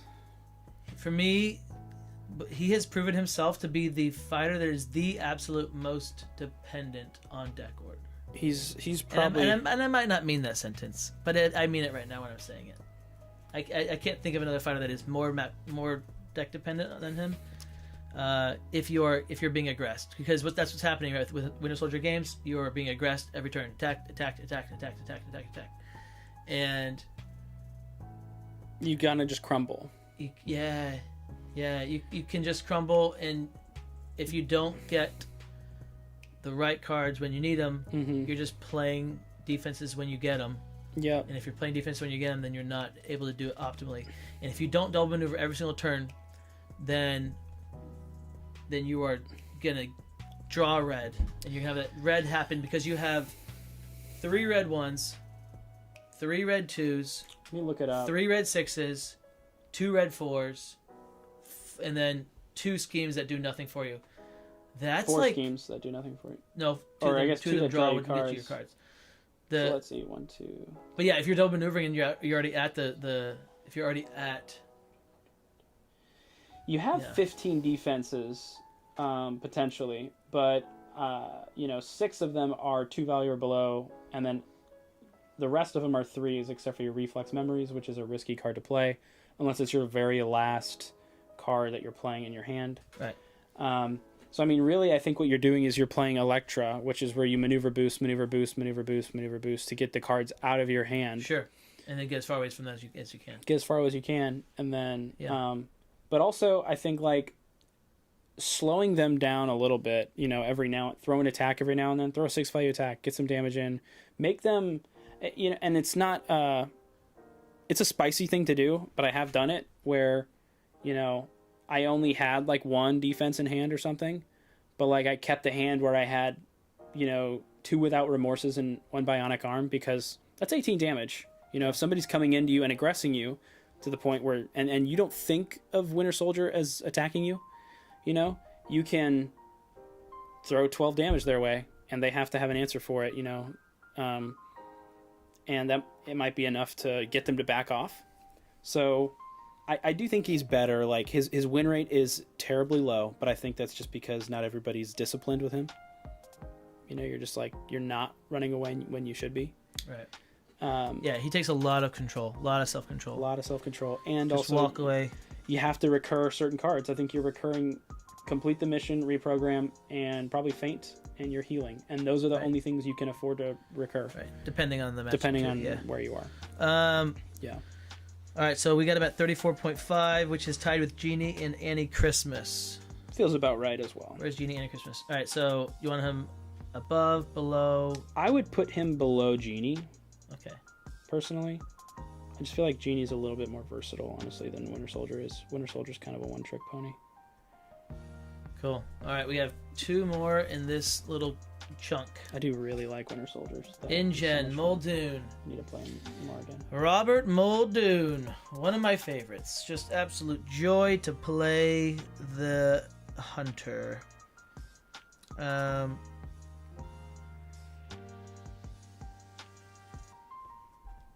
Okay.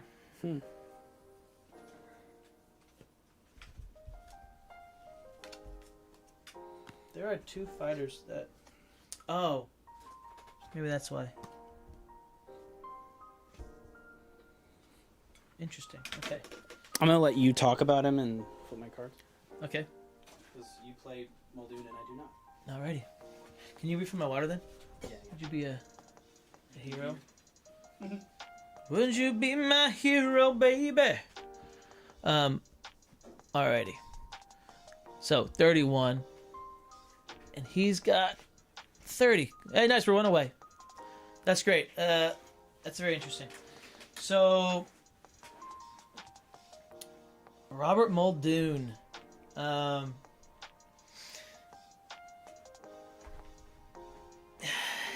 Guys, so his strengths. The reason why he's up so high at 30, and I've got him in mid tier still, is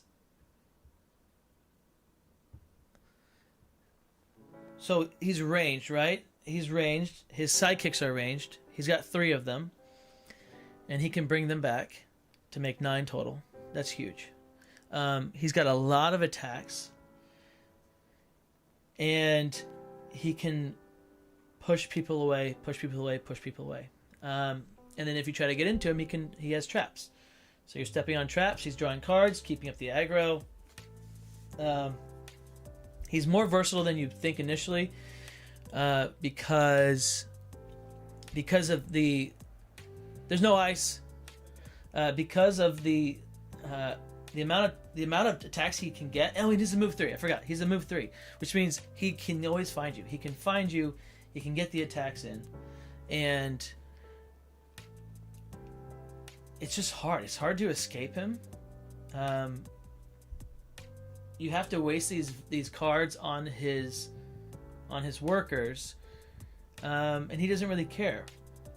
And the workers can throw 5s, with boosting the attacks. He's just very, very consistent. And you can do a couple different things too. You could do like depending on the setup and where you're at and where the opponent's at, you could play your scheme and draw cards and drop traps if you don't want to bring your workers back and do some crazy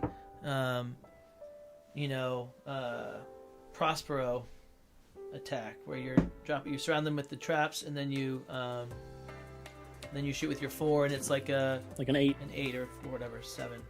So I've done that a lot. That's a lot of fun.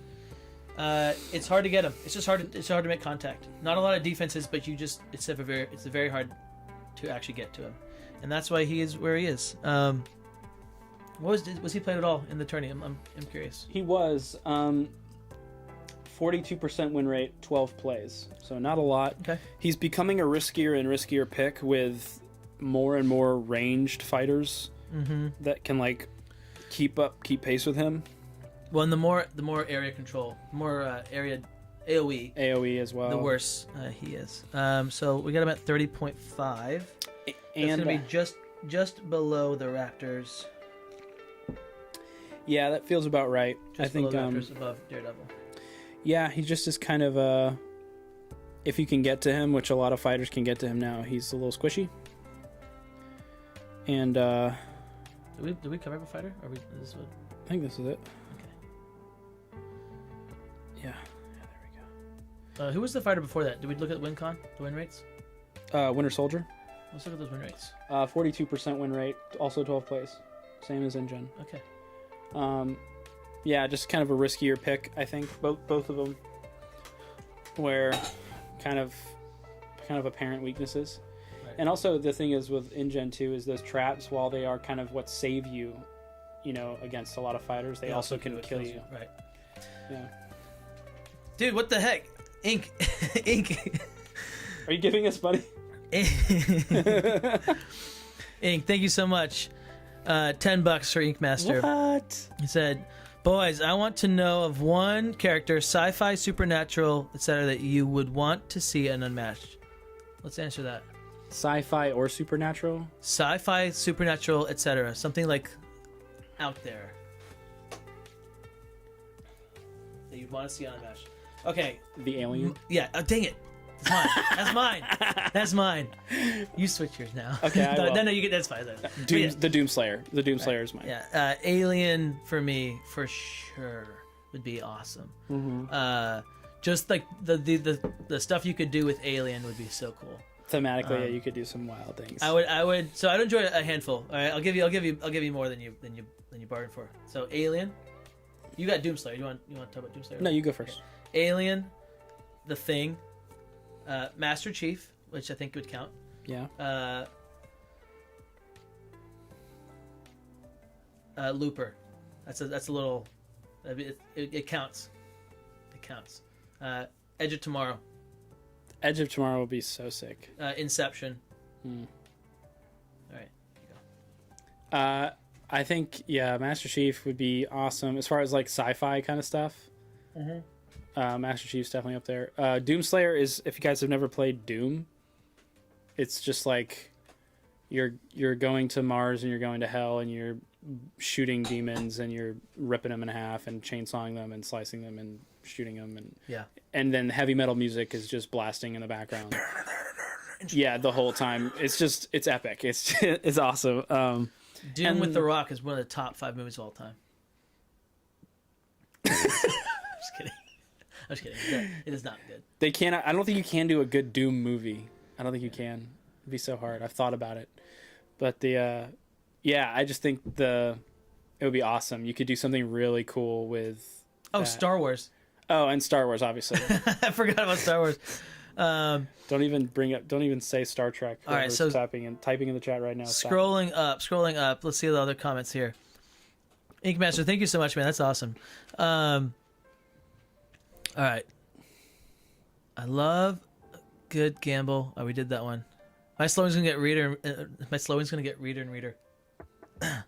My reading's gonna get slower and slower as the more tired I get. Speaking of Winter Soldier, They Shall Come. Oh, reference? Winter is coming? Maybe. Maybe you Winter Soldier feels worse than ever to me with the aggro shift. Yes, exactly. That's exactly the problem. That's exactly what we've experienced too. That's exactly right. I find myself running around to get cards I need, and then by then my opponent has the strat and win in hand. Yep, that's exactly what it feels like. Every time I played Winter Soldier, I've enjoyed him less and less. He never seems to do as well as I think he should. It's like his potential on paper and actual performance never seem to match up. Correct. Yep, that's exactly right. Similar to like the Shakespeare kind of thing, where it's like, oh, this will be so cool. This will, and then, where is Shakespeare? Oh, there. No, he's right there. I went blind for a second. Low mid. I went blind for a second. Is he low mid? Yeah, he's low mid. I put him in low. Anyways. Yeah, I feel like I've seen Muldoon more and more in competitive, at least in Arsenal. I don't know about Banquest. Feels like he's in every other draft. Yeah, hand on my chest. He's still a fantastic I have yet pick. to lose with Muldoon. High tier. Wow, nice, Ink. He definitely used to be. That's awesome. And he's like, okay, against melee, bump him up a tier. Well, he's so here's the thing though. He is really good. Like, he's still really good. He doesn't really care about map. Really, doesn't really care. He's fine with position. He doesn't care. Like he's one of the fires that it can make it work with whatever. High mid for Chris, high tier for Ink Master. I think you know what it is. It's his dependency on the schemes. You know, you probably talked about that. He really does depend on getting those schemes. Yeah. And if you can randomly discard them, I did not talk about that. That's right. Yeah. Yeah. If you can randomly discard them or remove them somehow, or he doesn't get them in time. Exactly. If they're buried or if they get taken out, he has a very hard time. Like he pretty much can't win.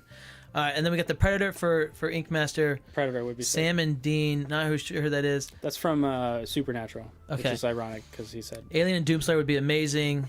Ink said. Chris said Star Wars, of course. Matt Rod, Xenomorph. Ripley says a dream set for me. Dude, that'd be so cool. Lovecraft. I don't know anything about Lovecraft. Uncle Mike said Alien vs Predator. Classic, of course. That would be a classic one. Matt Rod would love Mass Effect characters. Don't know the game. I've never played it. It's been recommended to me like a million times, but I've never played it. Hercules versus Baby Yaga. Or Baba Yaga. I don't know who Baba Yaga is. I've heard the name, but don't know what it is. Baba Yaga is John Wick. Baba Yaga means boogeyman. I feel like it's spelled differently than I've seen in the movie. What's it?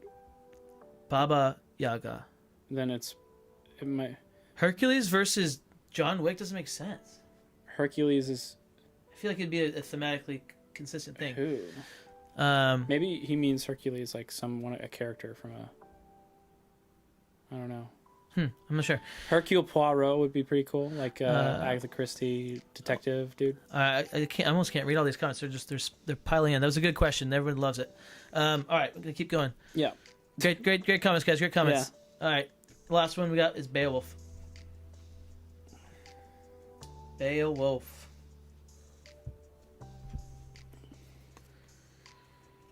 So Beowulf.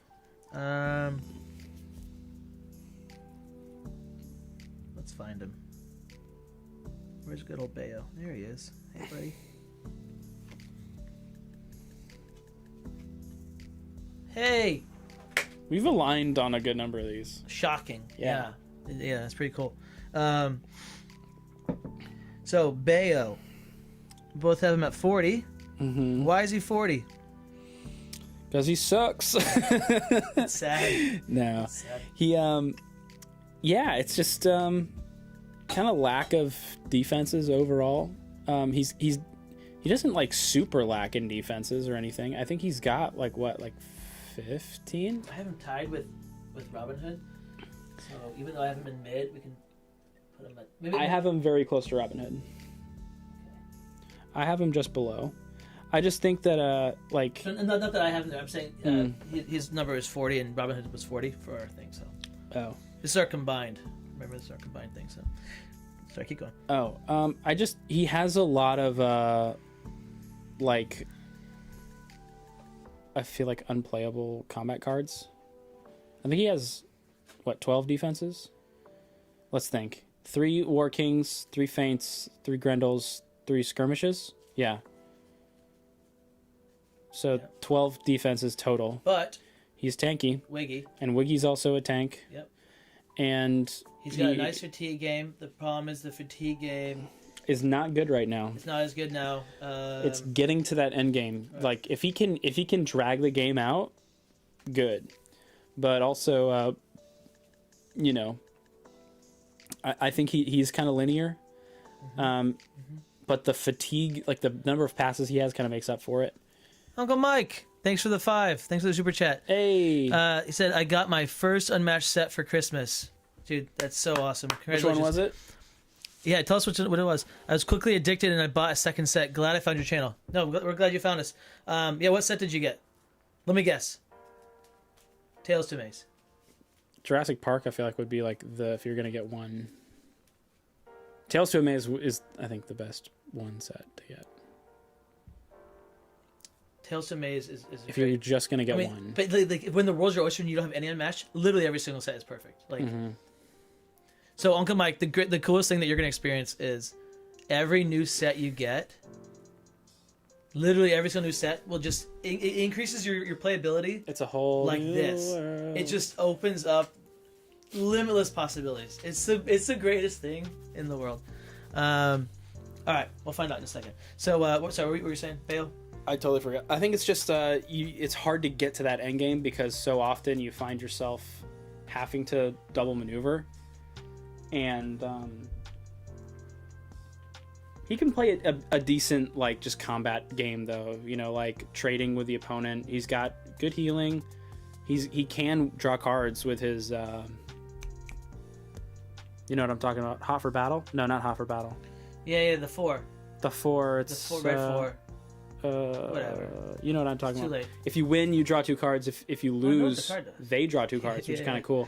So Yeah, well, it's fun because you can use that in. you can force them to draw cards. Right, our team actually used that in Team League, Mm-hmm. knowing that they were going to defend high or whatever. I forget what it was. And you play that and then make them draw 2 cards. It's cool. That's very cool. And then an uncancelable 8.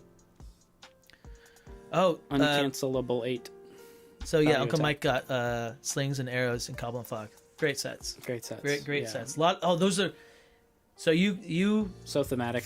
right? Those are the heavy theme sets. So it sounds like you are the person that knows you either knows you like theme or they just did some research because those are very thematic sets. Very good. Alrighty. You want to keep going? You want to take a little break? How you feeling? Let's keep going. Okay. Let's push through. All right. We're on the next batch of fighters. Yes. So guys, round of applause. We have made it. I don't know how many fighters we've done so far, but Round of applause for us. round of applause. I feel like we've probably done about 35. It's 2 a.m. It's fine. We're fine. Not a single person will watch this video I have after a meeting tomorrow. I have a meeting at 10:30 a.m. I'm filming tomorrow. a wedding tomorrow. So. Are you really? Oh, I am. I'll be ready to go. I'll be good to go. And you don't drink coffee. He doesn't drink coffee, guys. I don't drink know coffee. how he does. life. I will do. I'll do my energy drinks tomorrow. All right. I'm also wearing my Captain Crockpot shirt. I've just been wearing it underneath this the whole time. I saw that. I saw that. You rep the brand right now. You take it off. No. Just flash them. Just flash us. No, just the bottom, guys. Just to subscribe. This is why I don't wear this shirt, guys. The kids see. The kids see. Okay, because it says subscribe. Subscribe to his belly button. Dude, like I got the shirt and I was like, oh, thanks, man. And then I thought it was pretty cool. And then look, guys, it says subscribe. Listen, underneath you it. gotta have confidence to rock this shirt, okay? And check it out. It is the same thing on the back. Dude, my gosh. Shameless plug. Shameless. You gave me that shirt and I was like, oh yeah, this is pretty cool. And then I was like, I don't know. And then I walked in and Caitlin was like, oh, you got a shirt. Oh. It says subscribe on the shirt. And I'm like, and guess what it says on the back? And I turn around and she's like, what? Listen, you're a walking advertisement. Okay? I know. You're like, oh my gosh, guys. And you know what? I don't make any scratch off this. All right. That's a comfy shirt you got on there. It is a comfortable shirt. Okay. It's hey, very one day. Listen, one day, I will make you an O-Town shirt, and you'll wear that thing every single day. Yeah, I will. It'll be glorious. And guess what? Dude, it's gonna be subscribe all over it. I don't even have a channel. I actually think I do have a channel. I don't have anything on there, but I think you guys go subscribe to his channel. Don't do it. Don't do it. You'll be disappointed. All right, guys. Here we go. Ready? 37 out of 60. Thank you, Skull Scarf. Thank you. Okay, let's go, boys and ladies. What? Yeah, I think you're in the wrong stack. Oh no. Witcher. Oh right. Everybody else. Well. All right. Well, here we go, guys. We're about to go up high. Okay, that was a left field. That was a shock. Yeah. We go from Bayo to Electra. It's so funny. By the way, I'm enjoying this format. I do too. I like mixing it up, not just going in sequential. Well, and order. they don't know where we're going, and we don't know where we're going. It's been a fun journey. Yeah. Now, does it need to be an 8-hour video? I don't think so, but we did. We did it. Hey, look at that. Yeah, we tied. agree. That's cool. She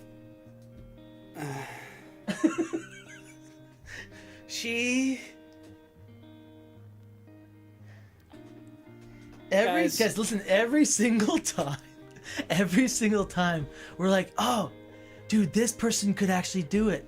They could be good into Electra. We're like, oh yeah, and you write, you're like this and this and this and you have all the reasons on your hand, and then you play the game, and you're like, it doesn't work. It doesn't work.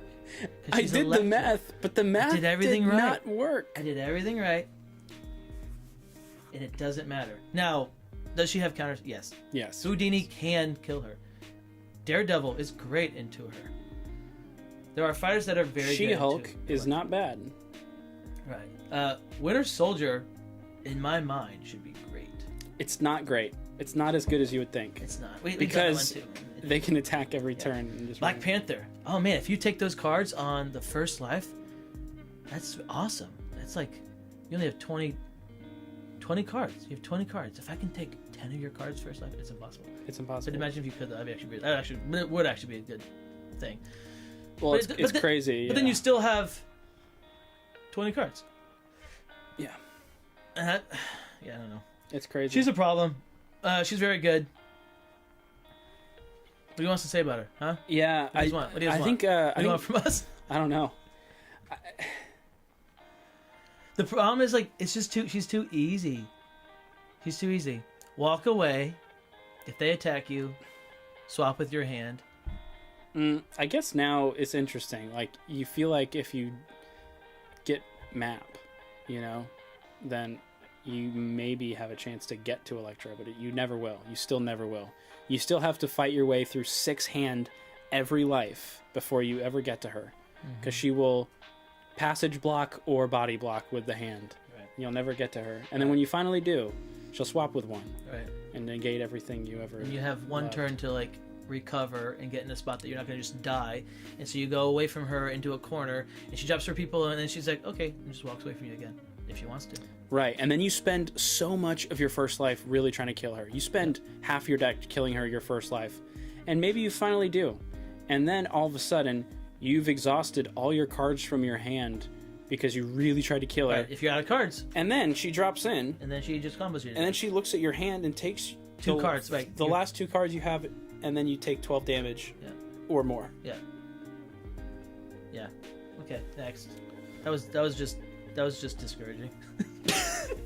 Who do you hate more, guys? Sherlock or Elektra? I feel like I hate Elektra more. I feel like she's better. Skull Scarf, I do believe Philippa can be an Elektra counter. I haven't run it yet, but I really do. I really think she can. AoE for days. She's a place yourself anywhere with an AoE. Turn 1, you mulligan for that combo. Can you drop in, Zapparoo, kill all the ninjas if there's a space that would let you do this? I think Philippa could do it. I think Philippa could do it. And she has a discard. She has a discard? She has the aggression. She can go. I don't think you mulligan for Dijkstra Scheme there. Now, if you don't get Dijkstra Scheme, if you kill you could probably kill Elektra, and make it a somewhat even game, by the time she gets to her second life. And then I think it's a matter of, does Elektra murder Dijkstra? Because imagine if you save the Dijkstra Schemes for her second life, if some Dijkstra's still alive somehow, I don't know. You could ruin Elektra. All right, let's check it out. Marvel isn't terrible, but I do understand. Marvel is not terrible. Yeah, who said that? No, yeah, I love. Oh, Uncle Mike said I was interested in the theme for sets for sure. Not a huge Marvel fan, so I probably avoid those sets. Really love the Marvel sets. I like them. I love the maps. Those are my favorite. Still one it is. Elektra's by far the top dog. I do believe so. Do you think Philippa can beat an Elektra? Yes, we do. Yeah, I think so. Hard though, and stuff has to Ink go got right. pretty close. Elektra is just another way to spell absolute worst. That's Matt Rod. That's clever. Choosing her is unethical, immoral choice. It is. If you want people to not like you, pick Elektra. Okay, on stream, do it on stream, and people will they will talk bad about you. They will trash you. Elektra only has 7 plays in the Summer of Legends, but that's probably because she only got through 7 times. 78 win percent? 71% win rate. Not amazing. But then overall, her win rate, for all of eternity, is 70% win rate. Which is huge. That's insane. Huge.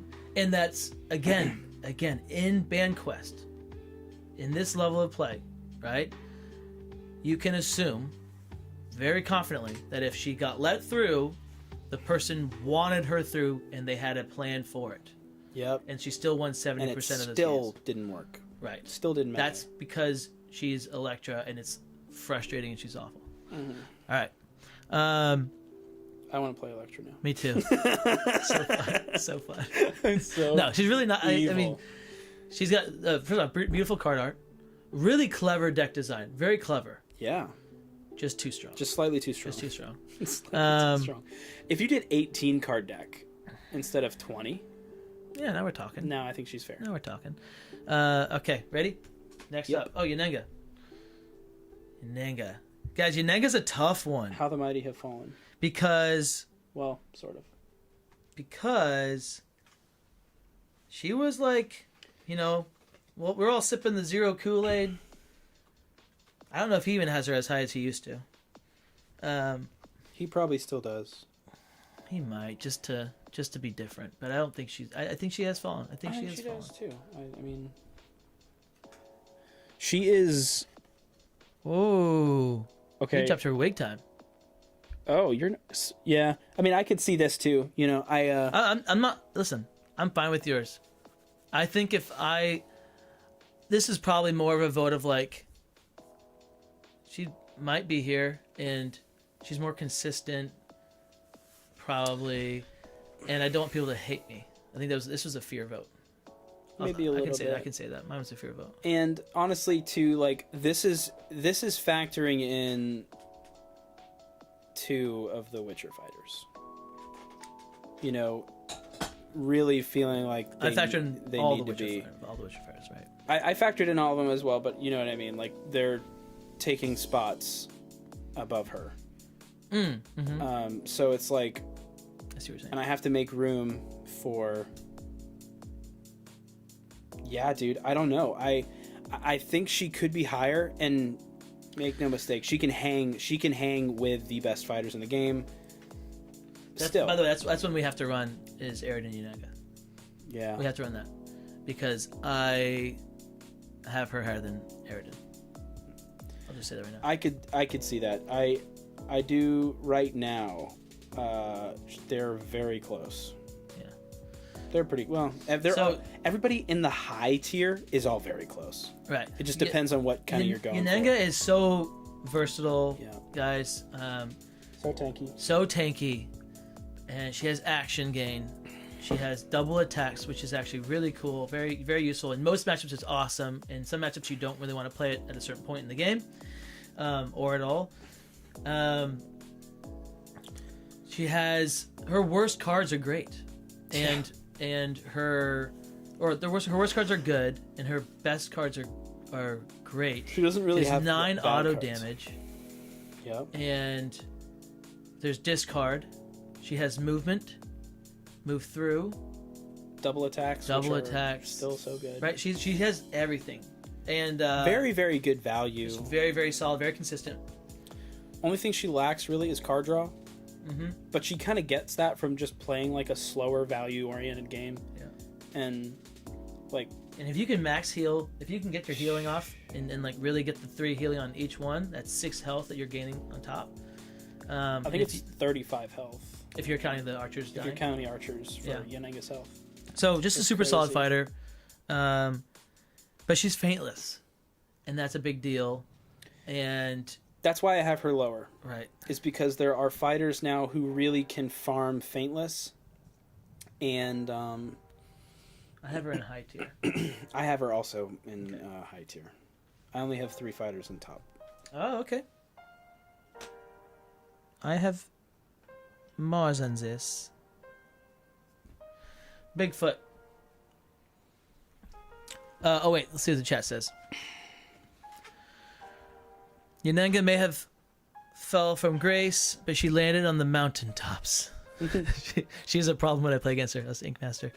High tier for him. Uncle Mike says, too bad they cannot buff or nerf decks in Unmatched like they do for fighting video games to balance the characters. Yeah. It would be nice. Ink said, Hayden Gibbons, hey, just tuned in. Very shocked to see both Ingen and Daredevil in the mid tier, especially with Sattler being there too. Yeah, Saddlebags is just a really good counter pick that you will get a counter. You will line it up, you know. Right. Who do you say? Daredevil? Yeah, Daredevil and Muldoon. Right. I'm guessing you're saying higher for those two. Yeah, I mean, they definitely used to be. Also, by the way, so Summer of Legends, Yenenga was the most played fighter Summer of Legends, as she usually is. I'm going to guess a very bad win rate. Well, not very bad. I'm going to say... It's not great. 45. 39. Okay. Yeah, so not great for Yenenga. But I wonder if that's people... This is the Legends division. I know, but is it people not knowing how to play Yenenga? Is it just certain matchups? Let me look and see. I'll do a little bit more digging really quick, but I think... I lost a game with her. So my problem with her was 50-50 with Achilles. I always go. I think I loses to Bigfoot. I always go. I'm very consistent, right? I like to play this fatiguey kind of game way more than the aggro side of it, and I needed to go aggro. I needed to go first with her, and I did not. I believe that's what happened. I might be totally wrong. I can't remember. We're doing Bigfoot. Let's see. Interesting. Yeah, Houdini has an 78% win rate over Yenenga in the tournament. Yeah, she's losing to only 17% win rate against Bigfoot in the tournament. That's crazy. I feel like that's way more even normally. In fact, I would normally rather take the Yenenga side of that. Yeah. That's really interesting. Losing to Doctor Strange. That's a very close one. So I think people are that much losing to Golden Bat. No, that's Golden Bat is good. Is very good in her actually. I would think so. Yeah. Okay, ready? Little Red is good. I think she has a lot of matchups where she's close. This is Bigfoot. Bigfoot. Okay. Yeah. This is one that I was surprised at how high he was. Still. Are you just going off of win rates? No, because I bet he told me he has a very high win rate. It was very high. It had to be very high because you do not play him. Well, you here's don't the thing. like him. It's got to be off of that. How well did he do? It's 68%, 65. Bigfoot's win rate is very good. Yeah.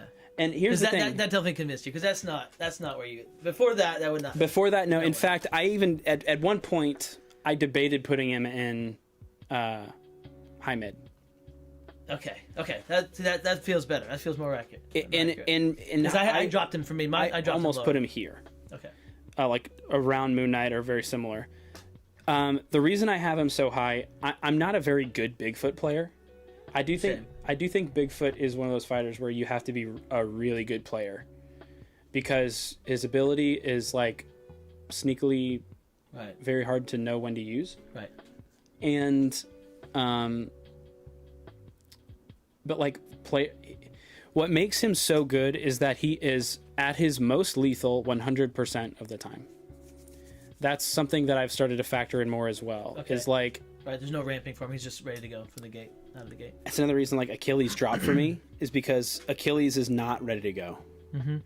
In fact, there's some counterplay where he might never be ready to go. But Luke Cage, Bigfoot, fighters like that are like they are always at peak damage and lethality potential, and you know you just have to deal with stream and you both guys are down. Both you guys are downed.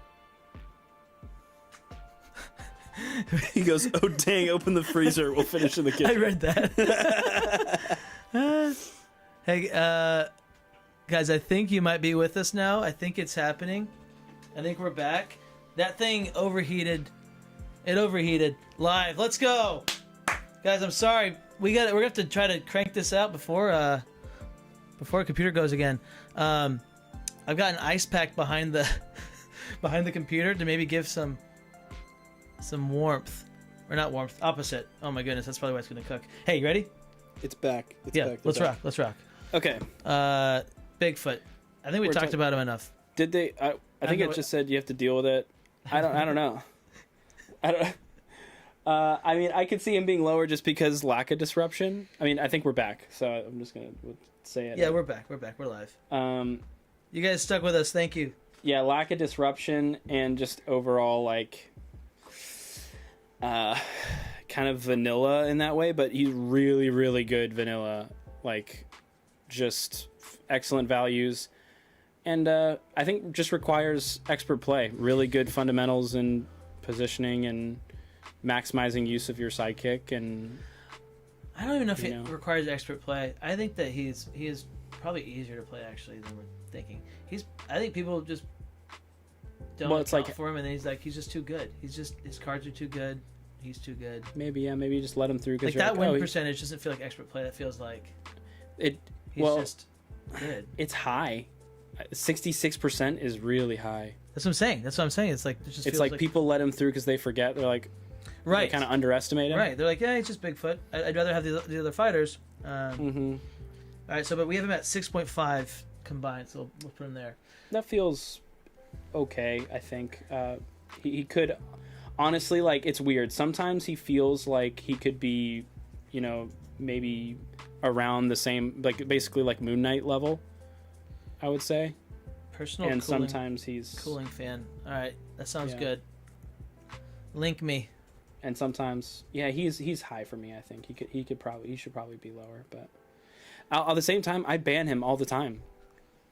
All right. Yeah, makes sense. I just ban him all the time. I don't know. Maybe I should play him more. Yes, Matt Rod, we have to finish before the sun rises. What kind of a question is that? We don't have time. I don't have time to go through your guys'. This is gonna be fun. I don't have time to go through the chats, because I feel like my computer's gonna overheat again. Unfortunately. Oh, it's getting toasty. Should I just run like? Just pour water on it. Oh yeah. All right, Tomoe, love Tomoe. It sounds like you're higher on her than I am right now, and there's a reason why I dropped her, because I had her way high, and now I dropped her down to 16. Oh. 18. Oh, cool. All right. About the same? Yeah, pretty good. So, but I had her higher. And then I dropped her. I dropped her because this comment was made, and I was like, yeah, that's actually very true. A lot of fighters with sidekicks coming out. Every fighter from The Witcher has a sidekick. Yeah. That's just one thing. All right. It's a little, but it's big. She loves solo fighters.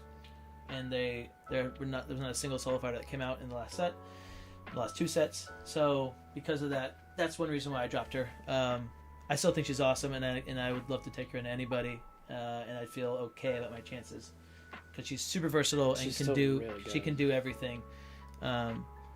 But her ability is like so awesome. One of the best like passive abilities in the game. It just happens. Yep. Such a crazy ability. So I've got her at, what did I say? It's 15. You have her at 8. Sorry. 18. I have her at 16. You have her at 18. Yep. So she'll be at 17, and that will be just behind Moon Knight. Mm-hmm.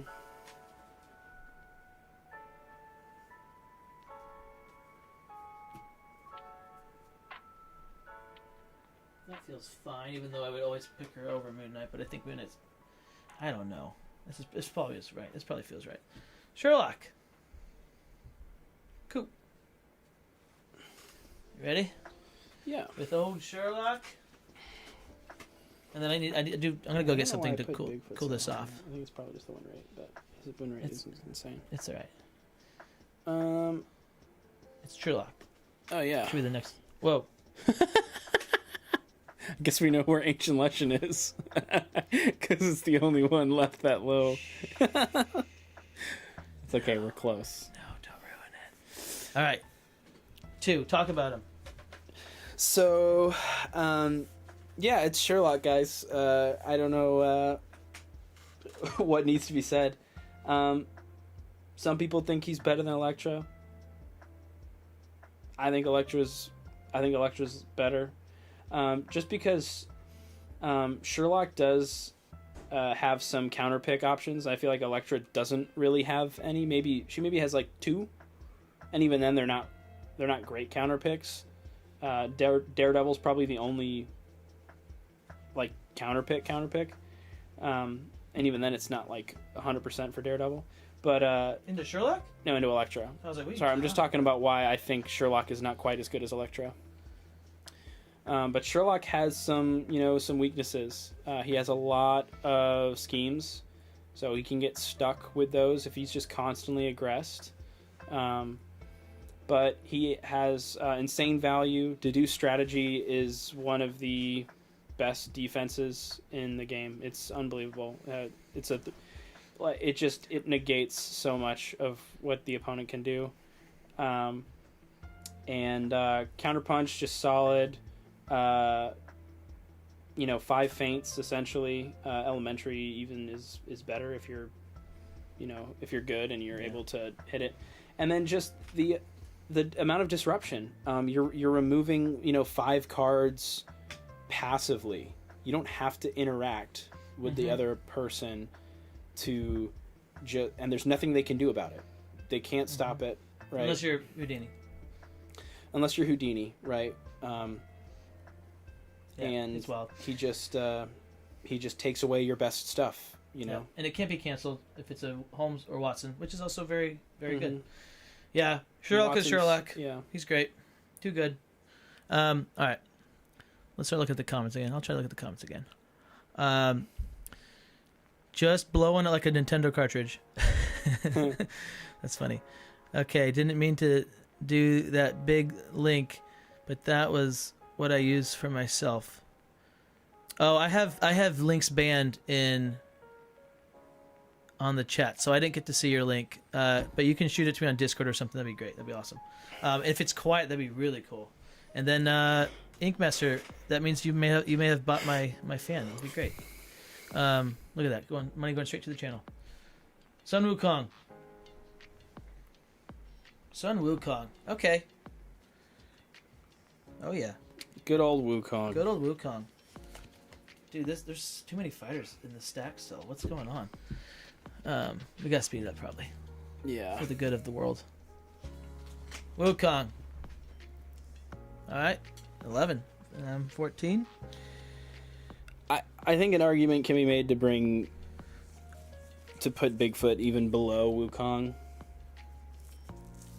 In fact, I think initially I did have him there. I don't know how Bigfoot got up so high. You got tunnel vision on the ratings. I think it was, and it was like, here's what it was. It was I doubted myself. I was like, I suck at Bigfoot, and so maybe I just haven't really played against or been exposed to like really high level Bigfoot play, and just maybe he's just really good, and I just am playing him wrong, and neither of us play Bigfoot, so we don't really see him, and so maybe it's just a lot of the best players play him, and I don't know. I think you're right. He's consistent. He's solid, but he's straightforward. He's scary. All right. So Wukong he's great, guys. The more he's just fun. He's always fun. He's tough to play against. The mind games are really, really fun, and they're hard to figure out. He can have 5/7s or more, like if you do other maps, whatever. But he can do 5/7s. That's crazy. And he has zeros that make you want to take it, and so you could be taking a 7. Like, yeah, that mind game is still one of the most fun. From the Wukong side. I love throwing a 7 in the game in the beginning, pulling it back, and then not attacking with it the rest of the game. Yeah, like just make them just. You have to respect every attack, right? And then of course you do throw the 7 at the end. Crazy. And then your value game is just crazy because you're making clones, and in order to get to actual Wukong, you have to get through the clones, and every single clone that's taking a 2 value attack or higher, you're saving yourself damage. Yep, it's so cool. And I have him in high tier, but yours is probably high mid because you have a big high mid tier. No, I have him in high tier. Oh, okay. My high tier is big too. Oh yeah, that's right. You're in 11, so mine's 14 in high. So we'll drop him over here in high. All right. Next up we have. So they said some Wukong is. Wait, here we go. Okay, Wukong is so strong into some matchups. Cosmic Zap said Bigfoot is better than Wukong for sure. Inkmaster, some Wukong is such a fun hero. He is what I pull out to annoy even veteran players. Yeah. Wukong is better than Bigfoot in my opinion. Interesting, and I just maybe it's like my lack. I need to play Bigfoot more, and stats don't lie, a little bit, but not completely. Medusa, Okay. She used to be very, very high. Mm-hmm. I still have her high. I think higher than you, maybe. Probably. I don't know what the win rate says. I didn't look at it, so... That's not necessarily the only thing that I go off of. Okay. All right. Nice. Yeah. Pretty close. Yeah. I do. Yeah. She saw very little play relative to how she used to. She used to be one of the most You pick played. her every time, right? Yeah. Like obviously you have to take Medusa. Yeah, take her. 52% win rate in Summer of Legends, 50 plays, which is better than Yenenga, She-Hulk, Achilles, Sherlock, Jill, Houdini, Luke Cage. So, like, she's still definitely up there, but I just feel like in the matches that I played anyways, people were not picking Medusa. She's almost too well-rounded. I don't know. Like... But I think she's really good. Yeah, I mean, there's a couple things. Like, she's boring. She's boring. Yeah, okay. Yeah, definitely. And her whole thing is her ability. That's her whole thing. That's her ability. One of the best special abilities in the game. So good. If not the and best. she's got a lot of discard. She can make a lot of discard. And then, yeah, I think she's just one of those. She's just regular. She's a regular fighter, and kind of boring to play as. Excellent against. value. But she's very good, and you have to respect every attack that she throws because it could be the gaze. That's why she has the best regroup in the game. Right, best regroup in the game. And then other than maybe Luke Cage, yeah, it's pretty good. It's pretty good. Yeah. I mean, yeah. What more can you say? Medusa's she's consistently good, and yeah. She's awesome. So that's a 9 for us, which puts her I think above Wukong and above Yenenga. Below. Nope. No. Oh, your Yenenga was number 6, right? Yeah. No. Bigfoot was above her. A Bigfoot? Oh, above Medusa? Yeah, you have Bigfoot at 5. Oh, you're right. And that's interesting. I can kind of agree with that in some cases. All right. Cancels we have Golden Bat. Cancels are just huge. Golden Bat.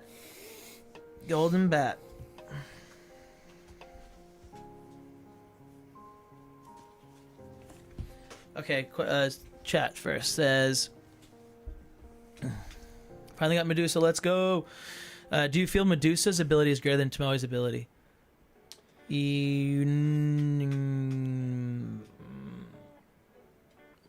No. Sorry. Medusa's ability is greater than Tomoe's ability. Depends on who you're playing against.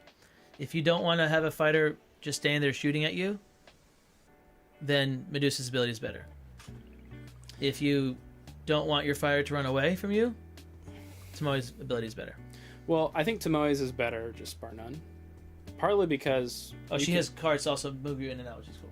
Well, you can forget Medusa's. Yeah, but your opponent can too. Nice.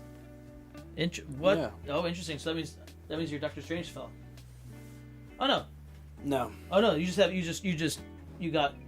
lowered down your Yennefer. Yeah. Okay. Who is this? Golden Bat. Golden Bat. Cool.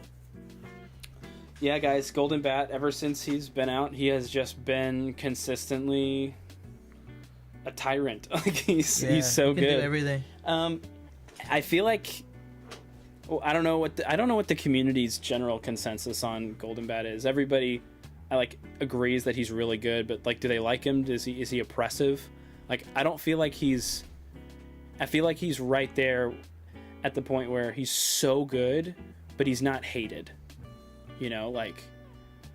Not in the same way that the top tiers are, and really toxic fighters in some ways are hated. Mm-hmm.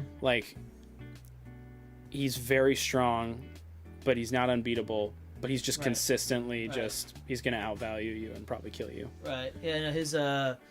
His weakness is card draw and defensive value. Outside of his fives and his feints. But chances are, especially if you're melee. Too. But yeah. He has a lot. He can his recursion thing is what's really cool. Is that engine is so cool. He can figure out what he wants to do and then do it. Sometimes there's games where you want to use your ones a bunch, you want to get those rarely, but he can do what he needs to do, and he's gonna hit hard.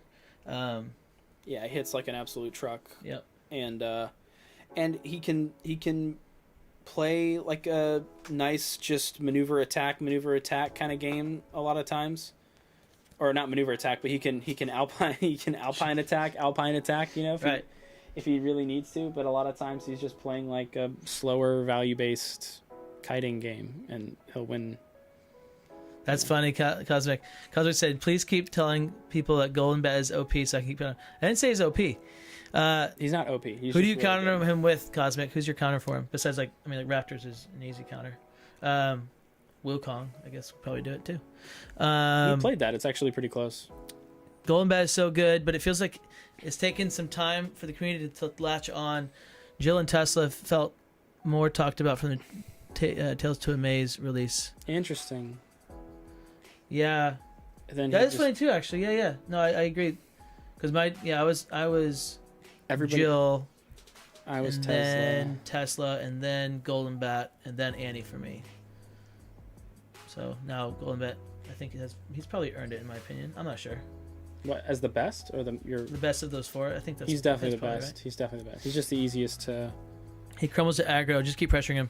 He does. Yeah. Like at the same time, he can recur these defenses. He can. You're probably right, Cosmic. You're probably right. He does, but like Cosmic's so right. But I regret it. Bigfoot beats him. Achilles probably beats Golden Bat potentially. Yeah. It's actually no. It's pretty close. What's his win rate? Dude, Golden Bat's win rate is just consistently insane. I'm really curious about it.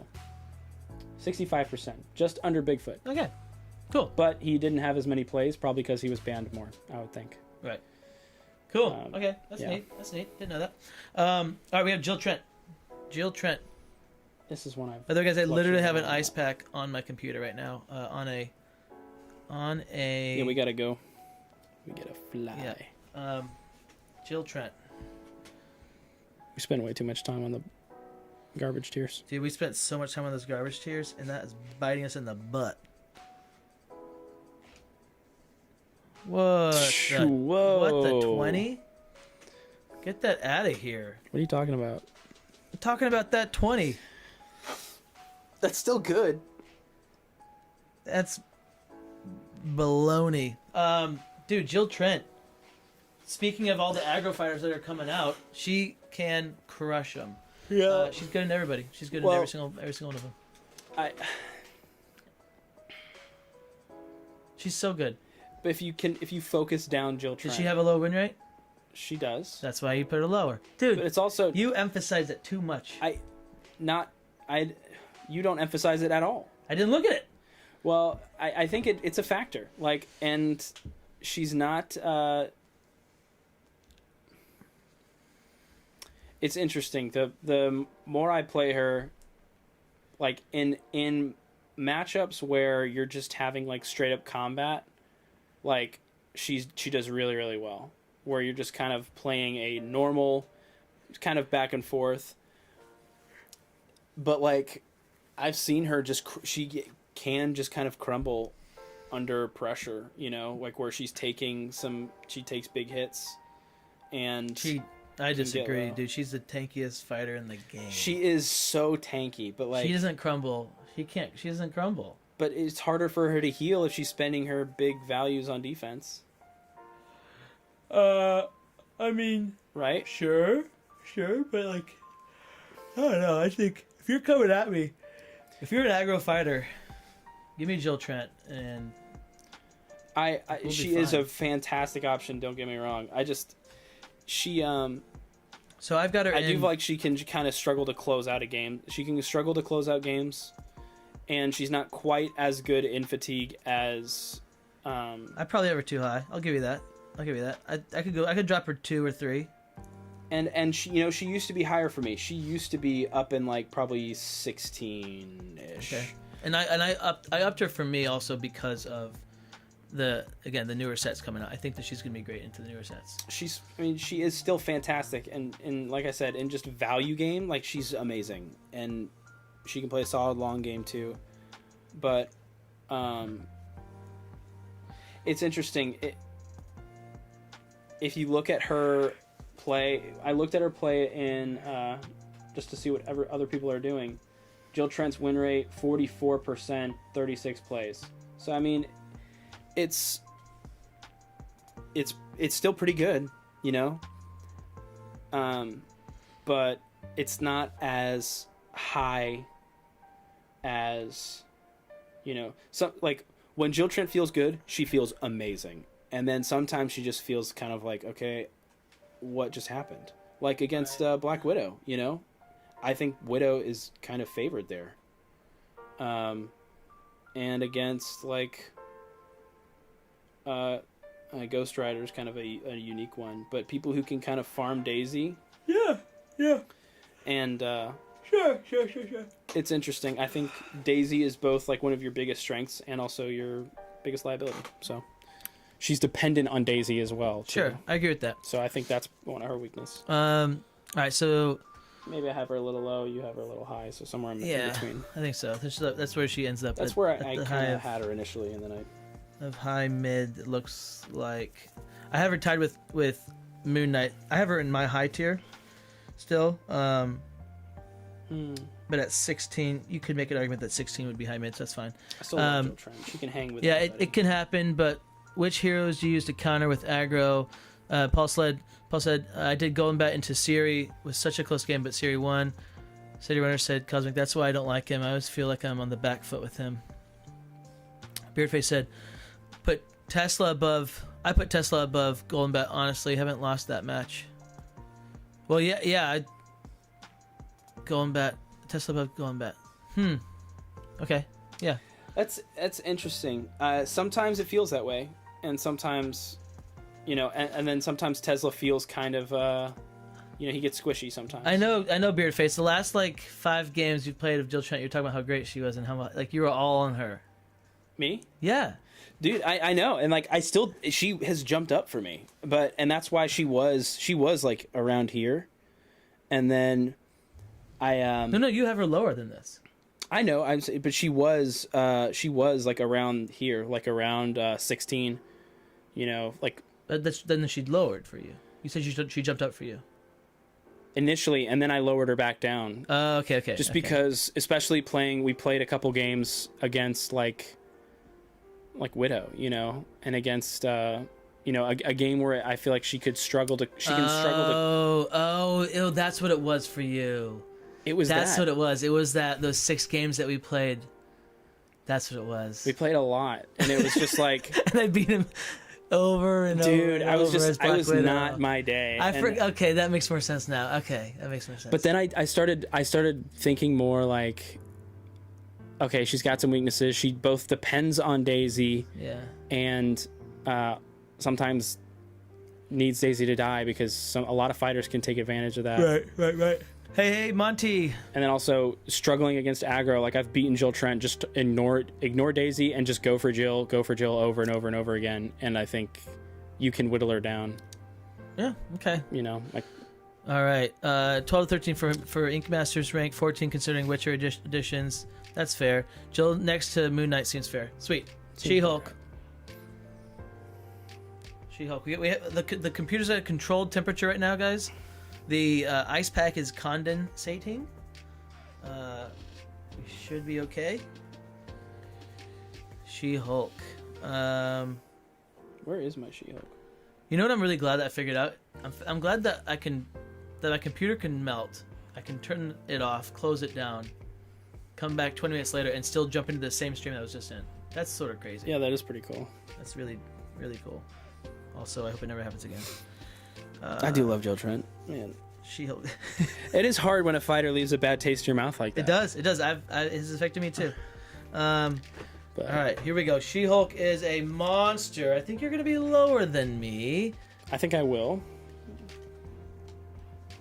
But not by much. Not by much. Nice. All right. You can't deny.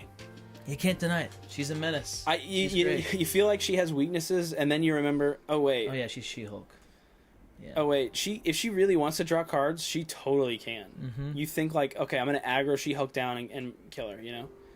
But then, like, she has cards that prevent that from working. Right. your defense rests, and then your double jeopardy, dude. Double jeopardy, the card that you are never really supposed to play against someone who's really just trying to aggro you down. Pop that, heal 2, draw 2 cards. That's insane. That's so good. Yeah, and then her Omega level threat is just one of the scariest cards in the game. Yep, the 9. No, the and I know, but also the 9. Also the Savage, yeah. The Savage Sea Hulk. Sensational, even. Sensational's great. So good. It's like a freaking mini thing. Right. You know what I'm talking about? Yeah. Luke Cage thing. Yeah, Luke Cage one. Dude, Lady solid. Justice. So stupid. Lady Justice. So stupid. Well, this is another interesting thing though with her is like your Lady Justices are awesome sometimes until they're zeros. That's really fun. It's cool that you have this this clock that your opponent's trying to wait for. And so if you were waiting for it, if you're just trying to play fatigue, then they can get you with your zeros. Oops, sorry. And your ability is one of the scariest in the game. Right. Like, just being able to... If I go in your zone, I might just take 3. You know? Right. And then you get to attack me twice. Oh, yeah. And then you get to attack me twice. And one might be a 9. Right. It's interesting. You know, she can be sometimes T-Rex, and sometimes she's Medusa, and sometimes she's kind of like... And in the games where you need card draw, you can also get your 2 healing, which is cool. You really can, you know? Like, it's pretty cool. She's just solid, super solid. All right. And that's going to be... However, if she loses initiative, it feels bad. It can feel bad. Yeah. Or if she has initiative. Yeah, if she has to go in, then it feels worse. All right, so she's 11.5. Let's drop her right above Wukong. Yeah, that's about where I have her, actually. I actually have her just below Wukong, but, like, it's about the same.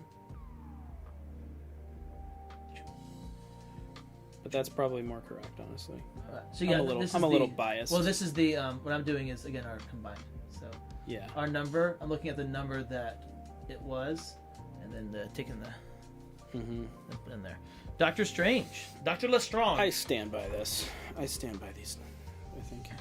Doctor Strange.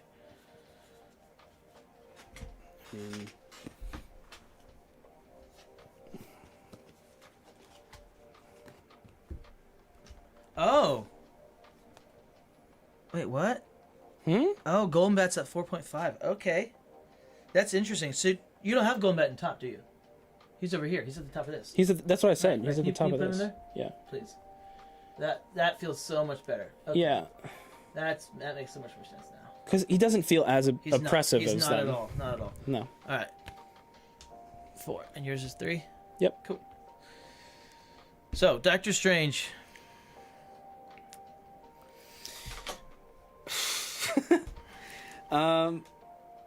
You love him, you hate him. I don't know. He's what I will say that he has going for him over like Sherlock and Elektra is that at least he's like engaging.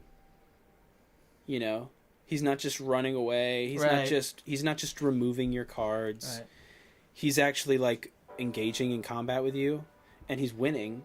But like, you also sometimes kind of feel like you have a chance. Sometimes, rarely. Sometimes it just feels like you have no chance at all, and you're like, okay, how do I break this impenetrable wall of Wong and then ultimate defenses? Yeah. But like, you know, in order for him to be really effective, he has to use his ability, so he's dealing damage to himself. Right. And if you can block for 4, if you can value block or full block, then you are stopping his healing, and he's actually taking damage. Yep. And so that's what you're really trying to do. Is just you're trying to block his healing and then hit him. Block his healing, hit him. If you're a melee, that is almost impossible. Yeah. Because of his cloaks. If you are range, you have a chance, as long as you're not adjacent to him. So or just don't be adjacent to him. If you can consistently hit for high values, that also is pretty good. Right. Because then your Mists of Manipur are risky to play. Yeah. And they're not just, okay, I'm going to get rid of one of your cards. You discard it. Yeah. Like, Moon Knight is actually pretty good and Strange, I think, because if you're Khonshu and you're attacking him, no matter what you're attacking him with, it's dealing probably 3 damage at least every time. Yeah. So right. It makes it risky for him to then recur the card on top of that. Right. But as if that weren't bad enough, he has like 4 double passes.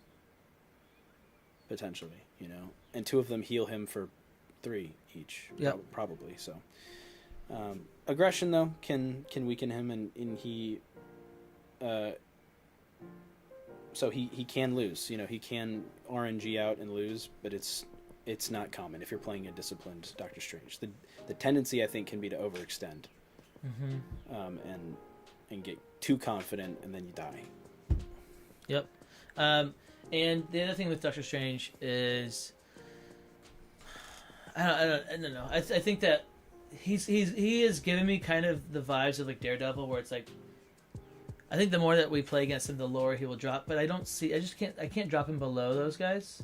He's just right? I can't. He's just too. It might really be like that. It might be like, I don't know. But I don't just. We don't play him. He's just an easy ban though, because he can just run away with a game. Right. There's a reason why he's banned. Why these 3 fighters are banned in Team League. Yeah, it's interesting. 75% win rate for Doctor Strange in the tournament. There you go. Yeah. There you go. Crazy. That's yeah. He's disgusting. Even if you have a plan for him, you can't stop him. So, is that the highest win rate in the tournament? Yes. Other than the one-offs, it's the highest win rate. Look at that. See? Yeah. People trying to say he ain't that high. No, he is. He is. All right, we have Houdini. Houdini.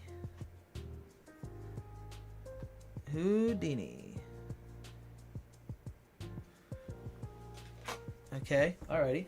Interesting. Yeah. Okay. Yeah. Nice. Pretty close. Pretty close. Right. Yeah. How the mighty have fallen. Also. Yeah. I raised him up. Did you really? Mm-hmm. Yeah. Yeah, because he is going to be good in all The Witcher. Yeah. He's going to be He's good. going to be good in all The Witcher. Aggro, right? Like we're seeing more and more that the weakness of these fighters is aggro. Yeah. Houdini Golden Bat is pretty good. He can beat Sherlock, right? Mm-hmm. Arguably favored. It's close. Mm-hmm. He's one of the only ones that can beat Elektra. Mm-hmm. He can't beat Doctor Strange. Yeah. He can, but it's probably not. He can beat Golden Bat. Mm-hmm. It's a close not 50-50 easy in Yenenga. I think it's Houdini favored. Loses Bigfoot. Yeah. I forget this one. Medusa is Medusa's favorite. Medusa's favored, but not unwinnable. Close, but I think Close. Shield's favorite. I don't remember. So, but like, look at that strength up here in the top, like those ones. That's pretty good. And then we haven't gotten to Witcher yet. When Witcher comes out, I think he's gonna be good into all of them. And then just everybody else too. You have to deal with him. Right. Like Houdini is such a good pick because you have to have a fighter that can deal with him. A Houdini who's on like just getting golden draws is like maybe the best fighter in the game too. Like, golden draws? Just like drawing gold, like you're just drawing what you need. You're just drawing the card that, Right. He has so many different things he can attack with, and his ability too is so cool. It is very cool. He has all these the boost effects and everything are still so cool, still so fun, very creative. He can find you. He can always find you, and he can always find the person he wants to fight. Yep. Unless, of course, you're in like unless you're Titanium library or something. So that's gonna put him at. He's high tier for me. He's high tier for me as well. Okay, that's 14. That's gonna be. I almost pulled him out. Though. That is just. His tournament win rate was 43%, but I don't think that means anything. I think that it's just, He's gonna be better than Jill Trent. Yeah, that's right. Yeah, so I think he's like there. That feels right. Okay. Jill does very well into him too. Hard counters him, I think. Alrighty. Achilles. This one was really hard for me. Let me read the comments real quick. See anything? She-Hulk equals Medusa tank. Prove me wrong. Yeah. Double Jeopardy, Mega Level, great cards. She-Hulk has a couple of cards that make her a beast. 11 seems fair for her. Inkmaster said, I did a Philippa versus She-Hulk. I had She-Hulk. That was a game. Cosmic Zap said, I feel like Elektra and Sherlock are their own tier. Oh, you're the one that's been knocking those. Did I? Yeah, you're close. That was my ex. You're good. It was the first time that has ever happened. I believe it. Right there's good. All right, so, Broken Tier. Dark Pact was such a weird special when it came out, but once the community got used to it, it became clear what he could do. Yeah, he was a problem. Yeah. Okay, so we have Achilles, and this was a big drop for me, I think, if I'm not mistaken.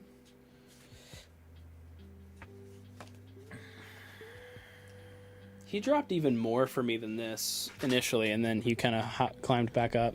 Okay. Yeah, for me, like, I think what ended up happening was Jill Trent was where he was, and he was down where Jill Trent was, and it just felt kind of like... I don't know. Like, I'm not great with Achilles, but, like, good Achilles players, he's just consistent, he's dangerous, and... I don't know. I feel like I struggle to make him work sometimes, and I think that's why his win rate has like dropped pretty significantly, especially in tournament play. Is counterplaying him is straightforward, but not always easy to do. But a lot of the best players in the world still play Achilles. Like they will almost always pick Achilles because he's great. He's just always good. Yeah. And yeah, a lot of versatility. Very, very good. Jill Trent, though, was where he was, and they swapped.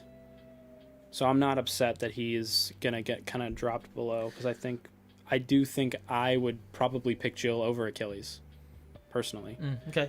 But that's just because I'm not as good. Yeah, so Monty, what we're doing is we've got the top, high, you see the tiers, and then we've both ranked these fighters in our own, so we have them 1 through 60, and we have them also in our own tiers, and then we are taking the average of the two numbers. I'm just typing it in here, and then finding the average, and then that is what this rank is based off of, is our average.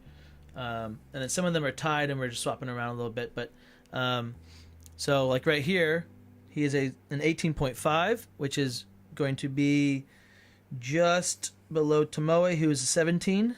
So he will go right here. That feels about right, honestly. I'm not upset with that. Right now I'm pretty much 100% in alignment with the way the tier list is ending up.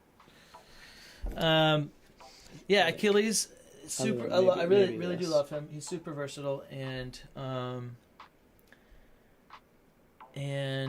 he's let me down a few times though. He had. But I think he's it's let me. me down. It was my play mistake. I me. played him twice in my tournament when I lost to Double Crunch, and I messed up both games because I felt like the clock was worse than it was, and that's that's part of the problem. And I usually have really good success with him, like really good success with him, and I just got I had these amazing plays that I did, and then I followed them up with oh, I gotta go in now, and it was no, you don't go in now, and I lost. So that was on me. That's my fault. Achilles rocking a 47% win rate in the tournament, 90 plays though. One of the most, I think the second most played fighter. Yep. And then overall though, in just general play, 54% win rate, and he's just a solid, just always solid average fighter. Well, I think above average, but yeah, just really, really good all around. Achilles feels like the standard for how strong a fighter needs to be in the meta now. Yes. That's exactly. Cosmic. That's pretty good. That's a good observation. Very accurate. He is the measuring stick. Nikola Tesla. Nikola.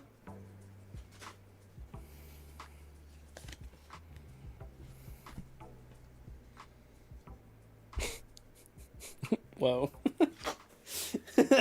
That's a big difference. Holy cow. I get how you got there. Why do you think he sucks? I get how you got there. Why do you think he's top 6? So Why do you think he's number 6? Yeah, Tesla's great. Tesla's very good. And in a lot of games, I pick him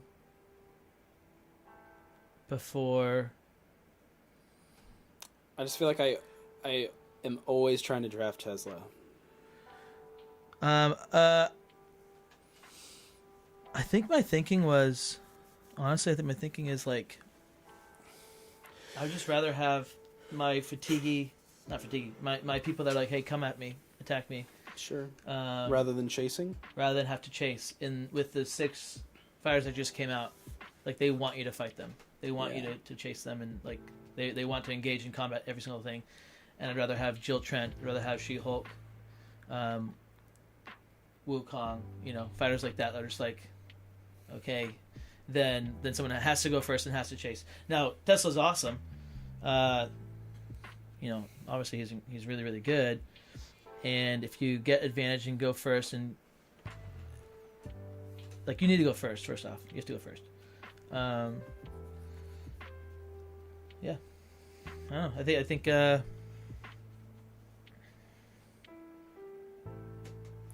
yeah, I mean, I just he's a ranged Houdini to me, is what it feels like. And he is so good into melee, and has so many ways to find his damage that to me he feels like a more consistent Houdini, I think. Because like, he's ranged, so he's not having to boost away cards. He can draw a lot to keep up pressure if he needs to. And he's got similar kinds of disruptive things, like X-ray radiation is so good. That's the 4 that discards a card. Mm-hmm. Polyphase coils, insane. Yeah, it's insane. That's insane.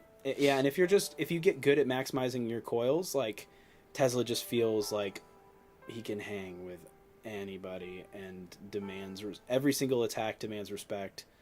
And most fighters only have 3 feints. And so if you're feinting, let's say best case scenario, you feint all 3 death rays. Cool, you're gonna get comboed off with your with 7 hertz, and then probably into a 5. Yeah. And you can do all this crazy stuff, and did you look lots at of auto damage too? I didn't look at last year's tier list. Did you look at last year's tier list? I also didn't look at my tier, like, not really. It's interesting because, like, yeah, I think that I could easily put him higher. He was criminally low last year, I remember. And for competitive play, I think I was picking him before Golden Bat. But I wonder. I don't know. I'll have to play more, because for some reason, he doesn't scare me as much anymore. Interesting. Like, to me, he's gotten better and better, I feel like. But maybe I just have been playing more of him. 56% win rate in the tournament. So he's not, like, I would say, he's not as, because he is having to aggress. Mm-hmm. Maybe he's not quite as versatile. And if you have to aggress, anybody that needs position can't pick map. And if map is going to hurt you, then that's the problem. And map will hurt him. So I think that's something there. But our combined average is... Plays a mean value game, though. 6 point...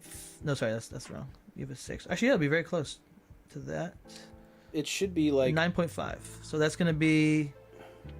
That will be above She-Hulk. I think above She-Hulk. Above Medusa. Right below Medusa. Right below Medusa. Which I like that a lot. That feels pretty good. I'm happy with that. I don't hate it. All right, and then the chat. I think the chat was saying they liked what you're saying. About what? Or at least one person did. Thanks, guys. Yeah, one person said that. Inkmaster said, "Oh no, Monty said, thank you, O-Town, for doing my boy justice. Ha ha ha. He's so good, man." Inkmaster said, O-Town representing the chat, and then Cosmic said, Tesla scares me more than Strange, to be honest. Sometimes, yeah, for sure. Titania, my girl.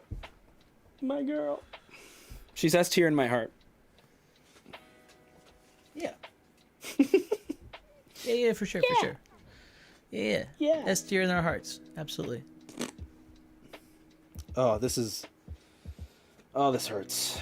This hurts. 7 hertz. Nice. I feel like that is accurate. Yeah. Alrighty. Yeah, and honestly, I could go either way. Like there are 3 fighters, and you know who I'm thinking of probably, that are kind of like in a ball, and they're very interchangeable, and that's Philippa and Tomoe and Titania for me. They're like right in a line, and I keep going back and forth on like, do I feel like this one or this one or this one or this one?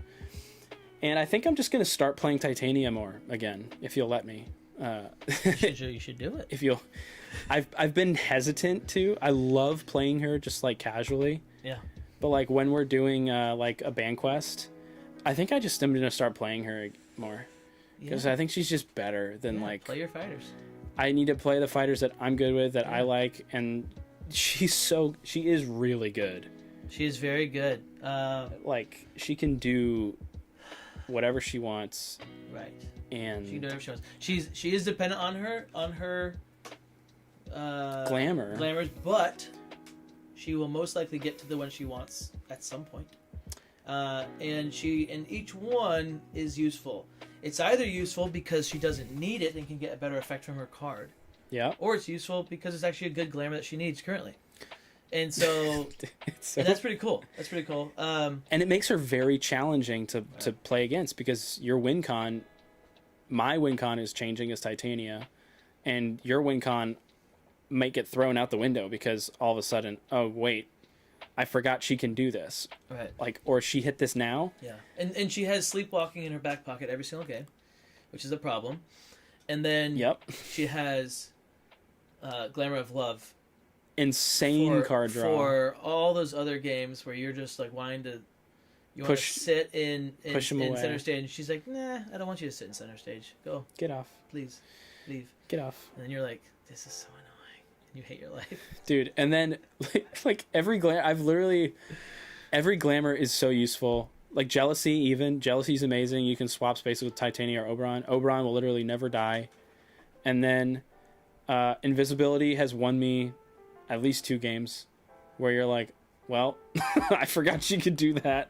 You were body blocking or something with, and it's like, oh yeah, dude, the Invisibility. I've lost so many games to Invisibility. You're just like, wait, oh, shoot, because it's such a useless glamour until it's literally the best glamour in the world. Until it's the best glamour in the game, and you can go through people. Yeah, it's wild. Yeah, I freaking love Titania.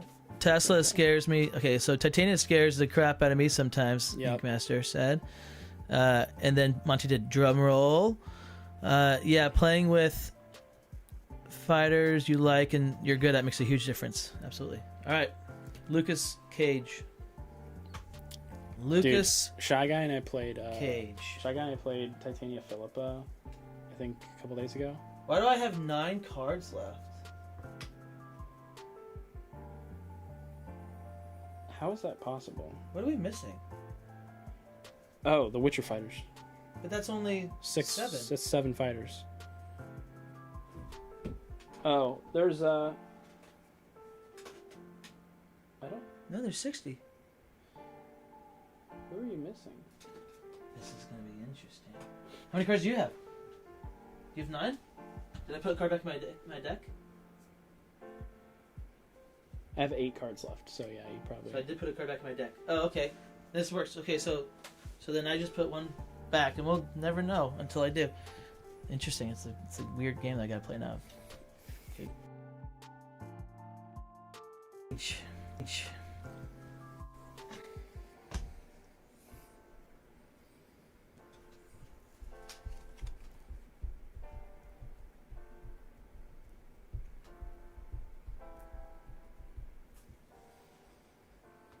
Oh, Titania, only 3 plays, but 67% win rate. And obviously you saw her win Sleepwalk to victory and against Little Red. Dude, Sleep just removes Little Red's lethality. Yeah, absolutely.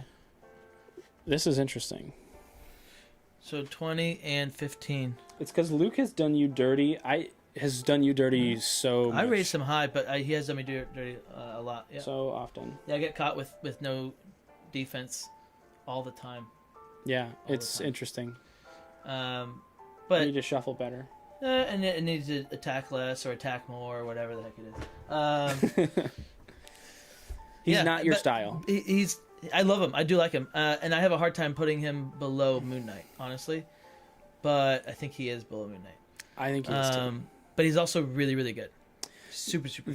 The Russians love Luke Cage, and like the just Eastern Bloc and like the Danes as well. Like that whole squad, I feel like loves Luke. Like Phantom, especially Phantom, really loves Luke Cage and is really, really probably the best Luke Cage. Yeah, crazy.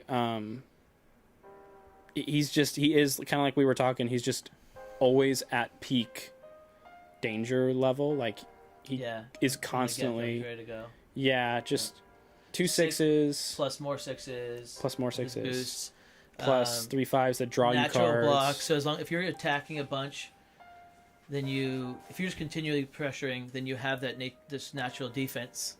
Yeah. So you don't need to worry about it. I mean, it makes sense. Right? Like he's good. He's really good. He makes sense. It's just that his trash talk is insane. One of the best defenses of all time. It might be a 4 value cancel. Block, cancel, end your turn. Can end the turn. It might be the best. That's the best. And then Power Man. Power Man, yeah. And then Skin Like Titanium is pretty good. Sometimes used. Sometimes good. Sometimes helpful. It's his defenses, he doesn't actually have as many, but he doesn't need as many because you need to be aggressing with him and you need to just be kind of like drawing and pushing the pace. And your opponent is constantly thinking about trash talk. That's what makes it so good, is that you're constantly thinking, oh, I should probably maneuver once before I attack Luke here, because he could just end my turn and then double attack me. You know, I need to maneuver and then attack, because at least then I'll have another card in hand. Mm-hmm. So it's more than natural defense. It's like it's defense against the dark arts. Right. I don't know. I do think though he is inconsistent, which I just find that, to me, I don't like that. Right. So that puts him right between Titanium and Tomoe at 17.5. I think he's better than Tomoe. It's so interesting. You ranked Tomoe very high though, didn't you? Dude, Tomoe would mess up Luke. Misty? I don't know. Dude, I think Luke's win rate into Titania is really good, probably. All right. Now, ladies and gentlemen, we made it to Los Witchers. Finally. And guess what? It's only 3:30? It's only 3:30. It's only 3:20. We have played a lot of Witcher, but we have not played enough Witcher. No one has. No one So has. take these rankings with a grain of salt. What I tried to do was I tried to go off of what we did, and then also, you know what? I went out on some limbs, and I tried to predict where they will end up. And I did some thinking. Yeah, you lowered them significantly. I did. I lowered, and then I was like, you know what? No, because then I played. You lowered, I think, based off of our search for the counters and things like that, which we did. And also just learning. But who are they countered? But they're countered by Robin Hood. No one's playing Robin Hood in Band Quest. No. You know? Learning counterplay. No. Learning counterplay strategies, I think, was the big thing. Mm-hmm. That kind of was like, okay, there are fighters that can roll with this kind of counterplay strategy. You know. Who are we doing first? Can we do these in... these we're going to do in ascending order. Yeah, I think so. I think so. So, first up... Drum roll.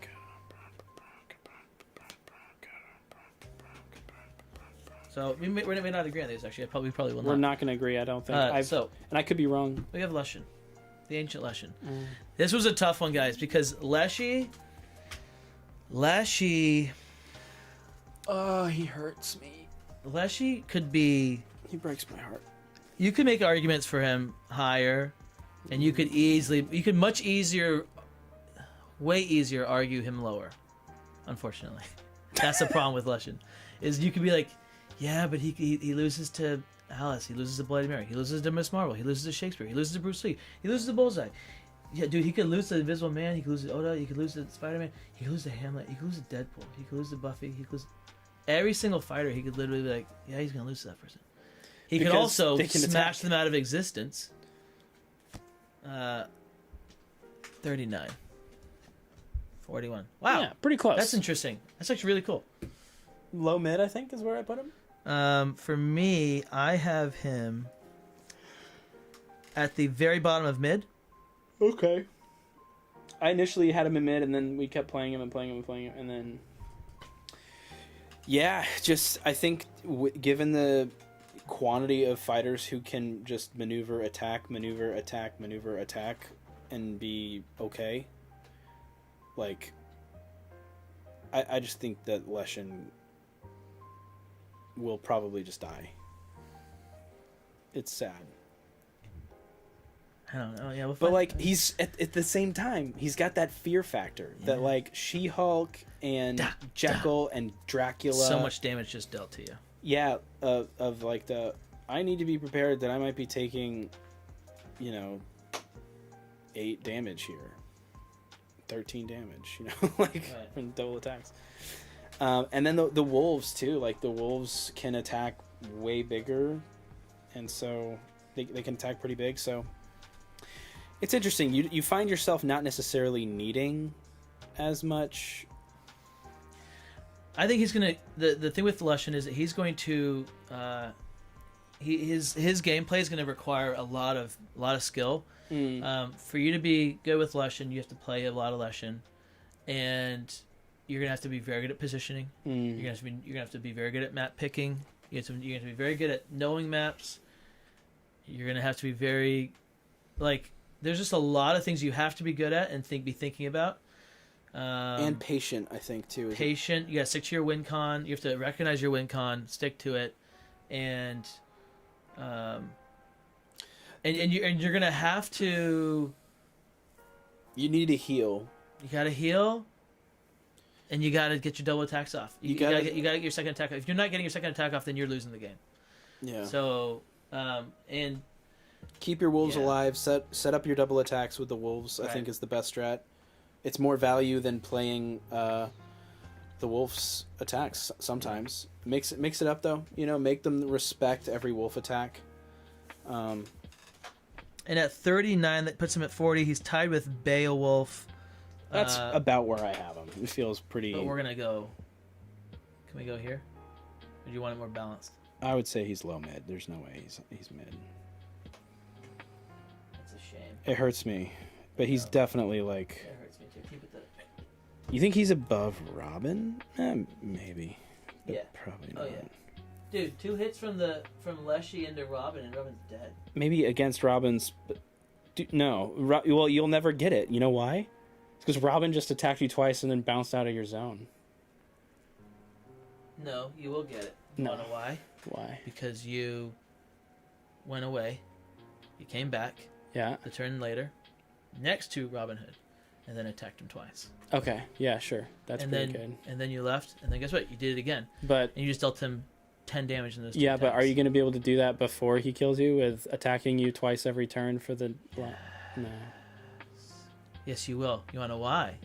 Because you are standing in a spot forcing adjacency, and you've waylaid him for those extra 2 damage, and you've dealt him 11 damage. Let's say. He's dead. Let's run it. Mission accomplished. Absolutely, would gladly. Let's run it. That'd be fun. Dude, can you imagine my boost value? It would be miserable for Lushan.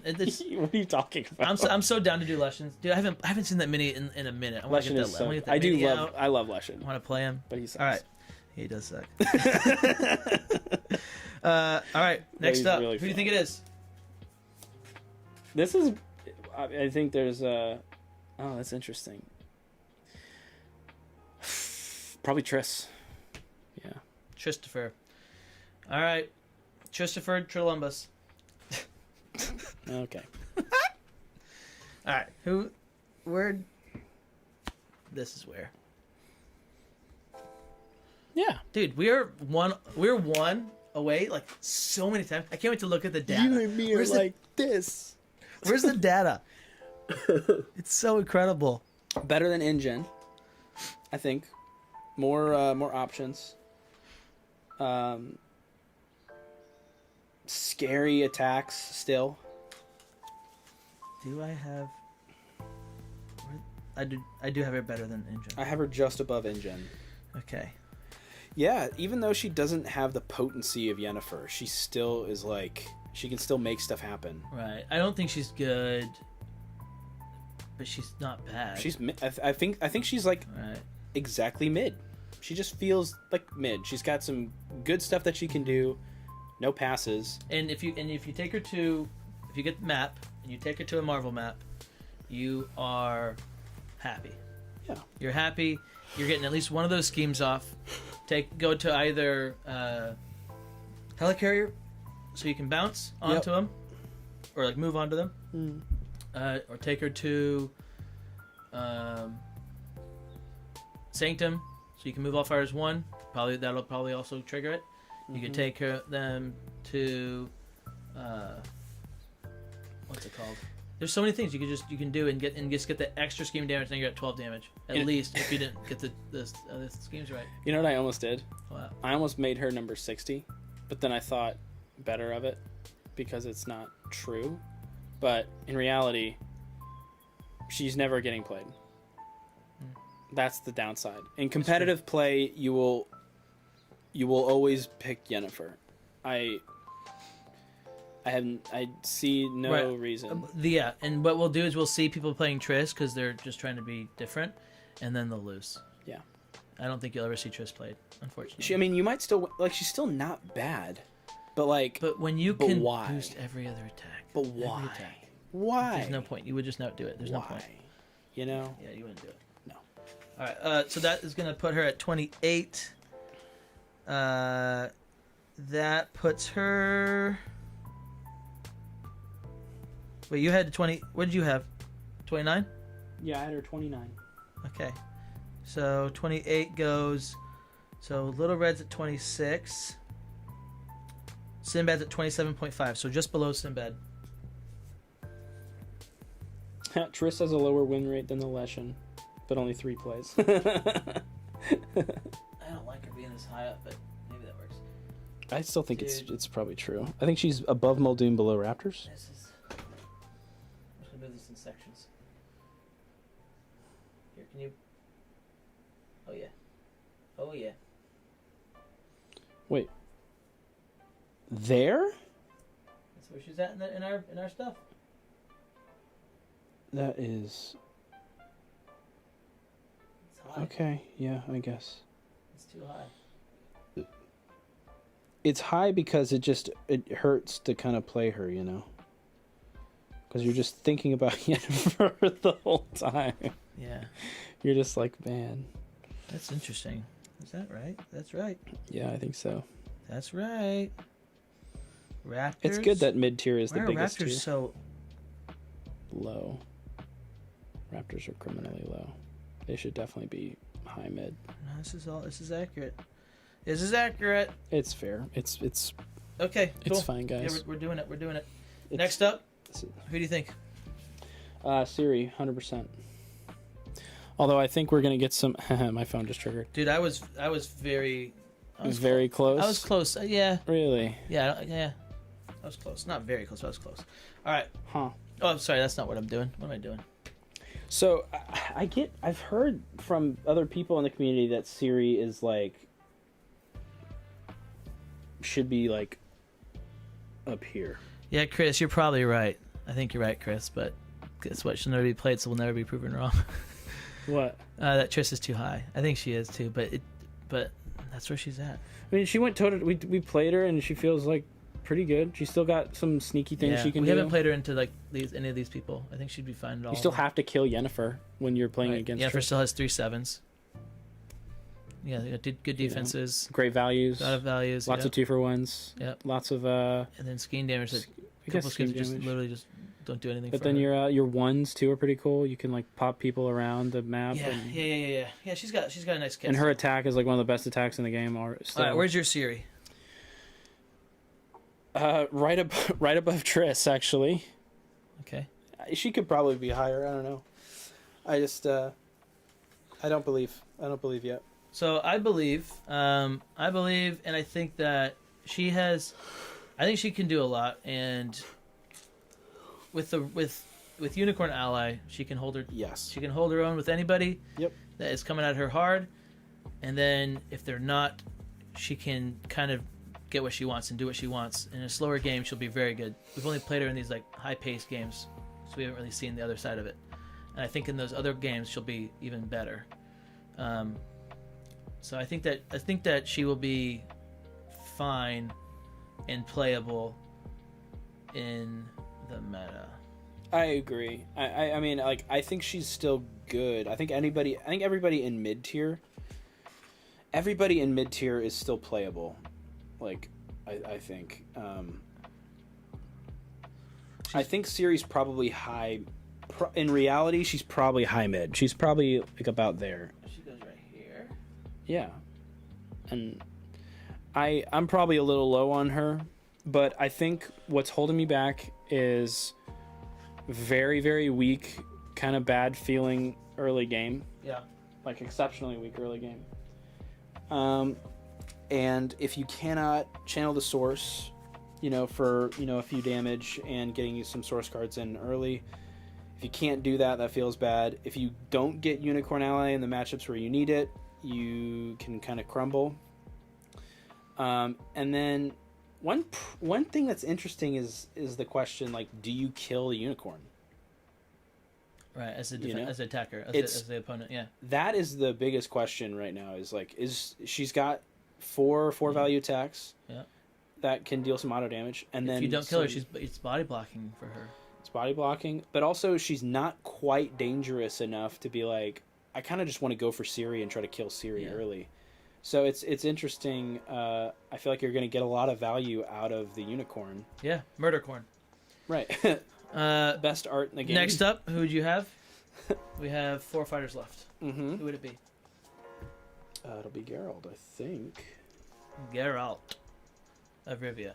By the way, are you guys impressed with how this has lined up? Like, come on. That's pretty good. That's pretty good. What I did was I just eyeballed it, and I was like, I think this would be right. All right. Geralt is numero 19. Oh.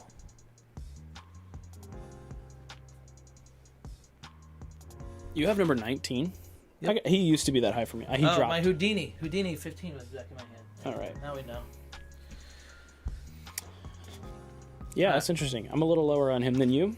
You're a little higher on him than me, and it's weird because I play Geralt a lot more than you.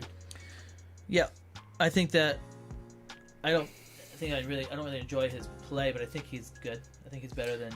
I think he's really good I too. think he's like, I think he's okay. He's very playable. I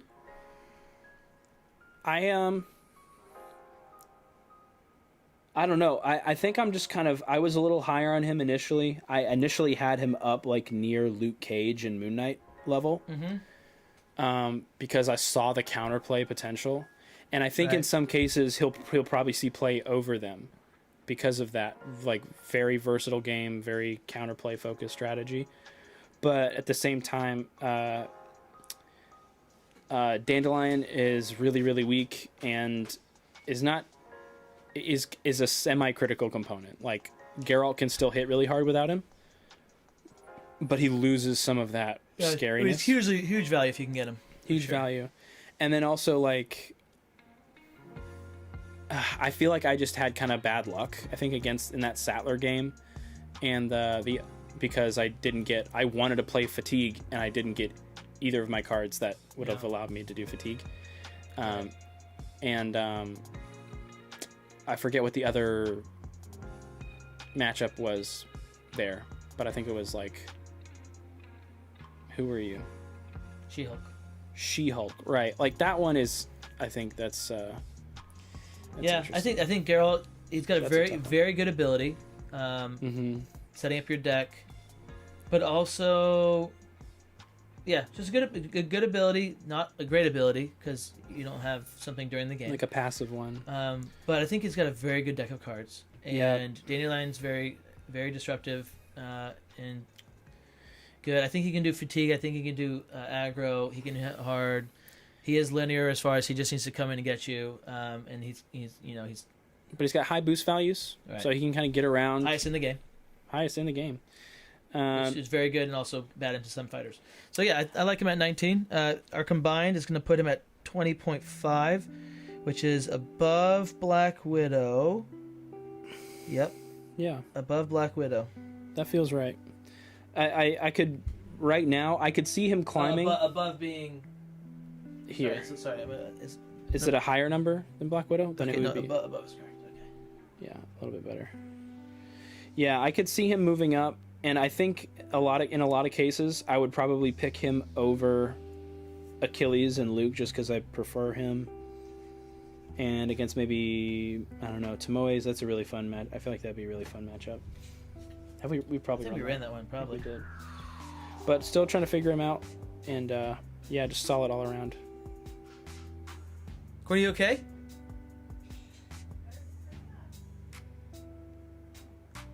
Are you feeling contractions?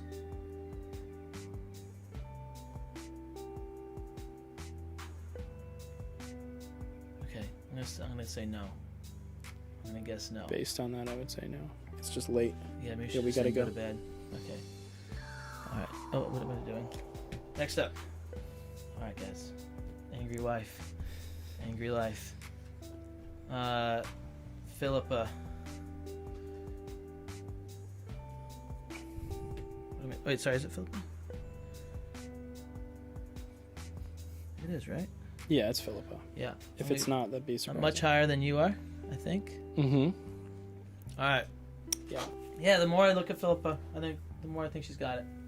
I think that she's going to be absolutely solid, and I think she can win every single game. I think too. I do too. She can win every single game. This for me is a conservative estimate on Philippa. I'm hesitant to put her any higher. Sure, this might be more of reality, but mine's like, dude, she can win every single game. Oh yeah, always. Like she is so good. Her value that she can do is crazy, and her disruption is just exactly. It's next level. Well, her value. It's interesting. The disruption that she has it's enough, like to make up for the fact that she has low health and low value. Yep. But at the same time, you can line up some pretty crazy heals. Her because of her low values and low health, I'm sure, and like the risky gameplay, I know she's not going to be a 9. But guys, I'm telling you, dude, she could have 20 health over a game. Yeah.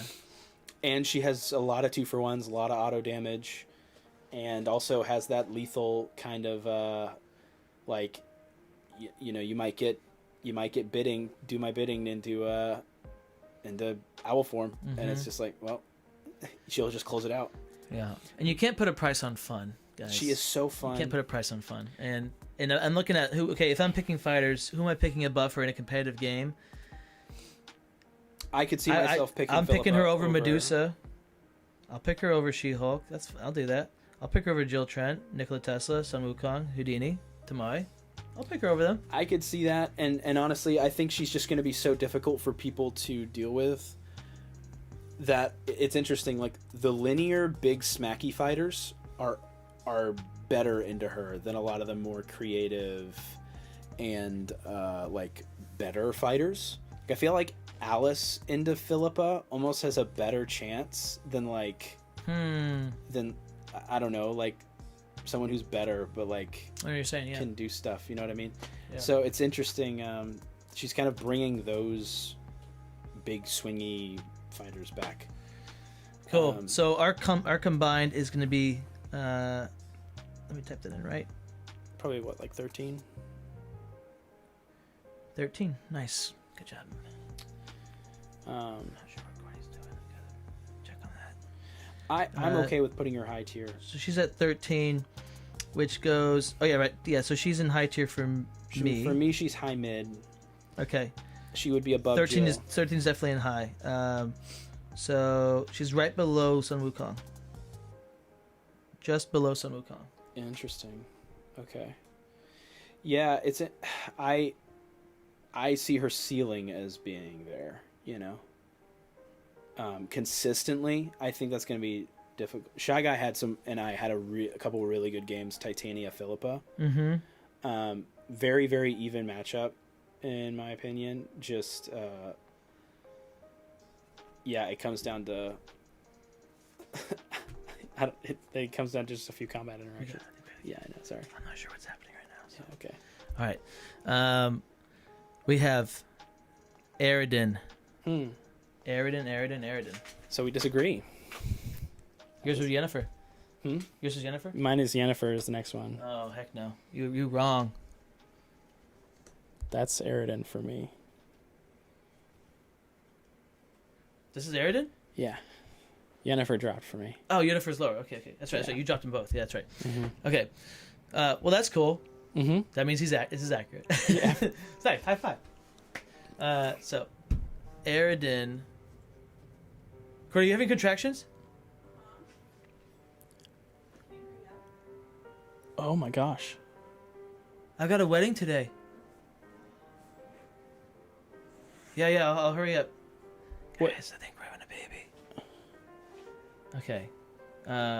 Aridin's awesome. Yeah, what the heck? This is crazy, dude. I don't know where the heck he goes. Aridin goes... what are we talking about? He goes... Right below Bigfoot. Yep. Okay, next up we have... Aridin's awesome. Aridin's great. Really good values. Just like a better Achilles. All right, guys. Feels like a lot of the time. My wife's having contractions. Crazy and I'm filming a ongoing wedding ability. today. Life is crazy. All right, Yennefer, I'm putting at 3, and I love it. I put Yennefer at every 9. Every second of it. For me, she dropped. I think she can kind of crumble towards to aggro and just big, heavy-hitting values. People who can keep up and have cards to discard. But at the same time, I see the potential. She does feel incredibly strong. She feels like she could be top tier. I'm not sold on it just yet. Initially, I was. Her ability is so busted. Her ability is insane. If she goes first, then it's just if she goes second, it's awful. Like she's just so good. As soon as you come in, she's just happy. Yep. And she's attacking you, and she's smacking you, and then she's gonna walk away, and then attack you, smack you, walk away, attack you, smack you, walk away. You can't feint it. You can feint every one of her attacks, and she will still be able to deal you 4 damage every time. Yep. It doesn't matter. So it's just wild. She's crazy. Her lack of card draw does hurt her. Agreed, 100%. Yep. But I think that she can kill everybody before before it matters. Probably, yeah. Except for maybe the fastest of fighters, like maybe Luke or Titania or Philip. Even probably not. Action gain fighters would be the I guess, the Luke. issue. She can probably do anyways. Luke, I know. Probably and she's got her disengages. She's got the discards. Like she make you discard, so you get fainted, make you discard. A lot of things. She's got to be higher, I think. For us, we have her average at 6. That is going to put her just above Bigfoot. Just above Bigfoot? Just above Bigfoot. Yeah, I think that's right now. I think that's totally fair. I'm just. And this is a very large tier. Here, move them up. Move up. Cover up the melee. You don't need to see melee. You don't need to see melee. Yep. Yeah. Yeah. I'm not sure what to do right now. Might be having a baby. I'm not prepared for Okay. This is wild. All right, I gotta go. All right, guys. I hope you guys enjoyed it. This is awesome. Thank you so much for watching. Thank you guys for everything. Thank you guys for Ink Master. Thank you for the support with the super chats. There you guys have it. Those are our rankings of our fighters. And yeah, let us know what you think. Yeah, let us know what you guys think in the comments. Where do you guys totally disagree? What do you guys agree with? Yeah, as always, I guess I'm having a baby, I'm pretty sure. So thank you. Be praying for us. Pray for my wife and for the wedding I've got to get to. And this is me crazy. Okay, I gotta go. This is your captain signing off. This is your captain signing off. That's O-Town. See you guys later. Bye.